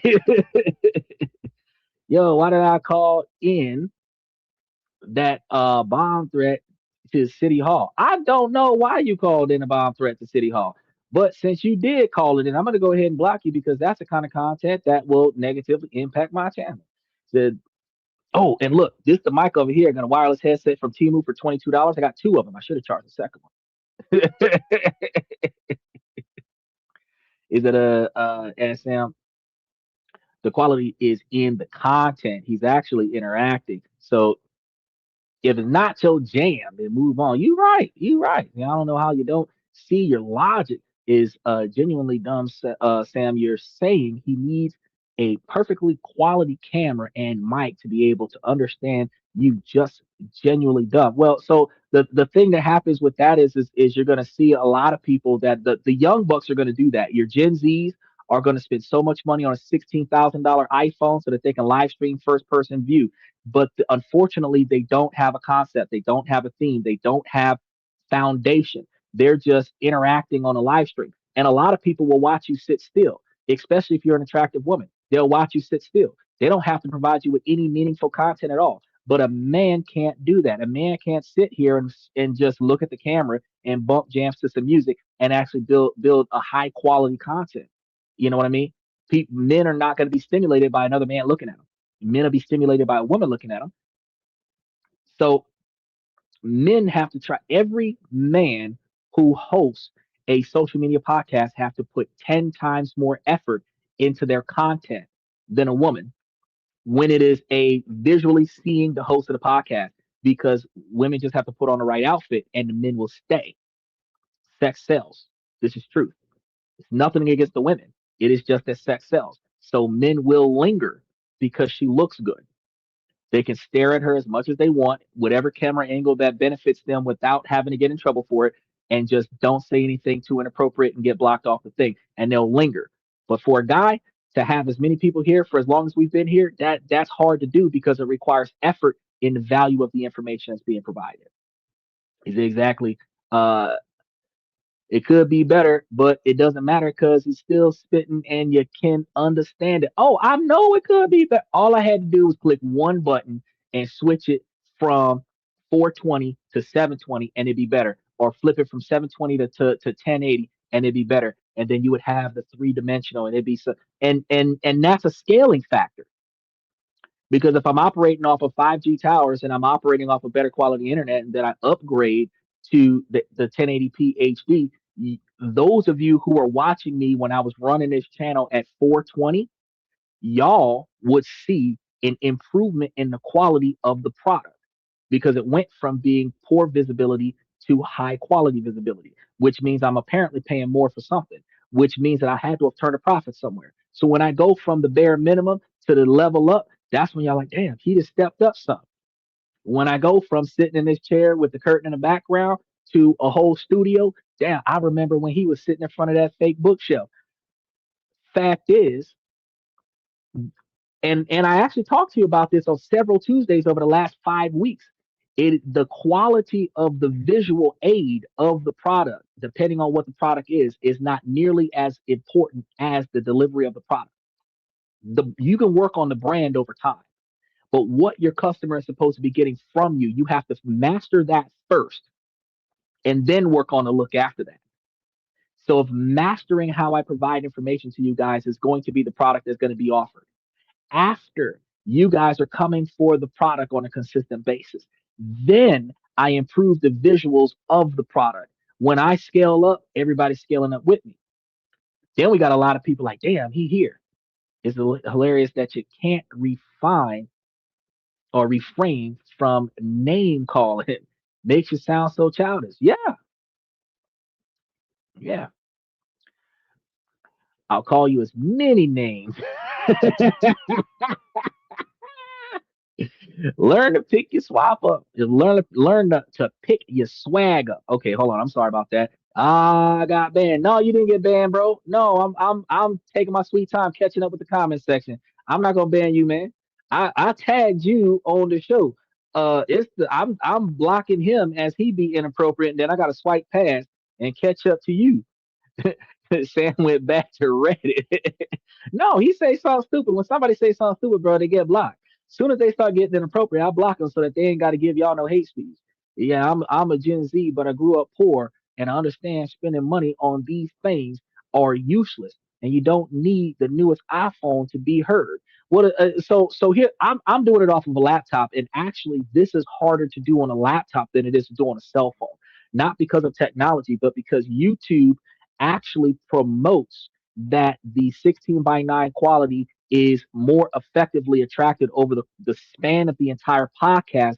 However, YouTube's algorithm strategically shows more 9 by 16 versions on the For You and Shorts reel because they're competing with TikTok. So technically, while data indicates that long form videos off of laptops are more successful over the long term for longevity followership, the 9 by 16 version is actually more successful for short term viewership. So if you're trying to increase growth on your podcast, your most effective way to increase growth is to spend more time on the For You page in 9 by 16, providing them a valuable quality content to make them want to search for you in the long form section. So for everybody that is in the For You page watching me off of their shorts reel, if you ever make it to my main channel and then go and look at the long form of it, you're going to see me in the 16 by 9 version live right now at the exact same time, which not too many podcasters do either. So you can find me from your subscription. If that's why you'll tell you subscribe to the channel. You can find me from the subscriber page and grab either the long form or the shorts version. You could be on a vertical or you could be on a long form. YouTube is supposed to be integrating the comment section between the long form and the shorts reel, but it doesn't always work. However, I put all of the appropriate comments onto the show. So what I'm doing is I'm also integrating long form, short form, and anybody that comments from Twitter, anybody that comments from Twitch, and anybody that comments from TikTok all onto the same comment section. You see it on the screen. So ultimately, what my vision was for this particular channel, not just to provide all of this information for everybody, but to have a cross brand conversation. That was my 20-year plan. Now, I talk to everybody about a 20-year plan. What's yours? But my 20-year plan was to have the kind of podcast that had a cross brand conversation about how to make, save, and invest money and build wealth and start having more highly educated individuals communicating with each other about opportunities to be successful. If somebody with real estate knowledge on TikTok that's talking to somebody that's got tech knowledge on Twitter, that's talking to somebody that's got a gaming platform on Twitch, and them three guys get together and start up a business because they was on my channel, that's my legacy. You know what I mean? and everybody else that come through and interact with one another the way y'all are talking to each other on YouTube. If y'all were talking to each other and then having that conversation with Twitter and Twitch, this is the only podcast that's doing that. It's raising awareness, but it's raising awareness on a broad scale. Throw a little religion on there. Didn't Jesus tell his 12 disciples to take the knowledge and go and share it to everybody who wanted it? He didn't tell them force everybody and come to the church, and because the church, the kingdom of God, is inside of your soul right there. It's not inside of the walls of no church and no people. So we wasn't supposed to go to one location and worship. We were supposed to celebrate it everywhere we was at, but we were supposed to spread the knowledge that we obtained by talking to everybody. The town crier back in the day, that's me right now, sitting here telling y'all, whoever want to listen, this is important for you to know to make yourself better. And if you don't want to listen, you can get the fuck on. But if you want to listen and learn, you're here every day, you're learning every day, you're growing. So over the next 20 years, you'll find out 1080p, three different camera angles. I'll have that $1,000, $10,000 setup eventually. I'll have that studio set up eventually, but I'll have it through scaling from profits, not initial investment. He said, I don't want to be locked into Apple and their higher prices for everything. Bro, if you get Samsung, you're going to get better quality than what you're going to get from iPhone. I found out, I did some research and I found out that Samsung is selling all of its old hardware to iPhone. So iPhone is working on its software and then saving time and effort by investing in the hardware from Samsung. So you're going to see your iPhone 16 is the Samsung S22. Your iPhone Titanium is the Note 4. It's just like Dodge, Chevy, and Mustang. Same body style, offsetting each other 2 to 3 years apart for 5 years. So a 5 year window of a Mustang offsets another 5 year window for a Dodge, offsets another 5 year window for a Camaro. All three cars look the same because they're selling the concept to each other. It's not about the style, it's about the brand. I'm so confident that my product is going to sell that I will make my product look like your product and I'm still going to make more money than you. That is what they're doing right now. And people are spending the money. He said, "Join it just gets more expensive. Just get a nicer phone, like $100, $200, and y'all be good." I bought my S23 in 2023 for $600, and it is 2026, and I have not paid another dollar for it, and it is still brand new right here. Actually, I need to plug that bad boy because it's been running the channel for a hot minute, but it's been running the channel for a hot minute. But yeah, you don't need to waste no money on no expensive equipment. You can use the basic stuff just enough to get your point across, and then after you get your point across, then all you got to do is just chill. And then as you get profits, then you start putting extra money into buying better equipment. He's not the Messiah. He's a very naughty boy. Well, either you could have the titanium grade up unlimited Pro Max. Okay, I'm still not watching. Boy, try.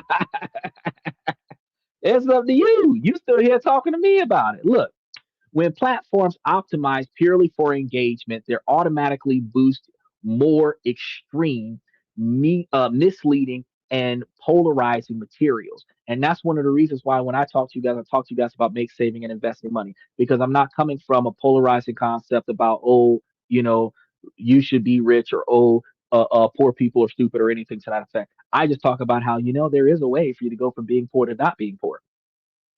There is, and there's so many different ways. I'm just going to talk about all the ways you can go from being poor to not being poor, and then you decide whether or not you want to be poor or not be poor. That's it. Now, this polarizing material that typically comes off of social media, that's going to be because anger is a powerful driver of clicks and comments. Notice each time the people got negative on the channel, we had a lot more conversation going on than when everybody was agreeing with one another and we were all listening quiet.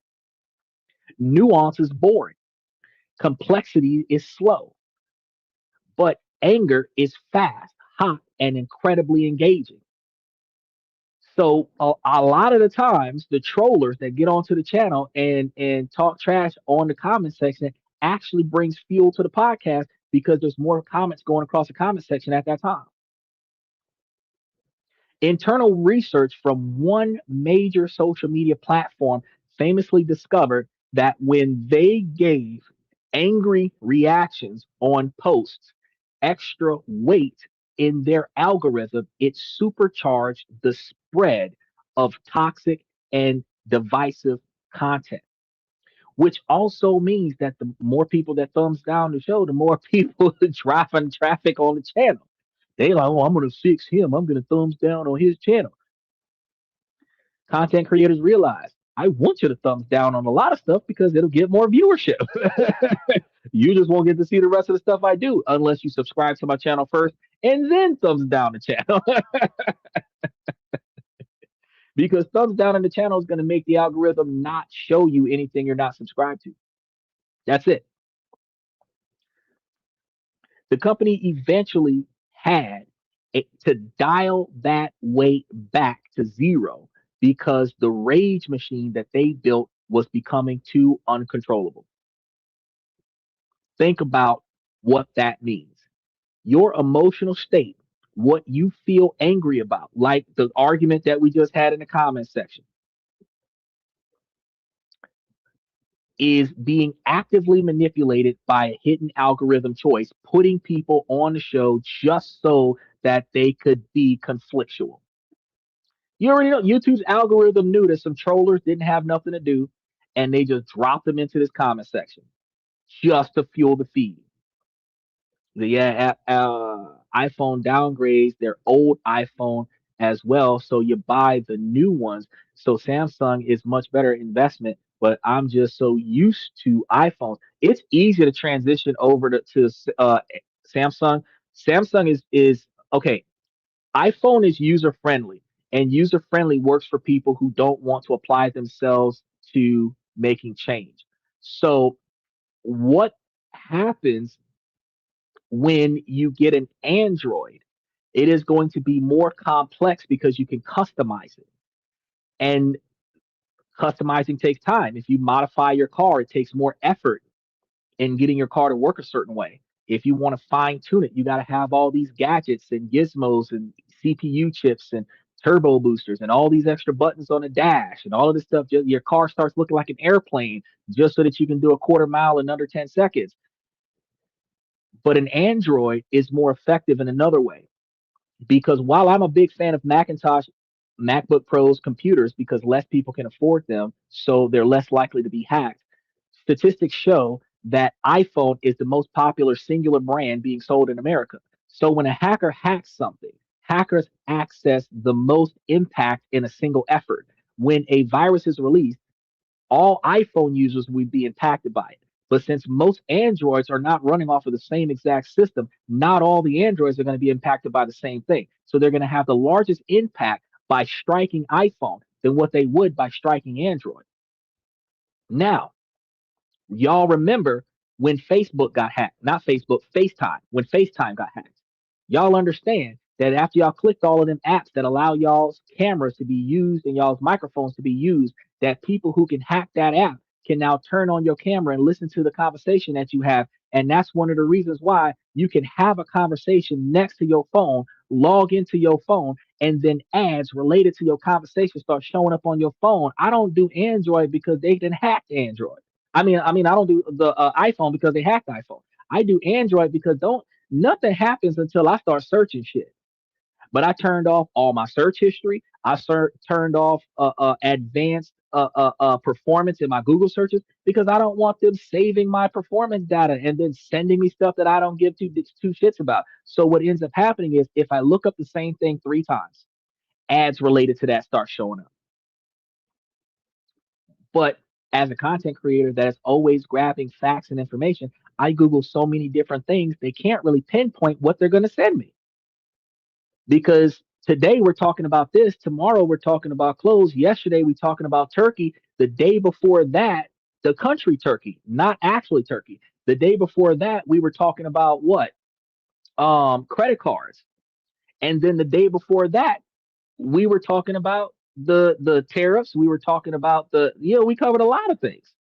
We covered a lot of things. We covered the tariffs. We covered the bombing. We covered the oil. We covered so many things on that day. Questions and comments from the fans on Sunday, and then Saturday we're talking about clothes. We covered so many different things. The algorithm don't know what to send me. Is it very interesting? Definitely gonna invest in a Samsung when my iPhone breaks. Okay, here go another thing. Here go another thing. What they usually try to convince you to do is they try to convince you to trade in your iPhone so that they can resell it to somebody else and give you a very minute credit towards the purchase of your Samsung, which actually they're supposed to write off anyway, because in the United States they're technically not supposed to sell the device more than, I do believe, about $790. So what actually ends up happening, they price it at 1500. If you want to pay that price, you can. But what they do with the no contract thing, and then they have you do like $600 down for the phone, get you a 18-month guarantee, 18 24 month guarantee, promo the rest of it onto your phone bill so that you're not paying for the monthly payments on it. And then you're locked in to a 2 year contract without being locked into a 2 year contract. Now, what happens is if you keep your old iPhone and get you a new Samsung, you got a backup phone. I'm not going to tell you to do that because it's smarter to, like you said, wait till at least your screen cracks. And instead of wasting money on the $250 insurance claim in order to repair it, you put that $250 down on the down payment to get the phone, get another phone, and then keep your cracked iPhone as a backup phone. As long as it works, you know what I mean? And ironically, if you take your iPhone to some of those smart shops that fix phones, you could probably pay them 25 or $50 to fix a phone instead of $250 for the phone company to send you a refurbished phone, which is exactly the same thing. Is Samsung built by slave labor too? No, no, not in America. Technically, most things in America are built off of slave labor because you have volunteer work, you have non unpaid internship, community service work, and trustees, all redefinitions of modern day slavery. So it's everywhere. It's everywhere. It's in your hospitals, your lawyers' offices, your grocery stores. It's everywhere. Your pet stores, the Humane Society. Most of the volunteers there, they're unemployed. Most of the people at the Goodwill and the Salvation Army are on probation. Everybody doing community service. It is what it is. Jails, exactly. Jails. Special shout out to Charles. Charles, no, he just got out the club and said, "Damn, this podcast still here." I was watching this when they said last call.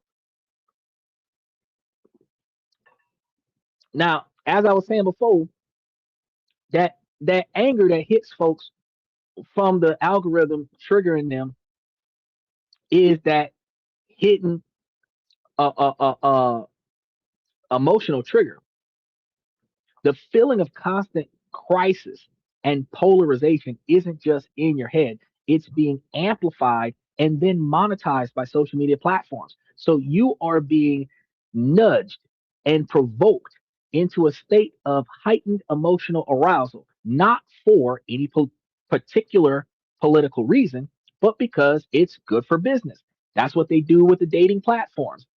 They monetize your desire for social interaction. They have no goal to get you hooked up with somebody, because if you get on a dating app, you find the right person, you're going to give that person 15, 20 years, they're going to have 1 month of you and you're going to be gone. Promoting the ability to communicate with somebody through their platform for a price. You will only have connection with these individuals as long as you pay for the platform. The goal is not for you to find somebody on a dating app. The goal is for you to spend money on their platform. He said, God Almighty bless you, brother, for what you doing.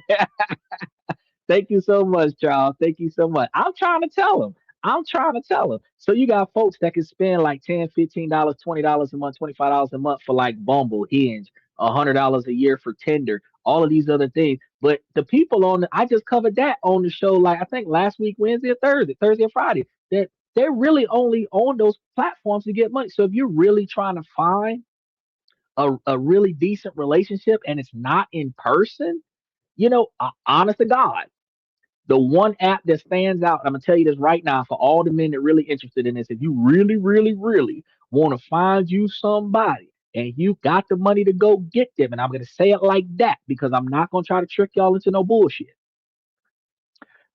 Uh, Christian Filipino app, women in the Philippines, legitimately looking for husbands.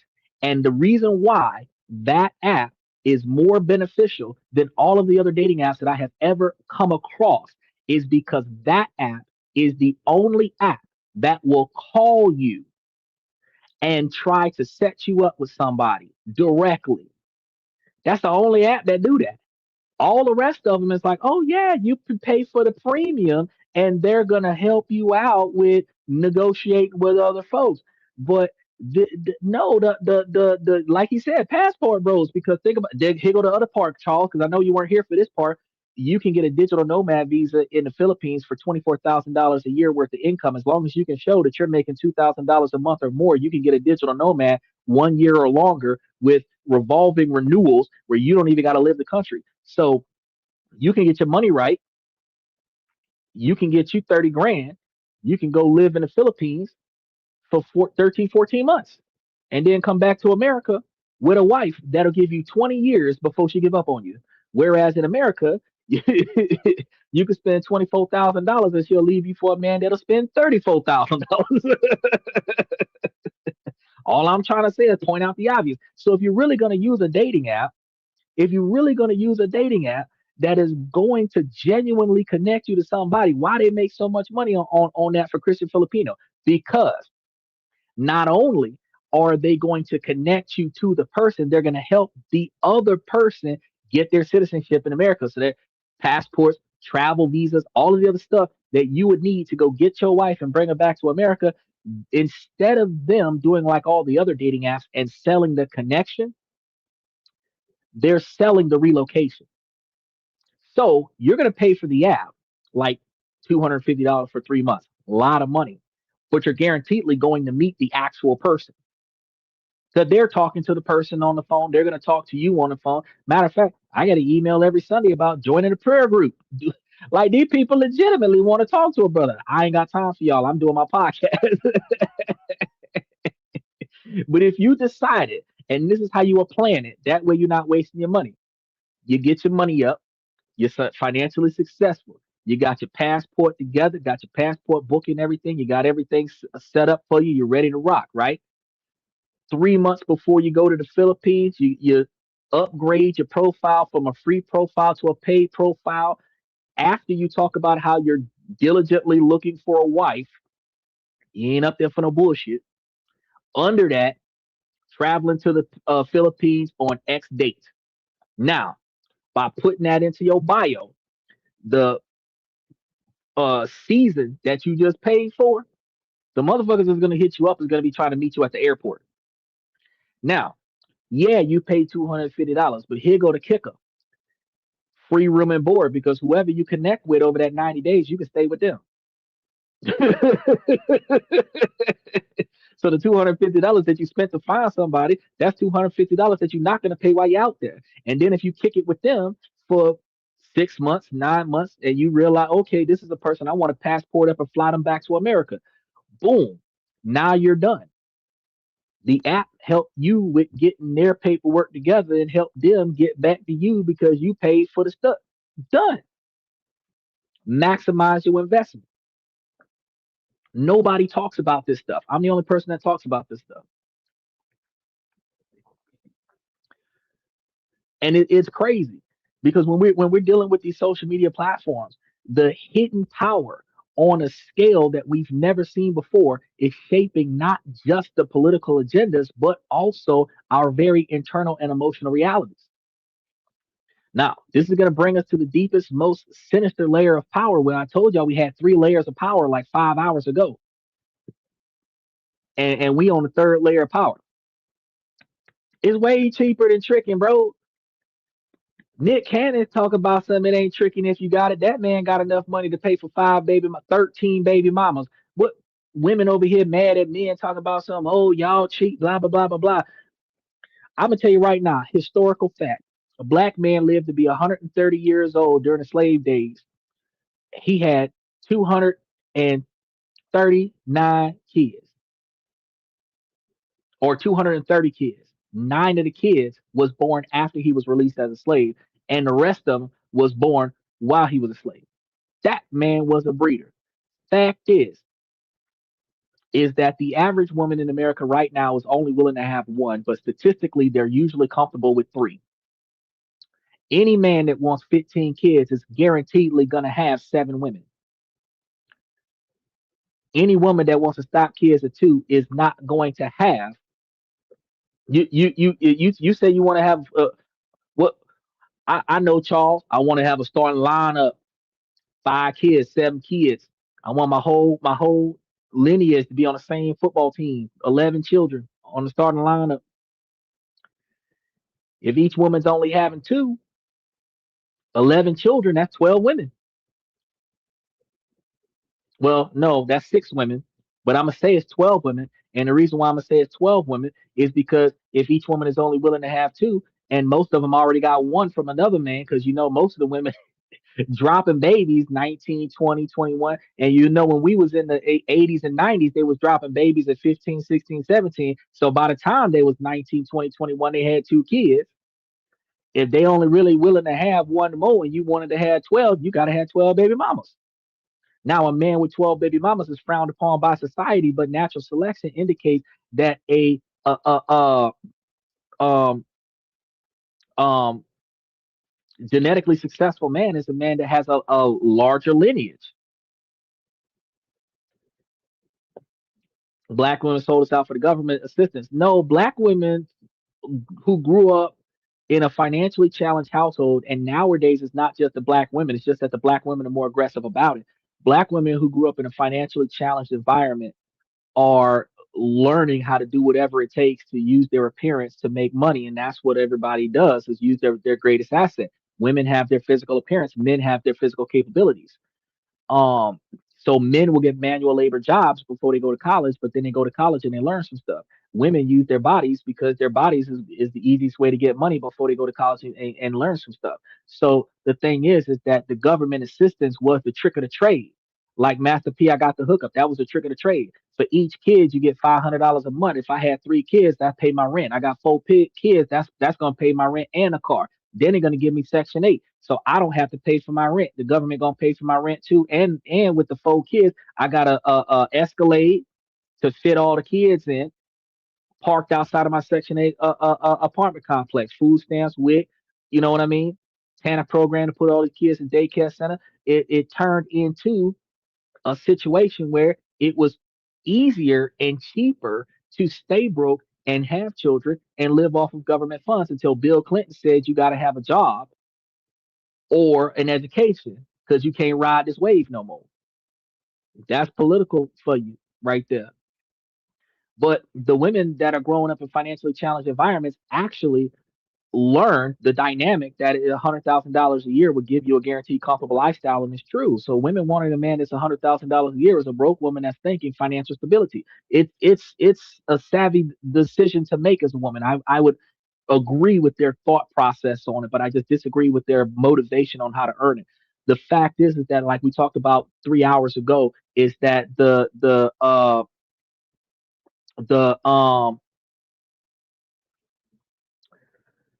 the dynamic is that if you're going to be married and have one or two kids, you're likely going to be spending almost $100,000 a year in most areas in America. As a result, standard issue, $100,000 a year should not be struggling.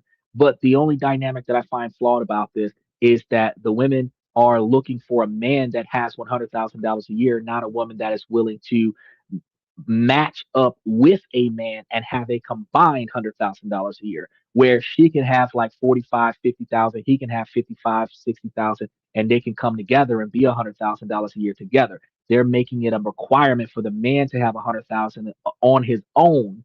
And at best, she's going to go 50-50 with him. But if she's going 50-50 with him, if she's living a $50,000 a year lifestyle, she wants to be elevated to a $100,000 a year lifestyle. He and then go 50-50 on that. You can't go 50-50 on that.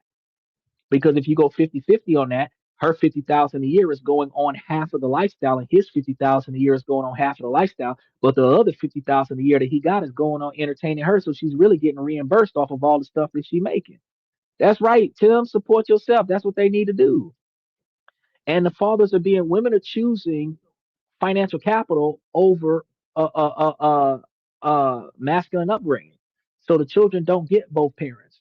Women have a lot of stuff that's valuable to the children, but men have a lot more stuff that's valuable to the children as well, because logic and reason come from the men. Logic and reason don't come from the women. The traits that the women instill in the children, which is why both mother and father need to be in the household, the traits that the women instill in the children is not going to be the same. But the decisive skill, decision making skills that the children are going to get from the father, that's one of the reasons why a lot of these kids is out here acting a fool with these Glock switches, shooting one another at the traffic stop, because those kids grew up in single family homes without their daddy. I ain't gonna argue with you, bro. Ain't nothing worth marrying out here no more. While they out here talking about some, I could be an OnlyFans girl. It's just a job. They need to be the ones with the money paying for the first date. I be talking about that on the show on a regular basis. Make sure y'all like and subscribe as y'all come through here and mash them reaction buttons. Either if they want to get married, that look, they need to show their value. And I'd have covered that on the show quite a few times, that y'all need to pay attention to what you're looking for, because if you chase the sex as a man, you're not paying attention to the red flags. If she's chasing the money as a woman, she's not paying attention to the red flags. If y'all get together into a relationship out of convenience, y'all end up realizing when the money stop and the sex stop, that's not the person that you want. Instead of men parading their resources to a woman to convince her to talk to them, oh, I'll take you on an expensive date. I can drive you around in a nice car. I got a big house. At the end of the day, if you're trying to figure out what is she willing to do to benefit you before you even pay for the first date, then you realize this girl ain't worth my time in the first place. Then, if you do find a woman that got the mindset that you're looking for, she is going to benefit you, not just financially, not just psychologically, not just emotionally. She will put effort into your life where your life improves because she's there, not just a good sex partner, not just a consistent person to get with. You actually benefit from that. Likewise with the women, I tell the women, if the women pay for the dates until they commit to the man, if she's paying for it and he's making decisions on her budget. Now she gets to see what his decision making skills are. It's not about being cheap, it's about being responsible. Because what woman is getting the right man for her if she's looking for financial stability and she's about to go on a date with a man who doesn't know her last name and he's willing to spend $1,000 on her on the first night? What that says is that that man has the capabilities to waste money on a stranger. And what that says to me is he is financially irresponsible. So if she's looking for financial stability and she's dating a dude that's willing to drop $1,000 down on the first night, yeah, she got to live life with no problem, but that's a fucking financial liability. And yeah, he said, women's money is for them, and your money for the family. Yeah, because 41% of your income is going to go to her and 23% of it is going to go to her standard. So the rest of it is going to be wasted, which means that you could have put 23% into her and 18% into the brokerage accounts and building yourselves up. They don't know what they're doing. They don't know what they're doing, but the dudes are chasing the wrong thing. If you just stand back and talk to a female,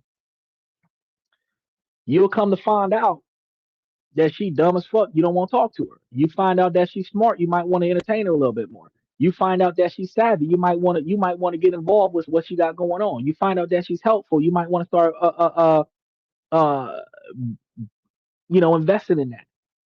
She got goals and ambitions that she's actually applying for, not just wishing that she had it, hoping that you would just give it to her. And that's when you start finding assets, you start finding value. If she stops offering sex and you stop offering money, then you start seeing what y'all bringing to each other's table. Because if you're not getting that, look at that, no sex until marriage. If she kept that mentality, what else is she bringing to the table if she not spreading them legs? Then if you're not wasting money on her until you see what her value is and your value of her is not related to her body, at the end of the day, she's got to be able to do stuff. She's got to be able to organize something. She's got to be able to balance your calendar or something and reorganize your marketing strategy or something. She got to do something of value. Because think about this. Think about this. All wives who have gotten divorced where their husband married the secretary, what was the secretary doing that the wife wasn't doing? Following instructions. And the secretary was doing it for far less money than the wife, because the secretary had minimum wage and the wife had the husband's whole income. But the secretary did what the husband needed done to the magnitude that the secretary even satisfied the wife to sustain the marriage until the husband got tired of the marriage. So when you take sex off of the table, the secretary showed more value at work than the wife showed at the house, and the wife was bearing his children. If y'all really focus on what's really good for you, because if you spend all your time peacocking and trying to impress her, she's staying for your entertainment, but she don't even know if she like you. She's staying because she's entertained. You putting all this effort into entertaining her, you putting all this money into entertaining her, but you don't even know if you like her. The only reason why you went over there is because you want to sleep with her. And if all you wanted to do was sleep with her, then let me ask you something. What value did she bring to you after that 5 minutes that y'all had in the sheets? And don't tell me it wasn't 5 minutes. It's 5 minutes of your back hurt. 30 minutes for her, but 5 minutes of your back hurt, and y'all was done. So 35 minutes of your afternoon, the other 23 hours out of the damn day, what did she do to value you? Once y'all walked outside the bedroom and washed y'all sweat off, did she clean the sheets? What happened? Yeah. He said write a book. I'm gonna have to write an audio book, and then I'm gonna have to put it up on the platform and sell it on the membership. But this is the truth. This is the truth.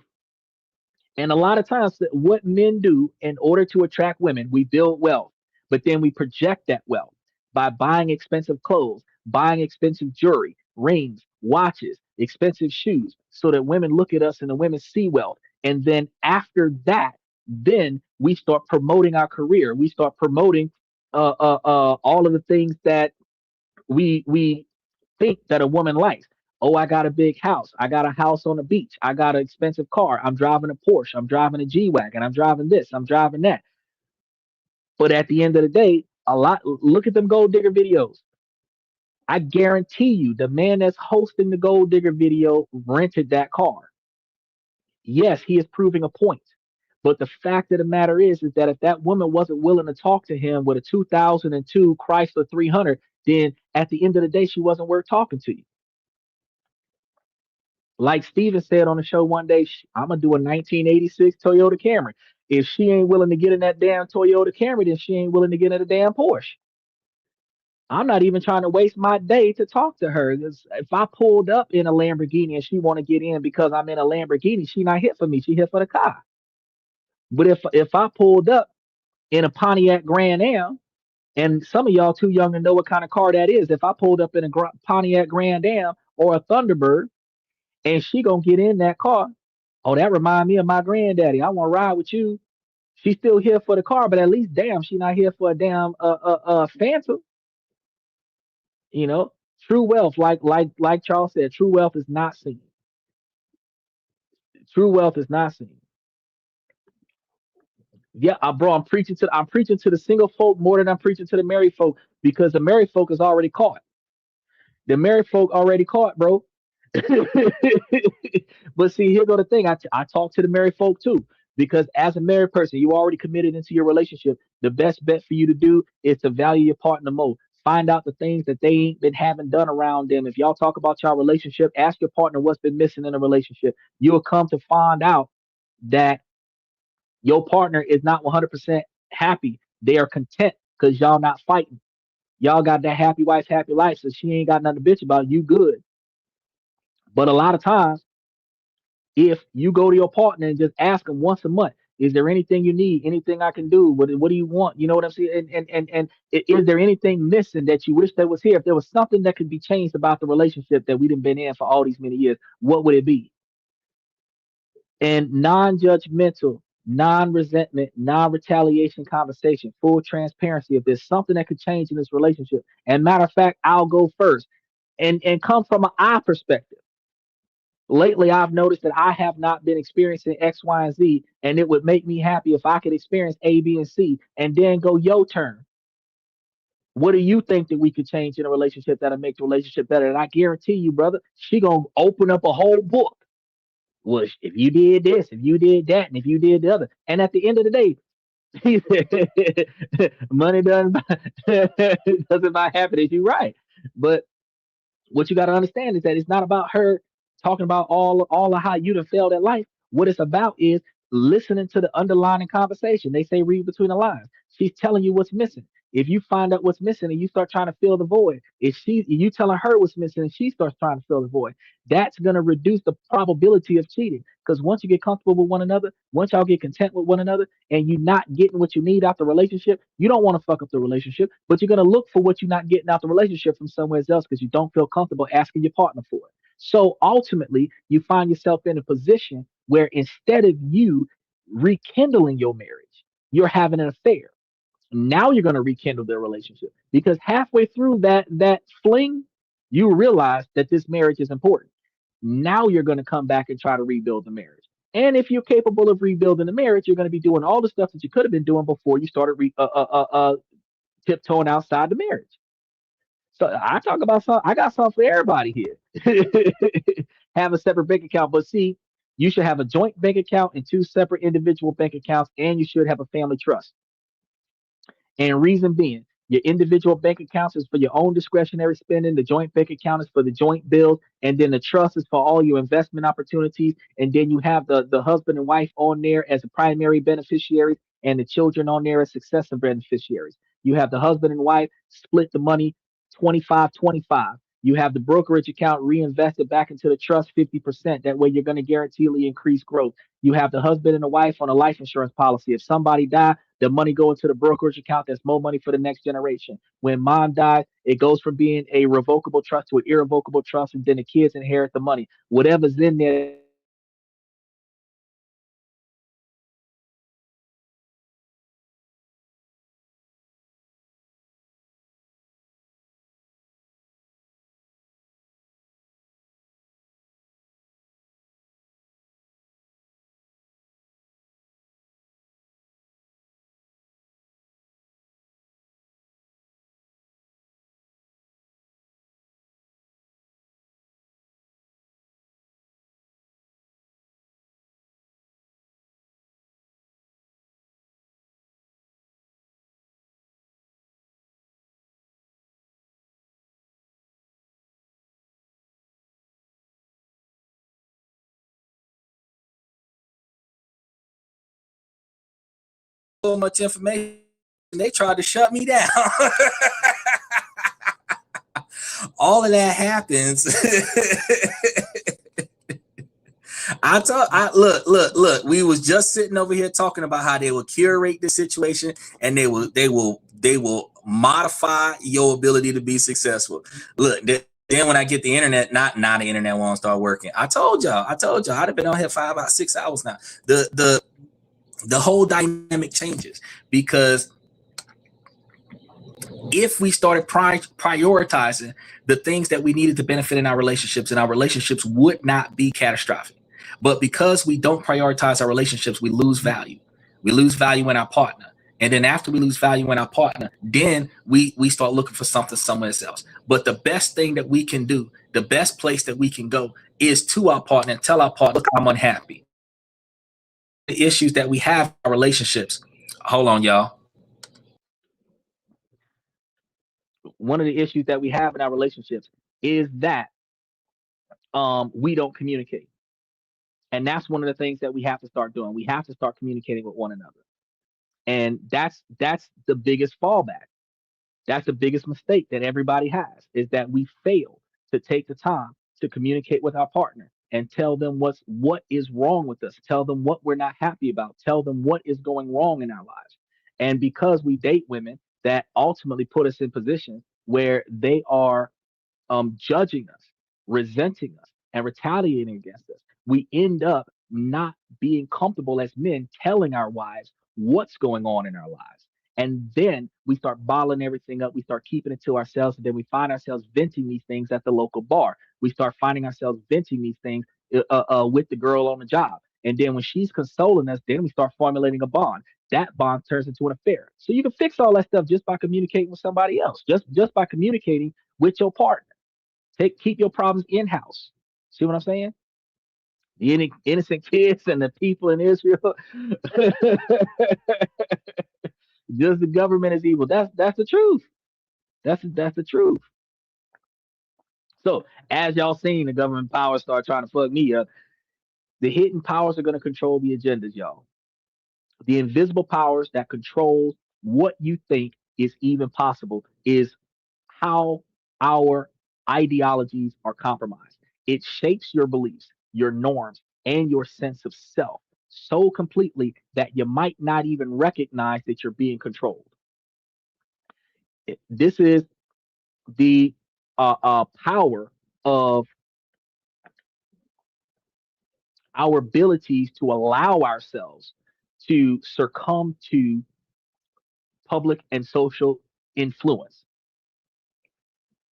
It is the power that gets you to participate in your own oppression without ever realizing it. It works by making a systemic inequality feel natural, inevitable, or worse, all of the above, like it is your own fault. I'm telling y'all, this is what it is.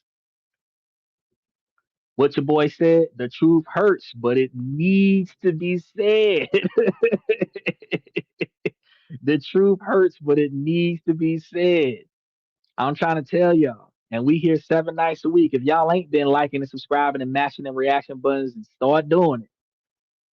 This is going to be the power that stops certain issues from ever becoming problems in your mind because the things that you should be paying attention to that directly impacts your life. 9 times out of 10, most people actually prioritize stuff that has nothing to do with their life, and now they're distracted from their life. The folks that get drunk at the bar because they don't make enough money to pay their bills is self-sabotaging themselves because they're distracting themselves from their financial distress by wasting money. People who have conflict in their relationships is over here complaining about how the Kardashians don't act right. And then you got individuals that don't got enough money to cover their rent buying 30-inch rims for their Honda Civic. The fact is that you're distracting yourself from your own problems by focusing on something that's not your damn problem. And we see this on social media. We see this on political debates. We see this all over the place. Most of the time you go to work, your water cooler conversation at your job is about how somebody else in one of the other departments is sleeping with the manager. Your conversation at one of the water coolers is not how you can invest in the company that you even working in. Y'all not even talking about how does the boss offer shares? I wonder if we can get some stock in the company. Don't nobody have that conversation on their job. Are you making more money than me? Fuck that, man. I've been here 5 years. That's what y'all talking about. Y'all not talking about nothing meaningful. And it's because the societal pressures, the systemic impressions that we experience leads us to a position of deliberate self-sabotage. That's one of the reasons why most black folks don't get along with one another. We grew up in racial bias, and anything that is considered different we learn to be biased against. So it goes from everybody that's not white is gonna be treated bad to now you're being treated bad by different shades. You went from being grouped as a whole, where segregation black people stuck together more than integration. Now you got the dark skins treating the not so dark skins better than the not so dark skins. Then you got the yellow bones. Then you got the red bones. Then you got the purple boys. And yeah, all these folks. And remember, there was a whole generation where they was on Wall Street together making money, and now none of us can get out the project because we're not paying attention to the right stuff. You know, one of the difference between poor folks and rich folks, and it don't matter if you're black, white, or Asian. Rich folks can hate each other's guts and come together and invest in the same business opportunity because this is about making money. A rich man will buy another rich man's house, and then that rich man will invest in the other man's project so that they can repay each other for each other's efforts. A broke man will devalue another broke man so that that man don't make no money.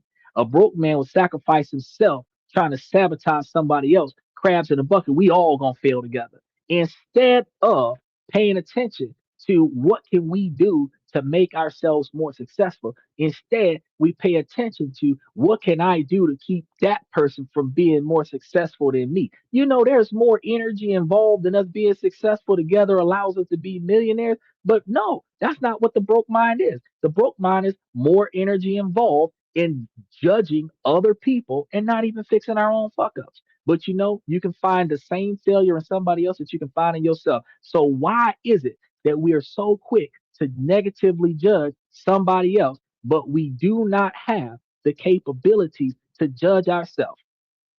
Didn't they say in the Bible, he who without sin, please cast the first stone? So before you start trying to force somebody else to ask for forgiveness, why are you not forgiving yourself?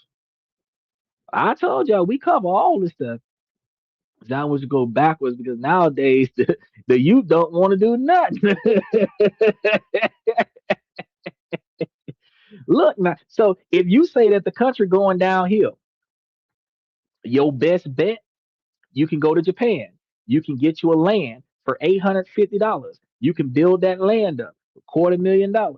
And over there, especially over there by Nagoya and Nagano or something like that, you can get you a large acreage and then build you up an American style house out there. And the standard of living out there is about $700 a month. The whole standard of living, rent, light, gas, utilities. So if you own the property, you're only gonna be spending $350 a month for your whole standard of living. And you go live in Japan. You don't got to go to the Philippines. You can go live in Japan. They're more racist in Japan, but you can go live in Japan. And the only reason why I point that out is because your kids is gonna have problems. You as an adult not gonna have problems because you're an American. You're going over there. You got money. But your kids born into that, them kids is mean. Them kids are gonna treat each other like shit. So because you different, they're gonna treat you like shit. They're gonna treat your child. So you got to think about, well, if I want to go over here, do I really want to? And if I will, then I got to teach my child how to endure this. I got to teach my child how to endure pressure. Teach them how to fight before they learn how to walk because they're gonna get bullied. Since you understand that, let's go on over there. Because the other thing is that if you go over there to marry a Japanese woman, they will pay for your child care. The country will pay for your child care. So move to Japan, $850 a month, 5 kids, standard of living. The kids is paid for till they're 18 years old. Bro, why are we paying for child support in America when the country is paying for your child support in Asia? Not just Japan. In Japan, South Korea, Indonesia, Vietnam, Singapore, they're paying for child care. The government is paying for it. They have a repopulation grant out there. The only requirement is that one of the parents got to be native. One of the parents got to be native born, and the child has to be native born. That's the only requirement. It is not even limited to income status. In America, the only time you get government assistance is if you're poor. In Asia, all you got to do is give birth to a child. Now, let me ask the women: if your child care is free in Asia, why are you in America getting abortions? It is the ego, envy. We need to work together. Then we can all be richer together, and that's the whole core of this podcast: is that we can be richer together. This is one of the longest podcasts I've had because of what I had one that was about this long a few months ago, and before that, it was the 6 hours of the election when Donald Trump got elected because I was watching the polls while I was on the podcast. But the whole concept is we got to talk about better ways for us to make money for ourselves, and how to make money for our kinfolk. And for those of you who wasn't here when I talked about the girlfriend contract, you get your contract to separate your assets from one another.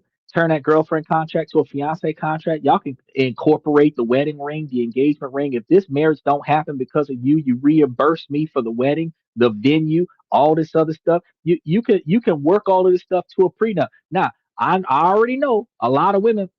I ain't signing that shit. But as a man, you don't have to talk nothing about her if she's not willing to sign a contract to separate assets in the girlfriend phase. She is not going to sign a prenup in the marriage phase, which means you do not have wife material. If you and I got the girlfriend contract in the membership, and also along with the girlfriend contract, I got one for residential property for the rentals and one for the homeowners. So the only thing you got to do that I didn't do, and I can actually update it now that I'm thinking about it, is have two different template clauses up in there, one for the NDA so that they're not talking shit about the marriage, and one for non-disparagement where they can't talk unnecessarily bad about you. So she can say that she cheated on you in family court, but she can't say that you ain't shit because your dumb ass did X, Y, and Z. That part, violation of the contract, which ultimately means that you get nothing out of this marriage. There's a lot of things that can happen in life if you just did some research. If you just did some research, every interaction between two people in a transactional country that's capitalism can be monetized, and everything that can be monetized except for sex can have a contract in it. And any contract that is not contingent to sexual favors is actionable in a civil court. So you can have your whole relationship under contract. You can have your marriage under contract because both of y'all are both businesses. Y'all are going to merge your assets. You're going to merge your estate together. And if you merge your estate together under contract, you have an even division of estate when y'all separate. That's called a liquidation. And when you're capable of doing that, you can walk away from a marriage without having to give up all your shit. But if you don't know which drops of water was yours, then she could just take half the cup. But that's on you because you didn't protect yourself. This is the power that stops certain issues from ever becoming problems in your mind. Remember, I told y'all that? It is the internalization of dominant ideologies that makes people accept the status quo as just the way things are. It ain't just the way they are. Look, you don't know. I know. I know. I know. I know. People in poverty may come to believe that their situation is a personal failure to work hard. That's not true. And they are going to believe that it is not the result of a rigged system. This is going to be the final and most effective form of control because it makes you police yourself. You know, I know, brother. You know, I know. To see how this works in the real world, let's look at something. There's a classic study by the sociologist John Gavanta in the 1970s. He studied the relationship between massive absentee owned mining companies and the local community in Appalachian valleys. First, the companies used visible power. They bought up land and mineral rights, often using legal but coercive tactics. Once they had that, they shifted to hidden powers. They took control of local politics, making sure no one who might challenge their interests ever got elected. They used their economic dominance to control jobs and silence anyone who spoke out. That's that hush money. Over time, they made sure that any challenges to their low tax rates or their environmental damage were never ever raised in a public forum. But after a century of this, something else happened. The company's dominance became so total that the local community started to accept it as a fact of nature. This is the invisible power. Small landowners in the valley would fight bitterly with each other over fence lines, but the company land was seen as untouchable. It wasn't that there was a rule against it challenging the companies anymore. There was nothing there. The idea of challenging the company had become unthinkable. The power imbalance was no longer seen as a political issue. It was just the landscape. The absence of conflict over generations had cemented the status quo as normal. Invisible power had worked so well that the change were no longer visible. They had been absorbed into the minds of the people themselves. When you got certain land that's abandoned land that can't nobody fuck with, oh, that's the government land. That's the city land, right? That's what we'll say. That's the city land. But why the fuck you can't buy the city land? Everything in the country for sale. Ain't nobody even tried. Bet that land been up for sale dirt cheap for so long because don't nobody want to buy it because it's government land. Not because there's nothing wrong with it, because we've accepted the fact that the government owns that land. This brings us right back to that feeling where we started with about 5.5 hours ago. That moment the official story doesn't add up. And your first instinct is to blame yourself. This is the psychological genius of that invisible power. It makes you question your own perceptions of reality. When you repeatedly see patterns of unfairness, but the official story from politicians and institutions always frame those outcomes as normal or merit based or the result of a few bad apples, you're put under psychological stress. You're told it's about personal responsibility, not a rigged system. And you're told that it is an isolated incident, not a systemic pattern.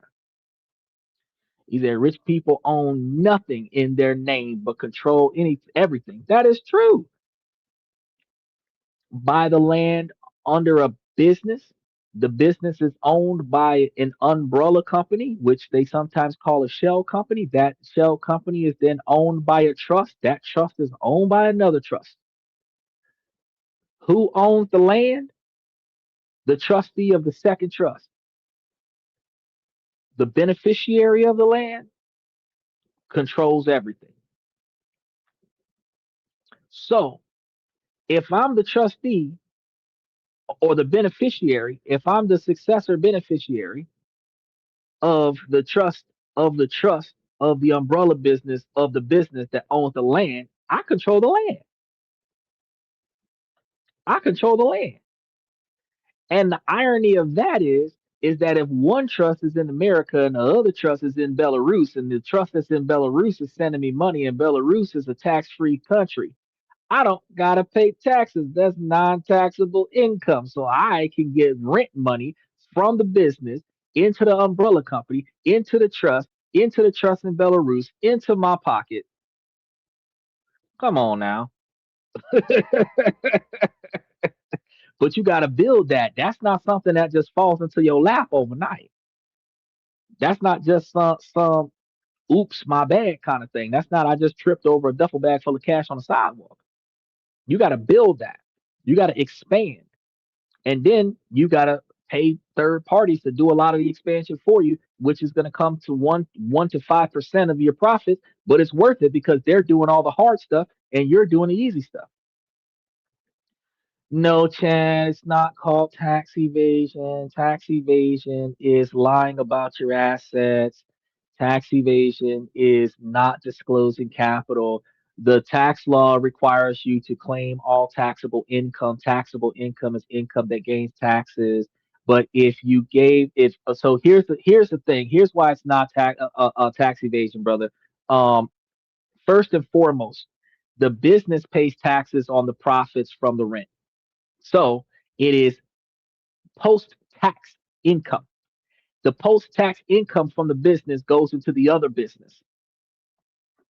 The other business is not getting if it depends on how you put it in there, because if you put it in there as a profit, then it's going to be taxed on a second business. But if you put it in there as an investment into the business or a payment for a debt, because if the business that owns the business is doing a thing, at the end of the day that business is going to be ending up with an expense. But the second business more likely would pay taxes on the money after the first business pays taxes on the money. But then when it goes into the trust, the first trust might pay taxes on the trust. But if it comes out of the trust without generating a profit and goes into another trust, and the other trust is actually in a non-tax country and is not generating interest because it has to be earned income for it to be taxes, brother. If it is not earned income, if you put principal into the trust and you take that principal back out of the trust, there is no profit being made out of that trust. That is not taxable income, brother. Do your research and then get back to me. I know he don't know. I know he don't know because I had Joe Ostrino on the show. He's a long-standing tax agent. He's been up there for quite a few times. We actually sat up here for 3 or 4 hours talking about stuff to this effect. If you just move money around, if you put profits into a trust and then put those profits into your pocket, then you're going to be ending up trying to do tax evasion. But that's the whole concept. I know it's right. I know it's right.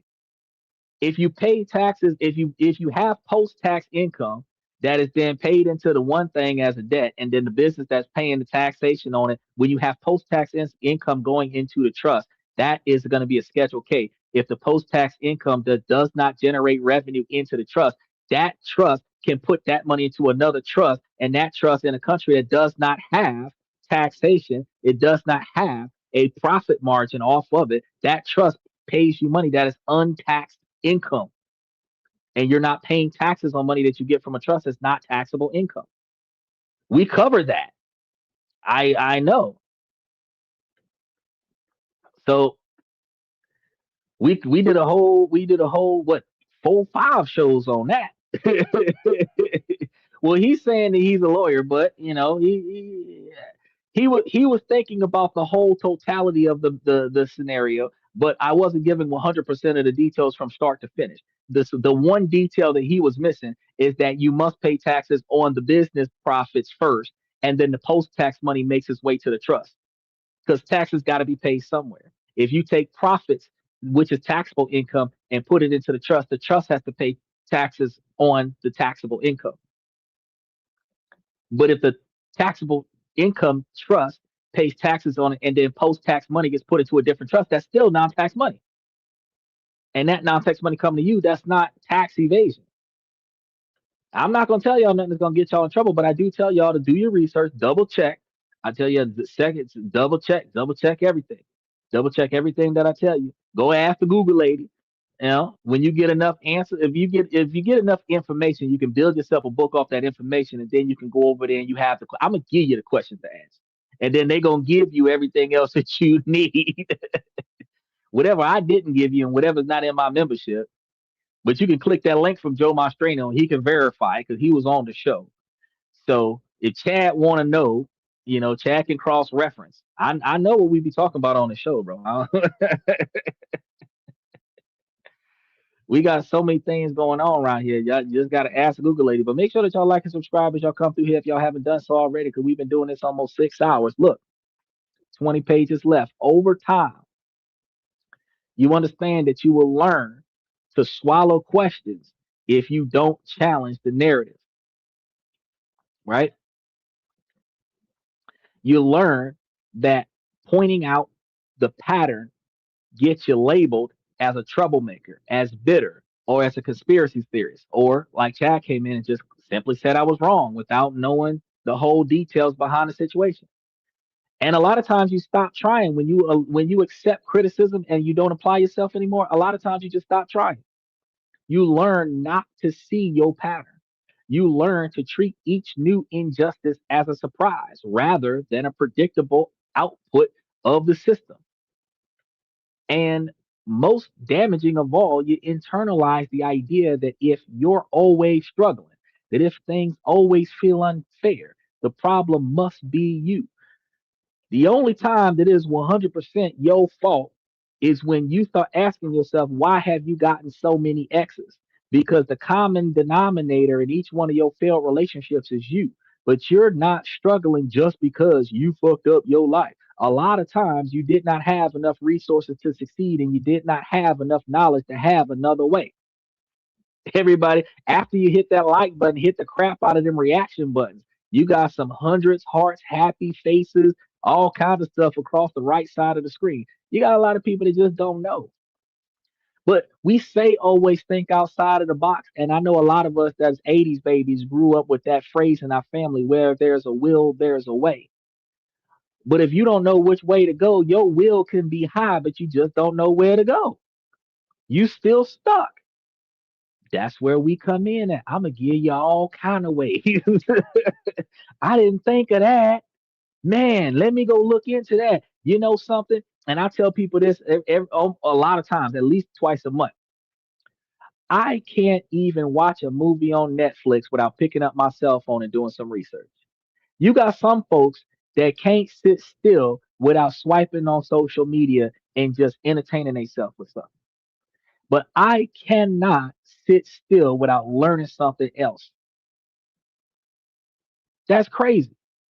I have conditioned myself for the last 3 years, always looking up something new, always looking up something else. If I hear a phrase, if I hear a concept, if I hear a statement, I could be watching a movie and they say something. Is that a thing? And I'll look it up. Oh, dip, it is a thing. What's that about? Like I found out in Japanese culture that if you share a glass of sake, you become family.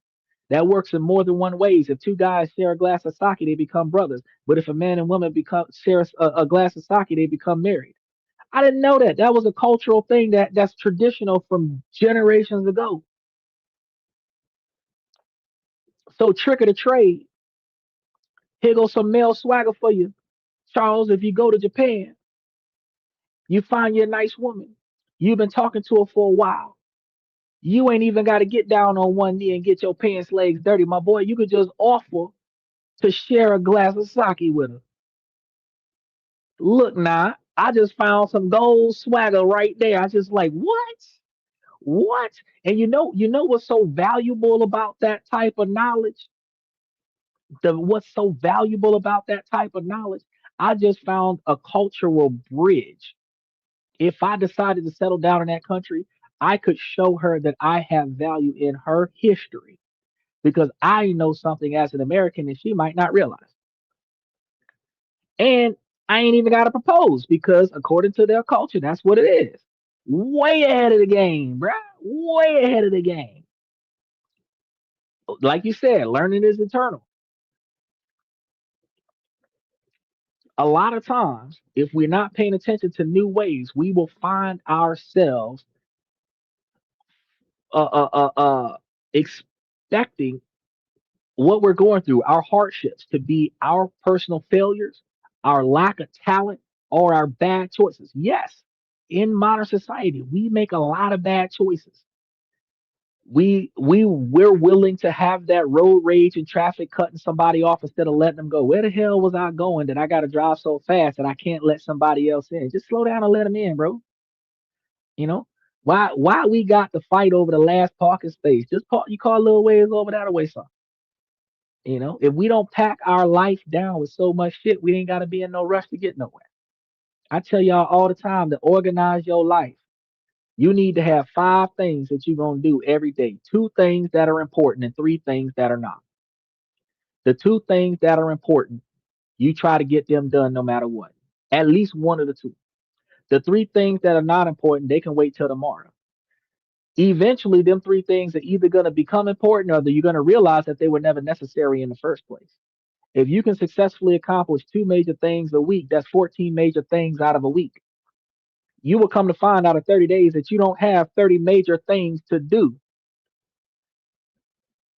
Yes, sir. Definitely be easy. You will come to find that you don't have 30 major things to do in a month. And you will come to find that you got more free time. We put so much pressure on ourselves by stacking on, I got to do this, I got to do that, I got to do the other, I got to do the other. We give ourselves 26 hours a day worth of stuff on a 24-hour day schedule. And then whatever we don't finish today, we roll over for tomorrow, knowing that we needed 8 hours worth of sleep, 6 to 8 hours of sleep. So we always late, we always behind, and we always pressuring ourselves. But you know what? If I only got to do two things today, if I get them two things done, I had a good day.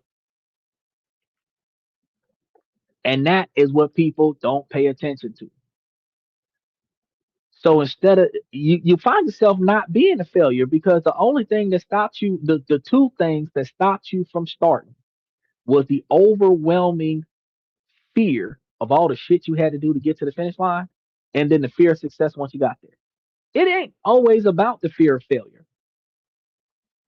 It is about actually not knowing if you can maintain it after you get there. That's really what it's about.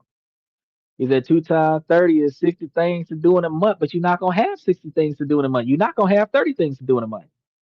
If you're doing two things a day, that is major things that need to be done, you'll come to find out that you only got 14 to 20 things to do out of the month. Because what all you got to do out of the month? Let's go the average person real quick. You got to pay your bills. So let's do them one at a time. Light bill, water bill, gas bill, cable bill if you got one, phone bill. So that's five things to do. Car insurance, gas in the car, groceries, rent. What else do you got to do? Invest in yourself. That's 10 things. Now, if you got a business, you might have 10 more things to do for the business. But out of it, after them 10 things, the stuff that you're going to name is, I can guarantee you, gonna be bullshit. Clean your room, throw out some old clothes, do your laundry, cook, wash the dishes. That's 15. Clean the yard, wash the car. That's 17. Can you think of 60 things to do? Get your hair did if you got hair, cut your hair if you want to keep it short. 18. I ain't got to 20 yet. And you already a successful man before you start talking about your business stuff. So you add 10 more things down for your business, you at 22. You're not going to have 60 things to do in a month. So if you just find two major things that you need to accomplish and get them done every day, you will find yourself with less shit to do and most stuff accomplished. 20% of the stuff you got to do is going to be the 80% of success in your life, and the other 80% of the shit you're doing is taking up all of your time.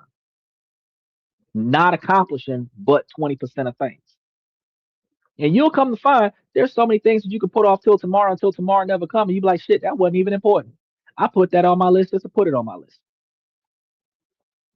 Y'all got to understand, this is going to be a profound form of psychological control. It is a system that protects itself by making you the scapegoat for its own failures. The system is failing.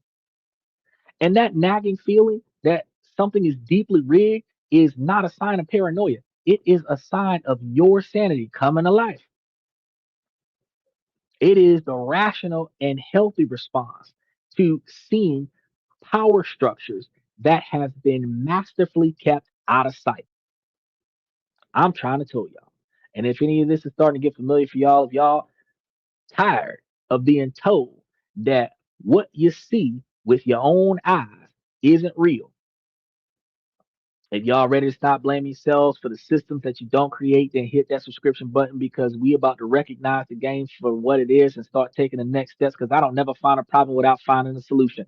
I've been here for 6 hours and I'm not getting off the channel until I give you the solution, right? You are the practical philosopher. You are helping thousands. Keep going. Yes, sir. I'm about to get into it. I'm about to get into it right now. Because if we're up against these interlocking forms of power, the visible stage play, the hidden back room, and the invisible script in our heads, how do we even begin to change? It can feel hopeless, but understanding the architecture of power is the first step to dismantling it. The strategies that we use have to be as sophisticated as the power structure that they're up against. So, how do you challenge hidden powers? You drag the backroom deals out into the public square. You break down the barriers that keep people out, and you make secret agendas visible. This means using classic organizing and mobilization strategies to make people's voices too loud to ignore. It means using research and media to expose how issues are being framed and to offer new frames that connect with people. It means challenging the rules of the game itself, demanding changes to who can speak at public meetings, pushing for transparency laws that expose lobbying records, and fighting for campaign finance reform to get money out of politics.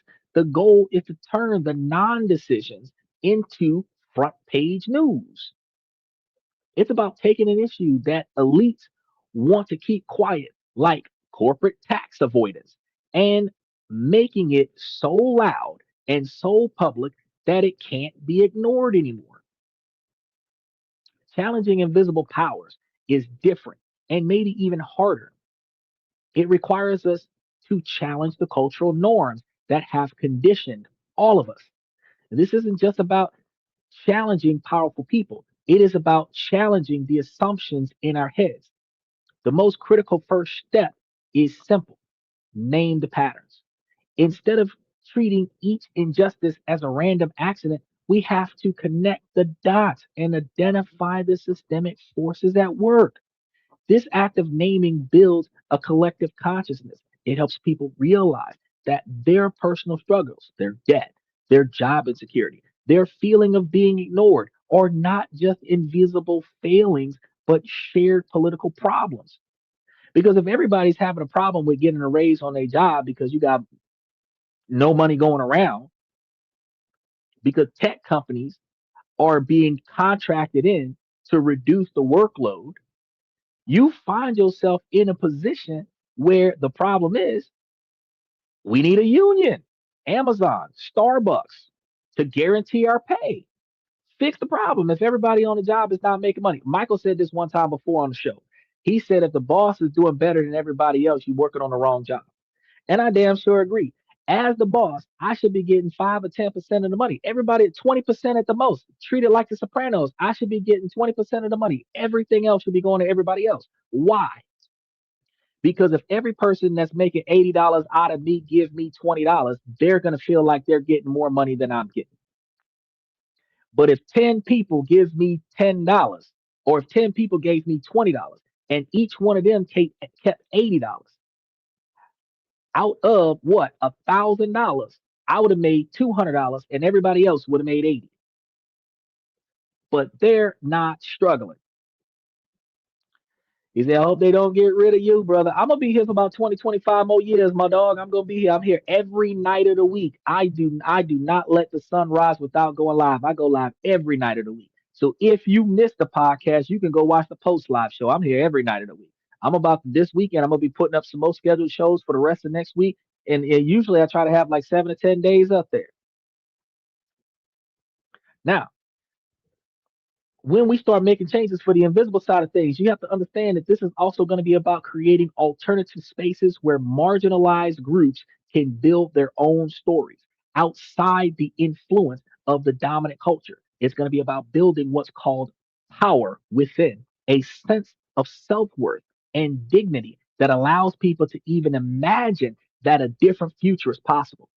And this is a slow, essential work of cultural change, of challenging stereotypes and building a new common sense from the group, from the ground up, building a new common sense from the ground up. And that's one of the things that I'm doing on this podcast. When I'm raising awareness to y'all, I'm not just raising awareness of, hey, I know a way to make money. I'm telling you, these are all of the different things that y'all can do to make, save, and invest money so that y'all can not be broke no more. Y'all can build your 20-year plan. Y'all can retire. Y'all can spend the next 20, 30, 40 years, enjoy your life after you've finished your goals, making common sense knowledge. And I did my research and I found out what I needed to know to be more successful. I'm sharing it with y'all, putting all of the pieces together.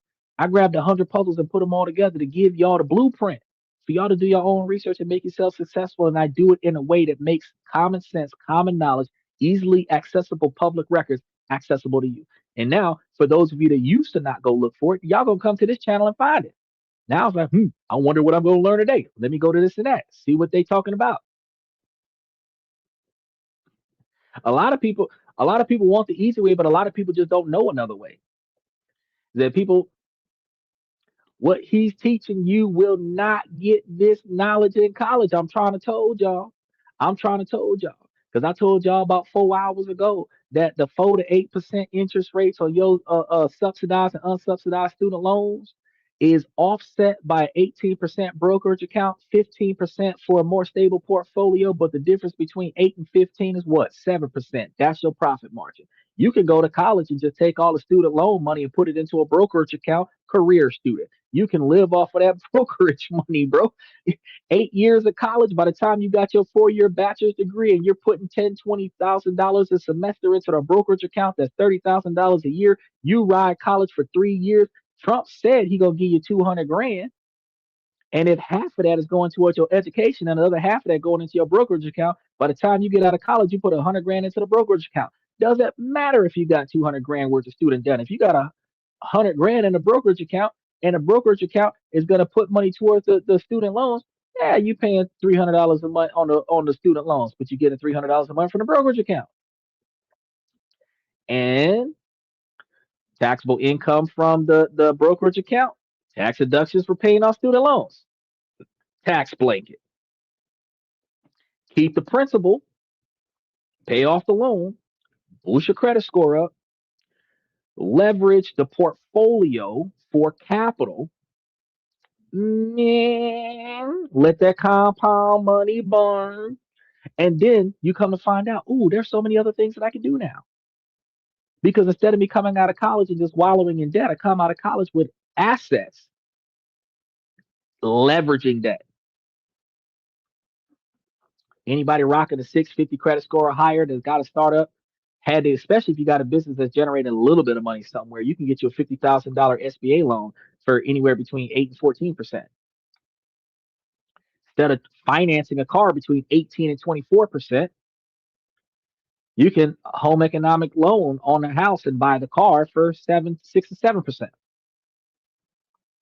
If you got a checking account, a bank account, and a credit union in every state in the country, if you're a member of a credit unions usually have better interest rates than banks.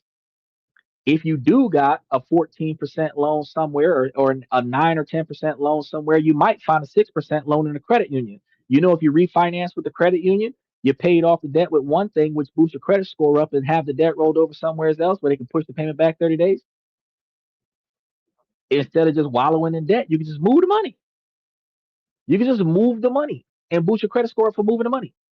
You just got to let the first account linger for 8 months and then move the money to a credit union with lower interest rates. People don't talk about this stuff. People don't talk about this stuff. But you can't pull this shit off without having something. You have to have regular income coming in. You have to have money somewhere invested. You have to have some kind of asset somewhere. This isn't just, oh, go from living in my mom's basement to living in a 52-bedroom mansion. It don't work like that.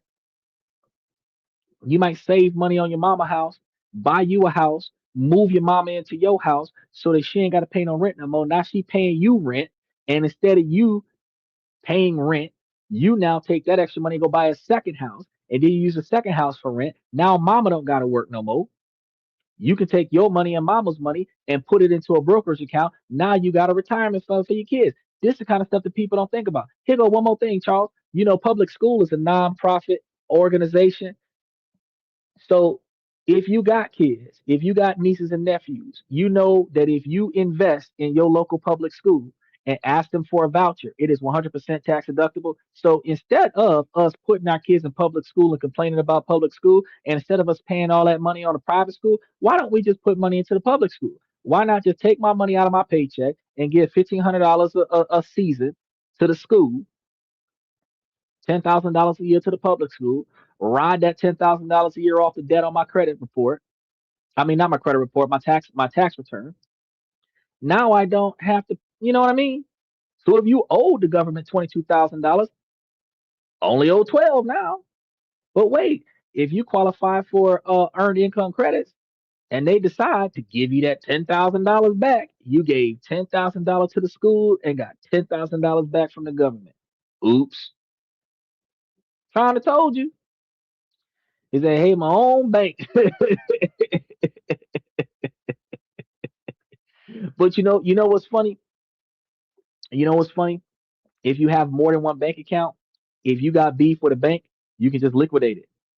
There's well over 8,000 institutions across America, and about 4,000 of them are credit unions, and the other 4,000 something of them is bank accounts. So there's no reason why you don't have 200 accounts outside of you don't have $200 to spread across 200 accounts. That's probably the only thing. It is crazy that your ideas seem to come from direct experience.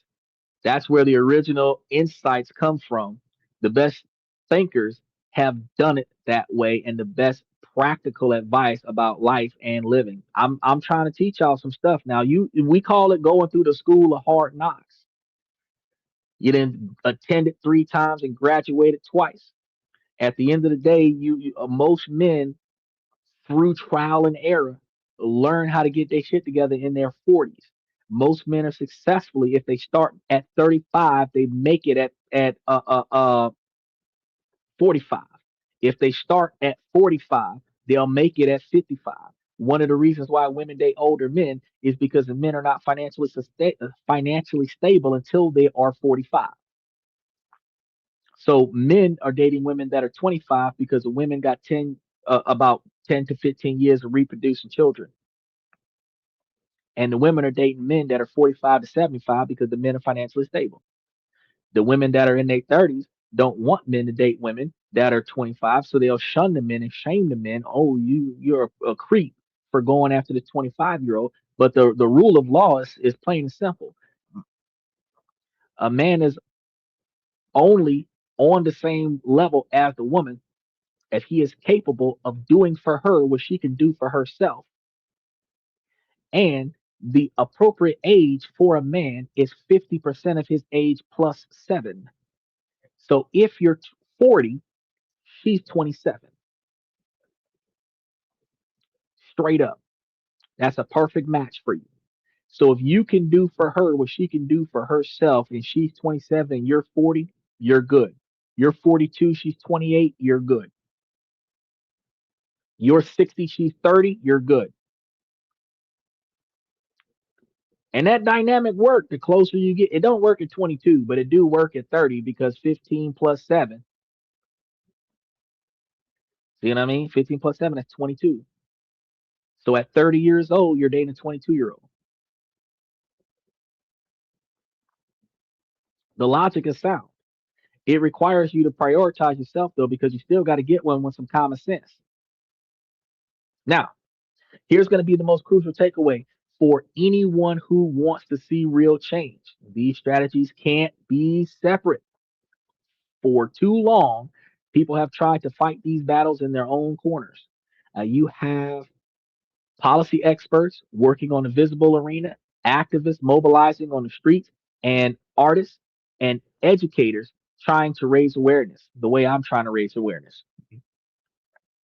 But they often don't work together.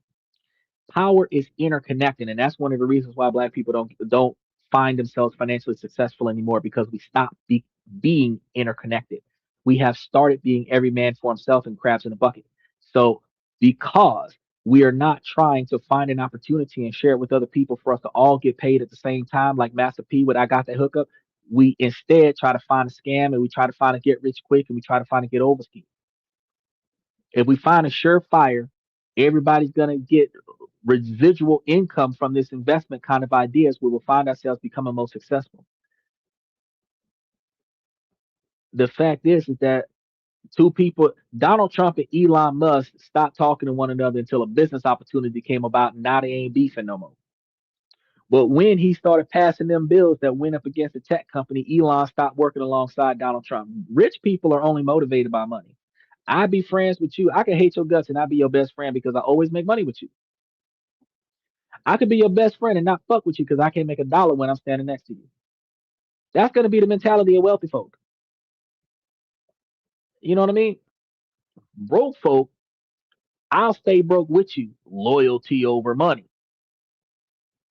Fuck that. Because if I hook you up and you hook me up and I hook you up and you hook me, we still got to pay the landlord. Landlord don't give a fuck about our loyalty to each other. He want his money on the first. But if I provide you with a business opportunity that puts money in your pocket, and you provide me with a business opportunity that put money in my pocket, we got extra money in our pocket. So when a landlord come, the rent paid on time. Power is interconnected. A win in one arena can change the battlefield in others. So our strategies for change have to be linked the same way. So a new law won in a visible arena is meaningless if it isn't defended from the hidden power of the lobbyists trying to gut it. And if the public isn't aware and mobilized enough to protect it. An awareness campaign about inequality is useless if it isn't tied to a political movement that can turn that awareness into a real policy demand. Advocacy, mobilization, and awareness raising have to reinforce each other in a virtuous cycle. And we started with a feeling, that quiet, unsettling feeling that the official story doesn't add up. We're told that we live in a democracy where our voice matters, but study after study shows that economic elites have the vast disproportionate influence on the policies. Yes, sir. Have a blessed night. I'm gonna see you tomorrow night. We're gonna be starting off at around 11 o'clock Eastern Standard Time, 10 o'clock Central Standard Time. And we are told, make sure you like and subscribe too, man. We are told that we have access to all the world's information, but our daily sense of reality is being actively engineered by for profit algorithms.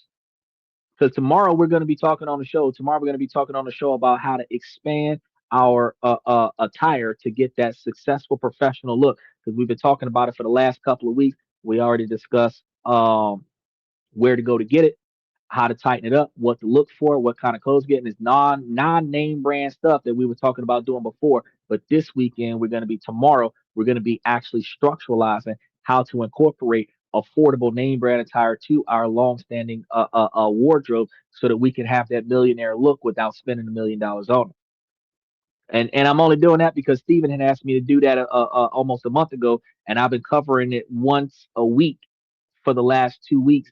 And I think I got 2 more weeks worth of information that I want to cover on that to make sure that he knows how to change his wardrobe from the young mind mentality to a successful man's mentality. Now,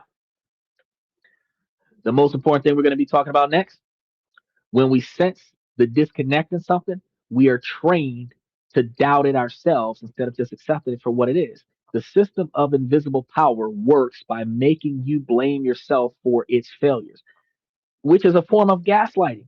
We can recognize it in a relationship, but we can't recognize it in social interaction.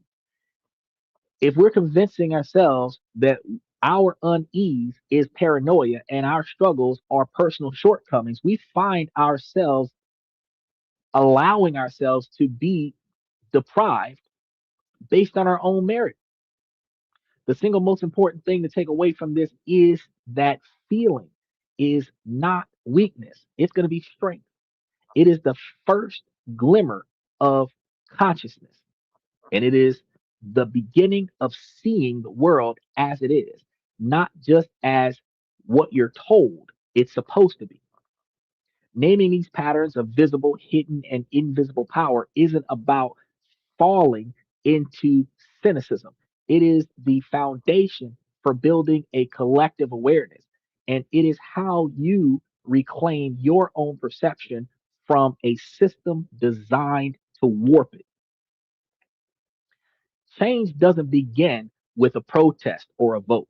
It begins in the mind, your mind. And it is going to begin the moment that you stop blaming yourself and start questioning the structure that's around you.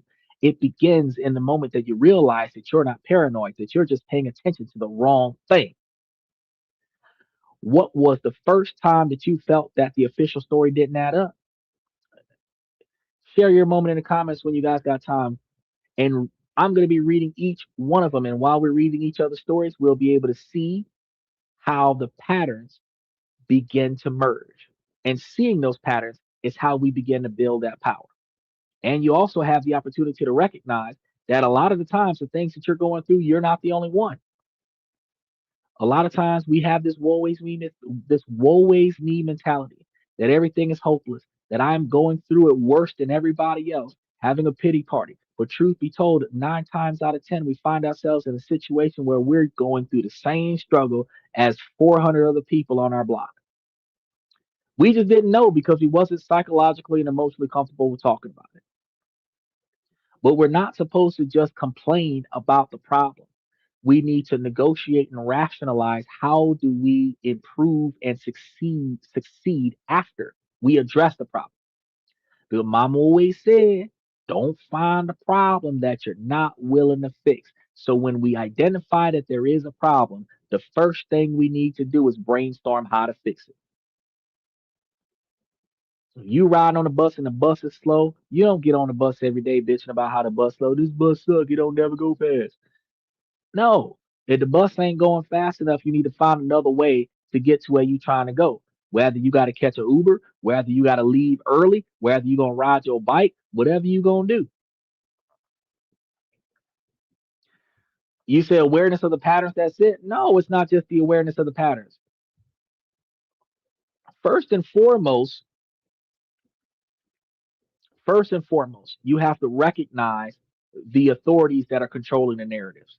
And then you have to combat the authorities that control the narratives by changing those authorities. That usually happens from changing the way you vote. And it don't just happen with changing the way you vote in politics. You change the way you vote by changing the way you spend your money. You don't like what certain big businesses do, you stop putting your money into them businesses. The same way people stopped buying Calvin Klein because he made a racist comment. The same way they stopped paying for Tommy Hilfiger because of the racist comment. The same way they stopped paying in the Target. The same way they stopped paying in the Walmart. The same way they stopped buying Nike when they realized that it was being made by a sweatshop.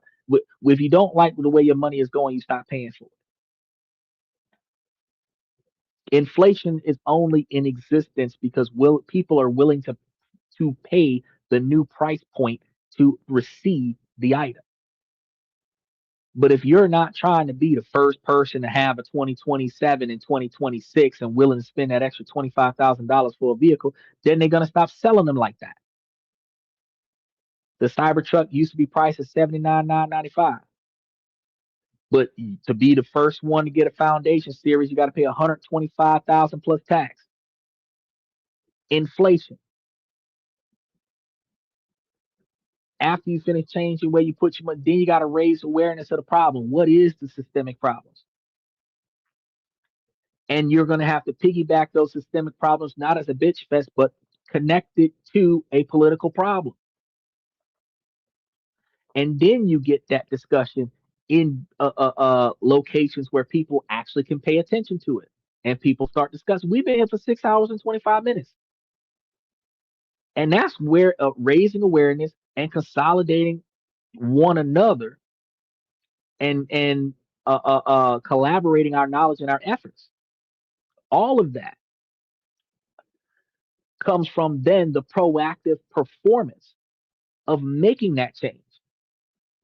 Because faith without work is dead. Talking about there's a problem without putting forth the effort to fix it, you got to still put forth the effort to fix it.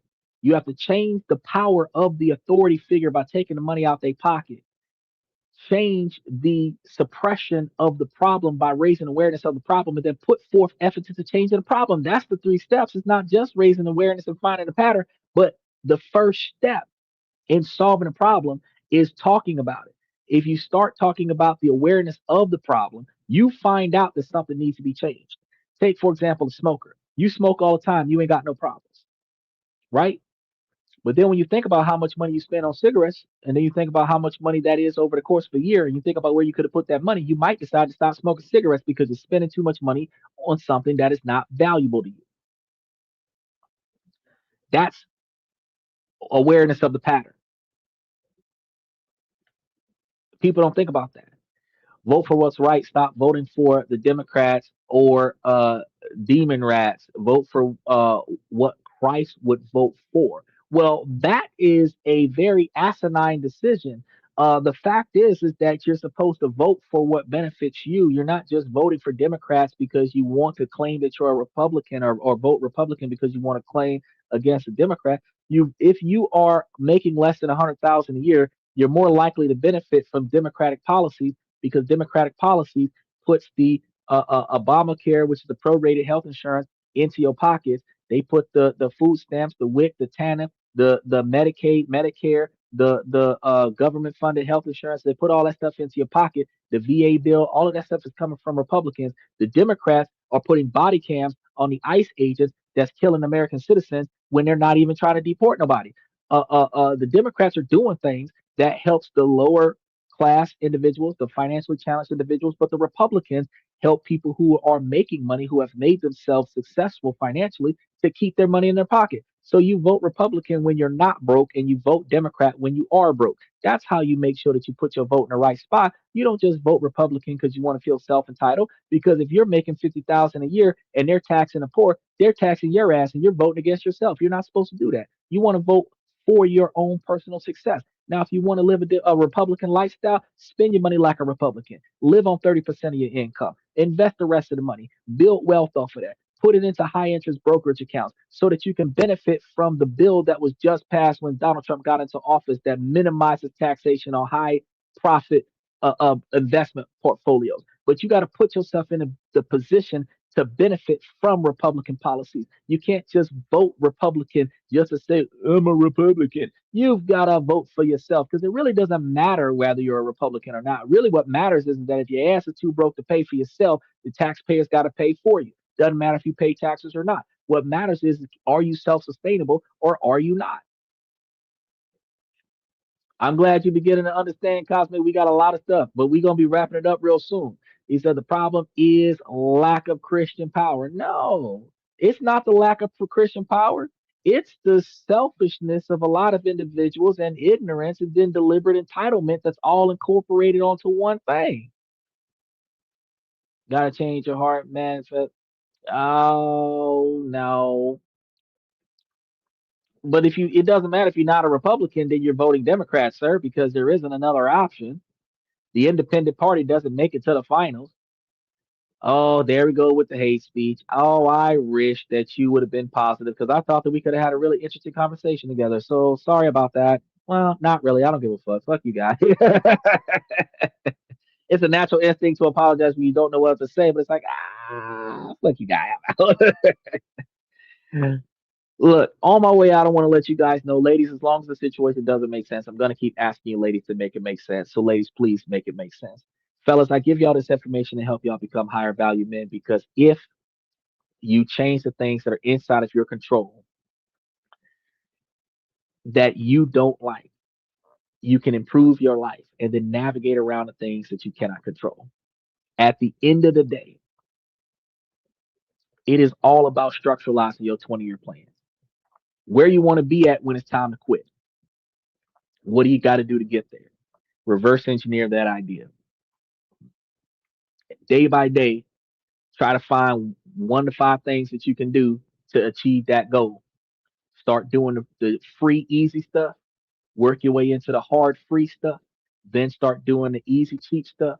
Work your way up to the hard, expensive stuff. By the time you get to the hard, expensive stuff, you should have been turning profits off of the easy stuff. Set you up a side gig. Turn your side gig into a side hustle. Turn your side hustle into a side job. Turn your side job to your major business. Scale it up. Find a way to stop working for somebody else, asking master to let you off on your day off on your birthday, knowing that they're gonna call you in and start working for yourself and be your own boss. And don't just be your own boss where you are your own worker. Be your own boss where you can scale your business up and have workers work for you. You have to build your own success. And ladies, while this is a male driven podcast from the male's perspective, you too can take this information and make yourselves higher value women.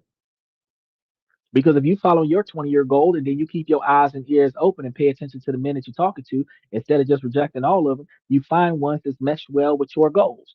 And if you find one who meshes well with your goals, then you can actually get to your end goal faster. But if you find that the dude is only with you because he's trying to get into your pants, he's not going to benefit you because he doesn't have a long-term plan. Now you're starting to think with your mind and not with your greed. And men will be thinking about longevity.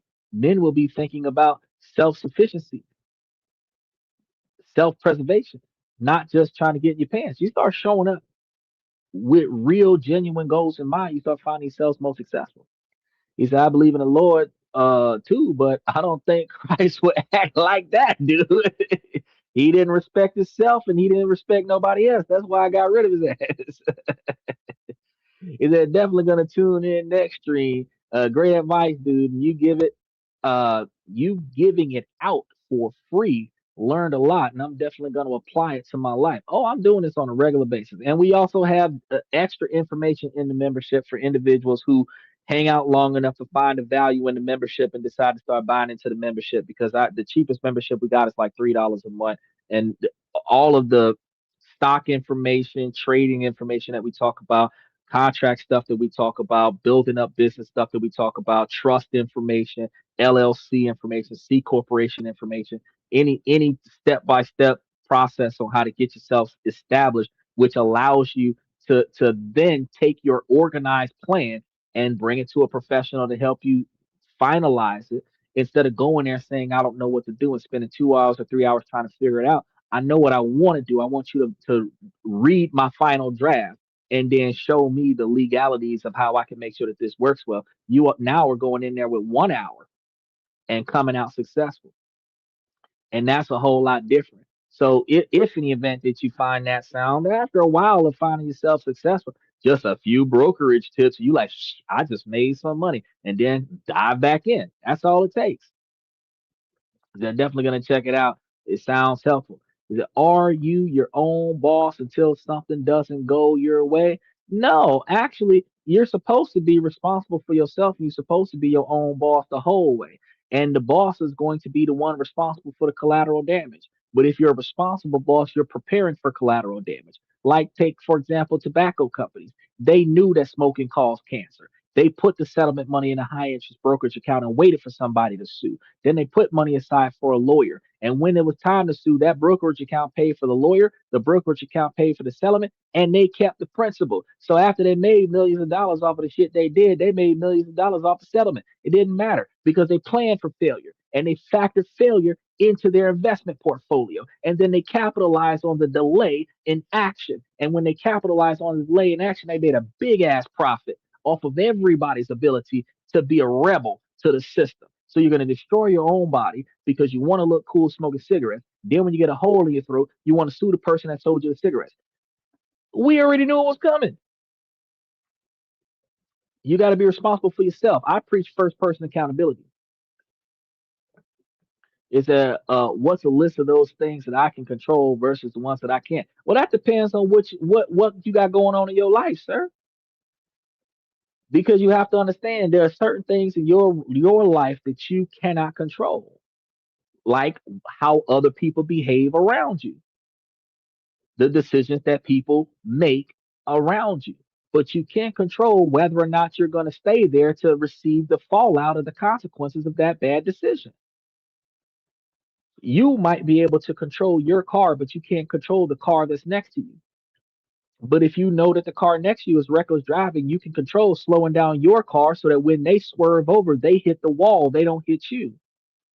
You have to find out. It's not my responsibility, it's your responsibility to find out what is happening in your life that you don't like, that you can directly change yourself without outside influence. And then you put forth effort to change those things. The things in your life that you can't change, like accessible parking in your apartment complex. That's stuff that you navigate around, like parking the car somewhere else. You might park further away and decide to make that your spot because don't nobody want to park that far away. Instead of fighting for all the spaces by the door, you might deliberately put your car away from everybody else's car. Now you don't got to worry about people scratching your paint. It requires for you to change the way you think about life. How does it impact you first? And then how can you change it second? You understand? He said, Jesus said, I ordained things to come. Yeah, way back in the day. Now, with that being said, I want to thank you guys for coming to this and that. I'm your host, Xander, where we talk about this, that, and everything in between. And I'm going to see you guys tomorrow night.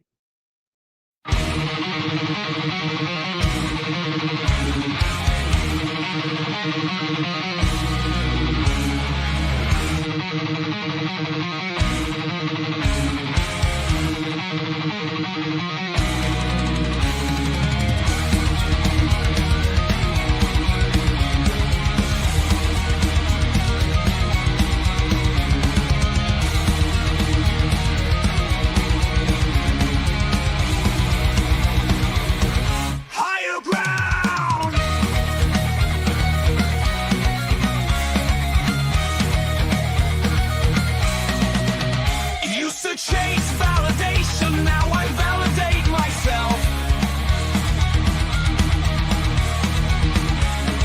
Building inner strength, putting doubt upon the shelf. No more unnecessary drama, no more wasted time. Climbing higher, constantly making my own climb.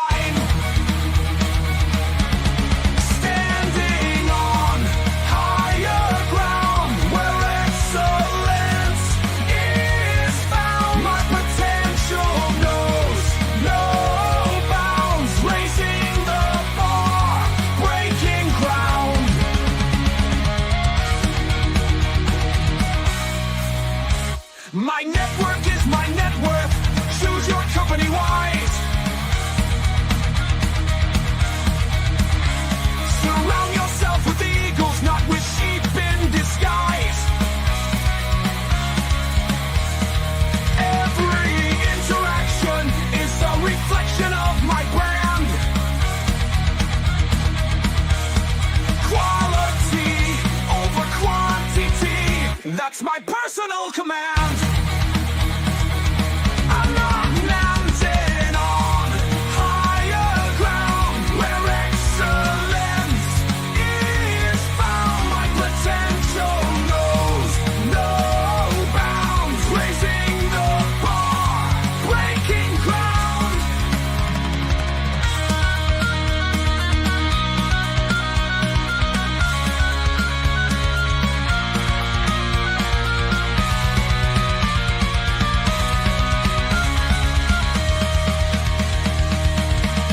I'm not just living, I'm manifesting my vision, cutting through limitations with surgical precision. My expectations are my compass, my respect is my shield to mediocrity and chaos. I will never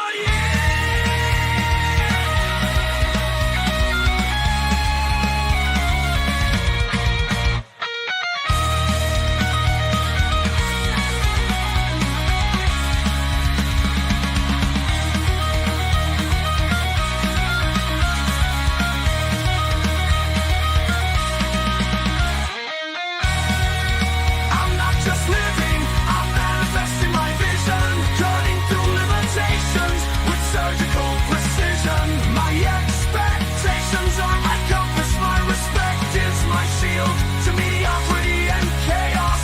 I will never yield.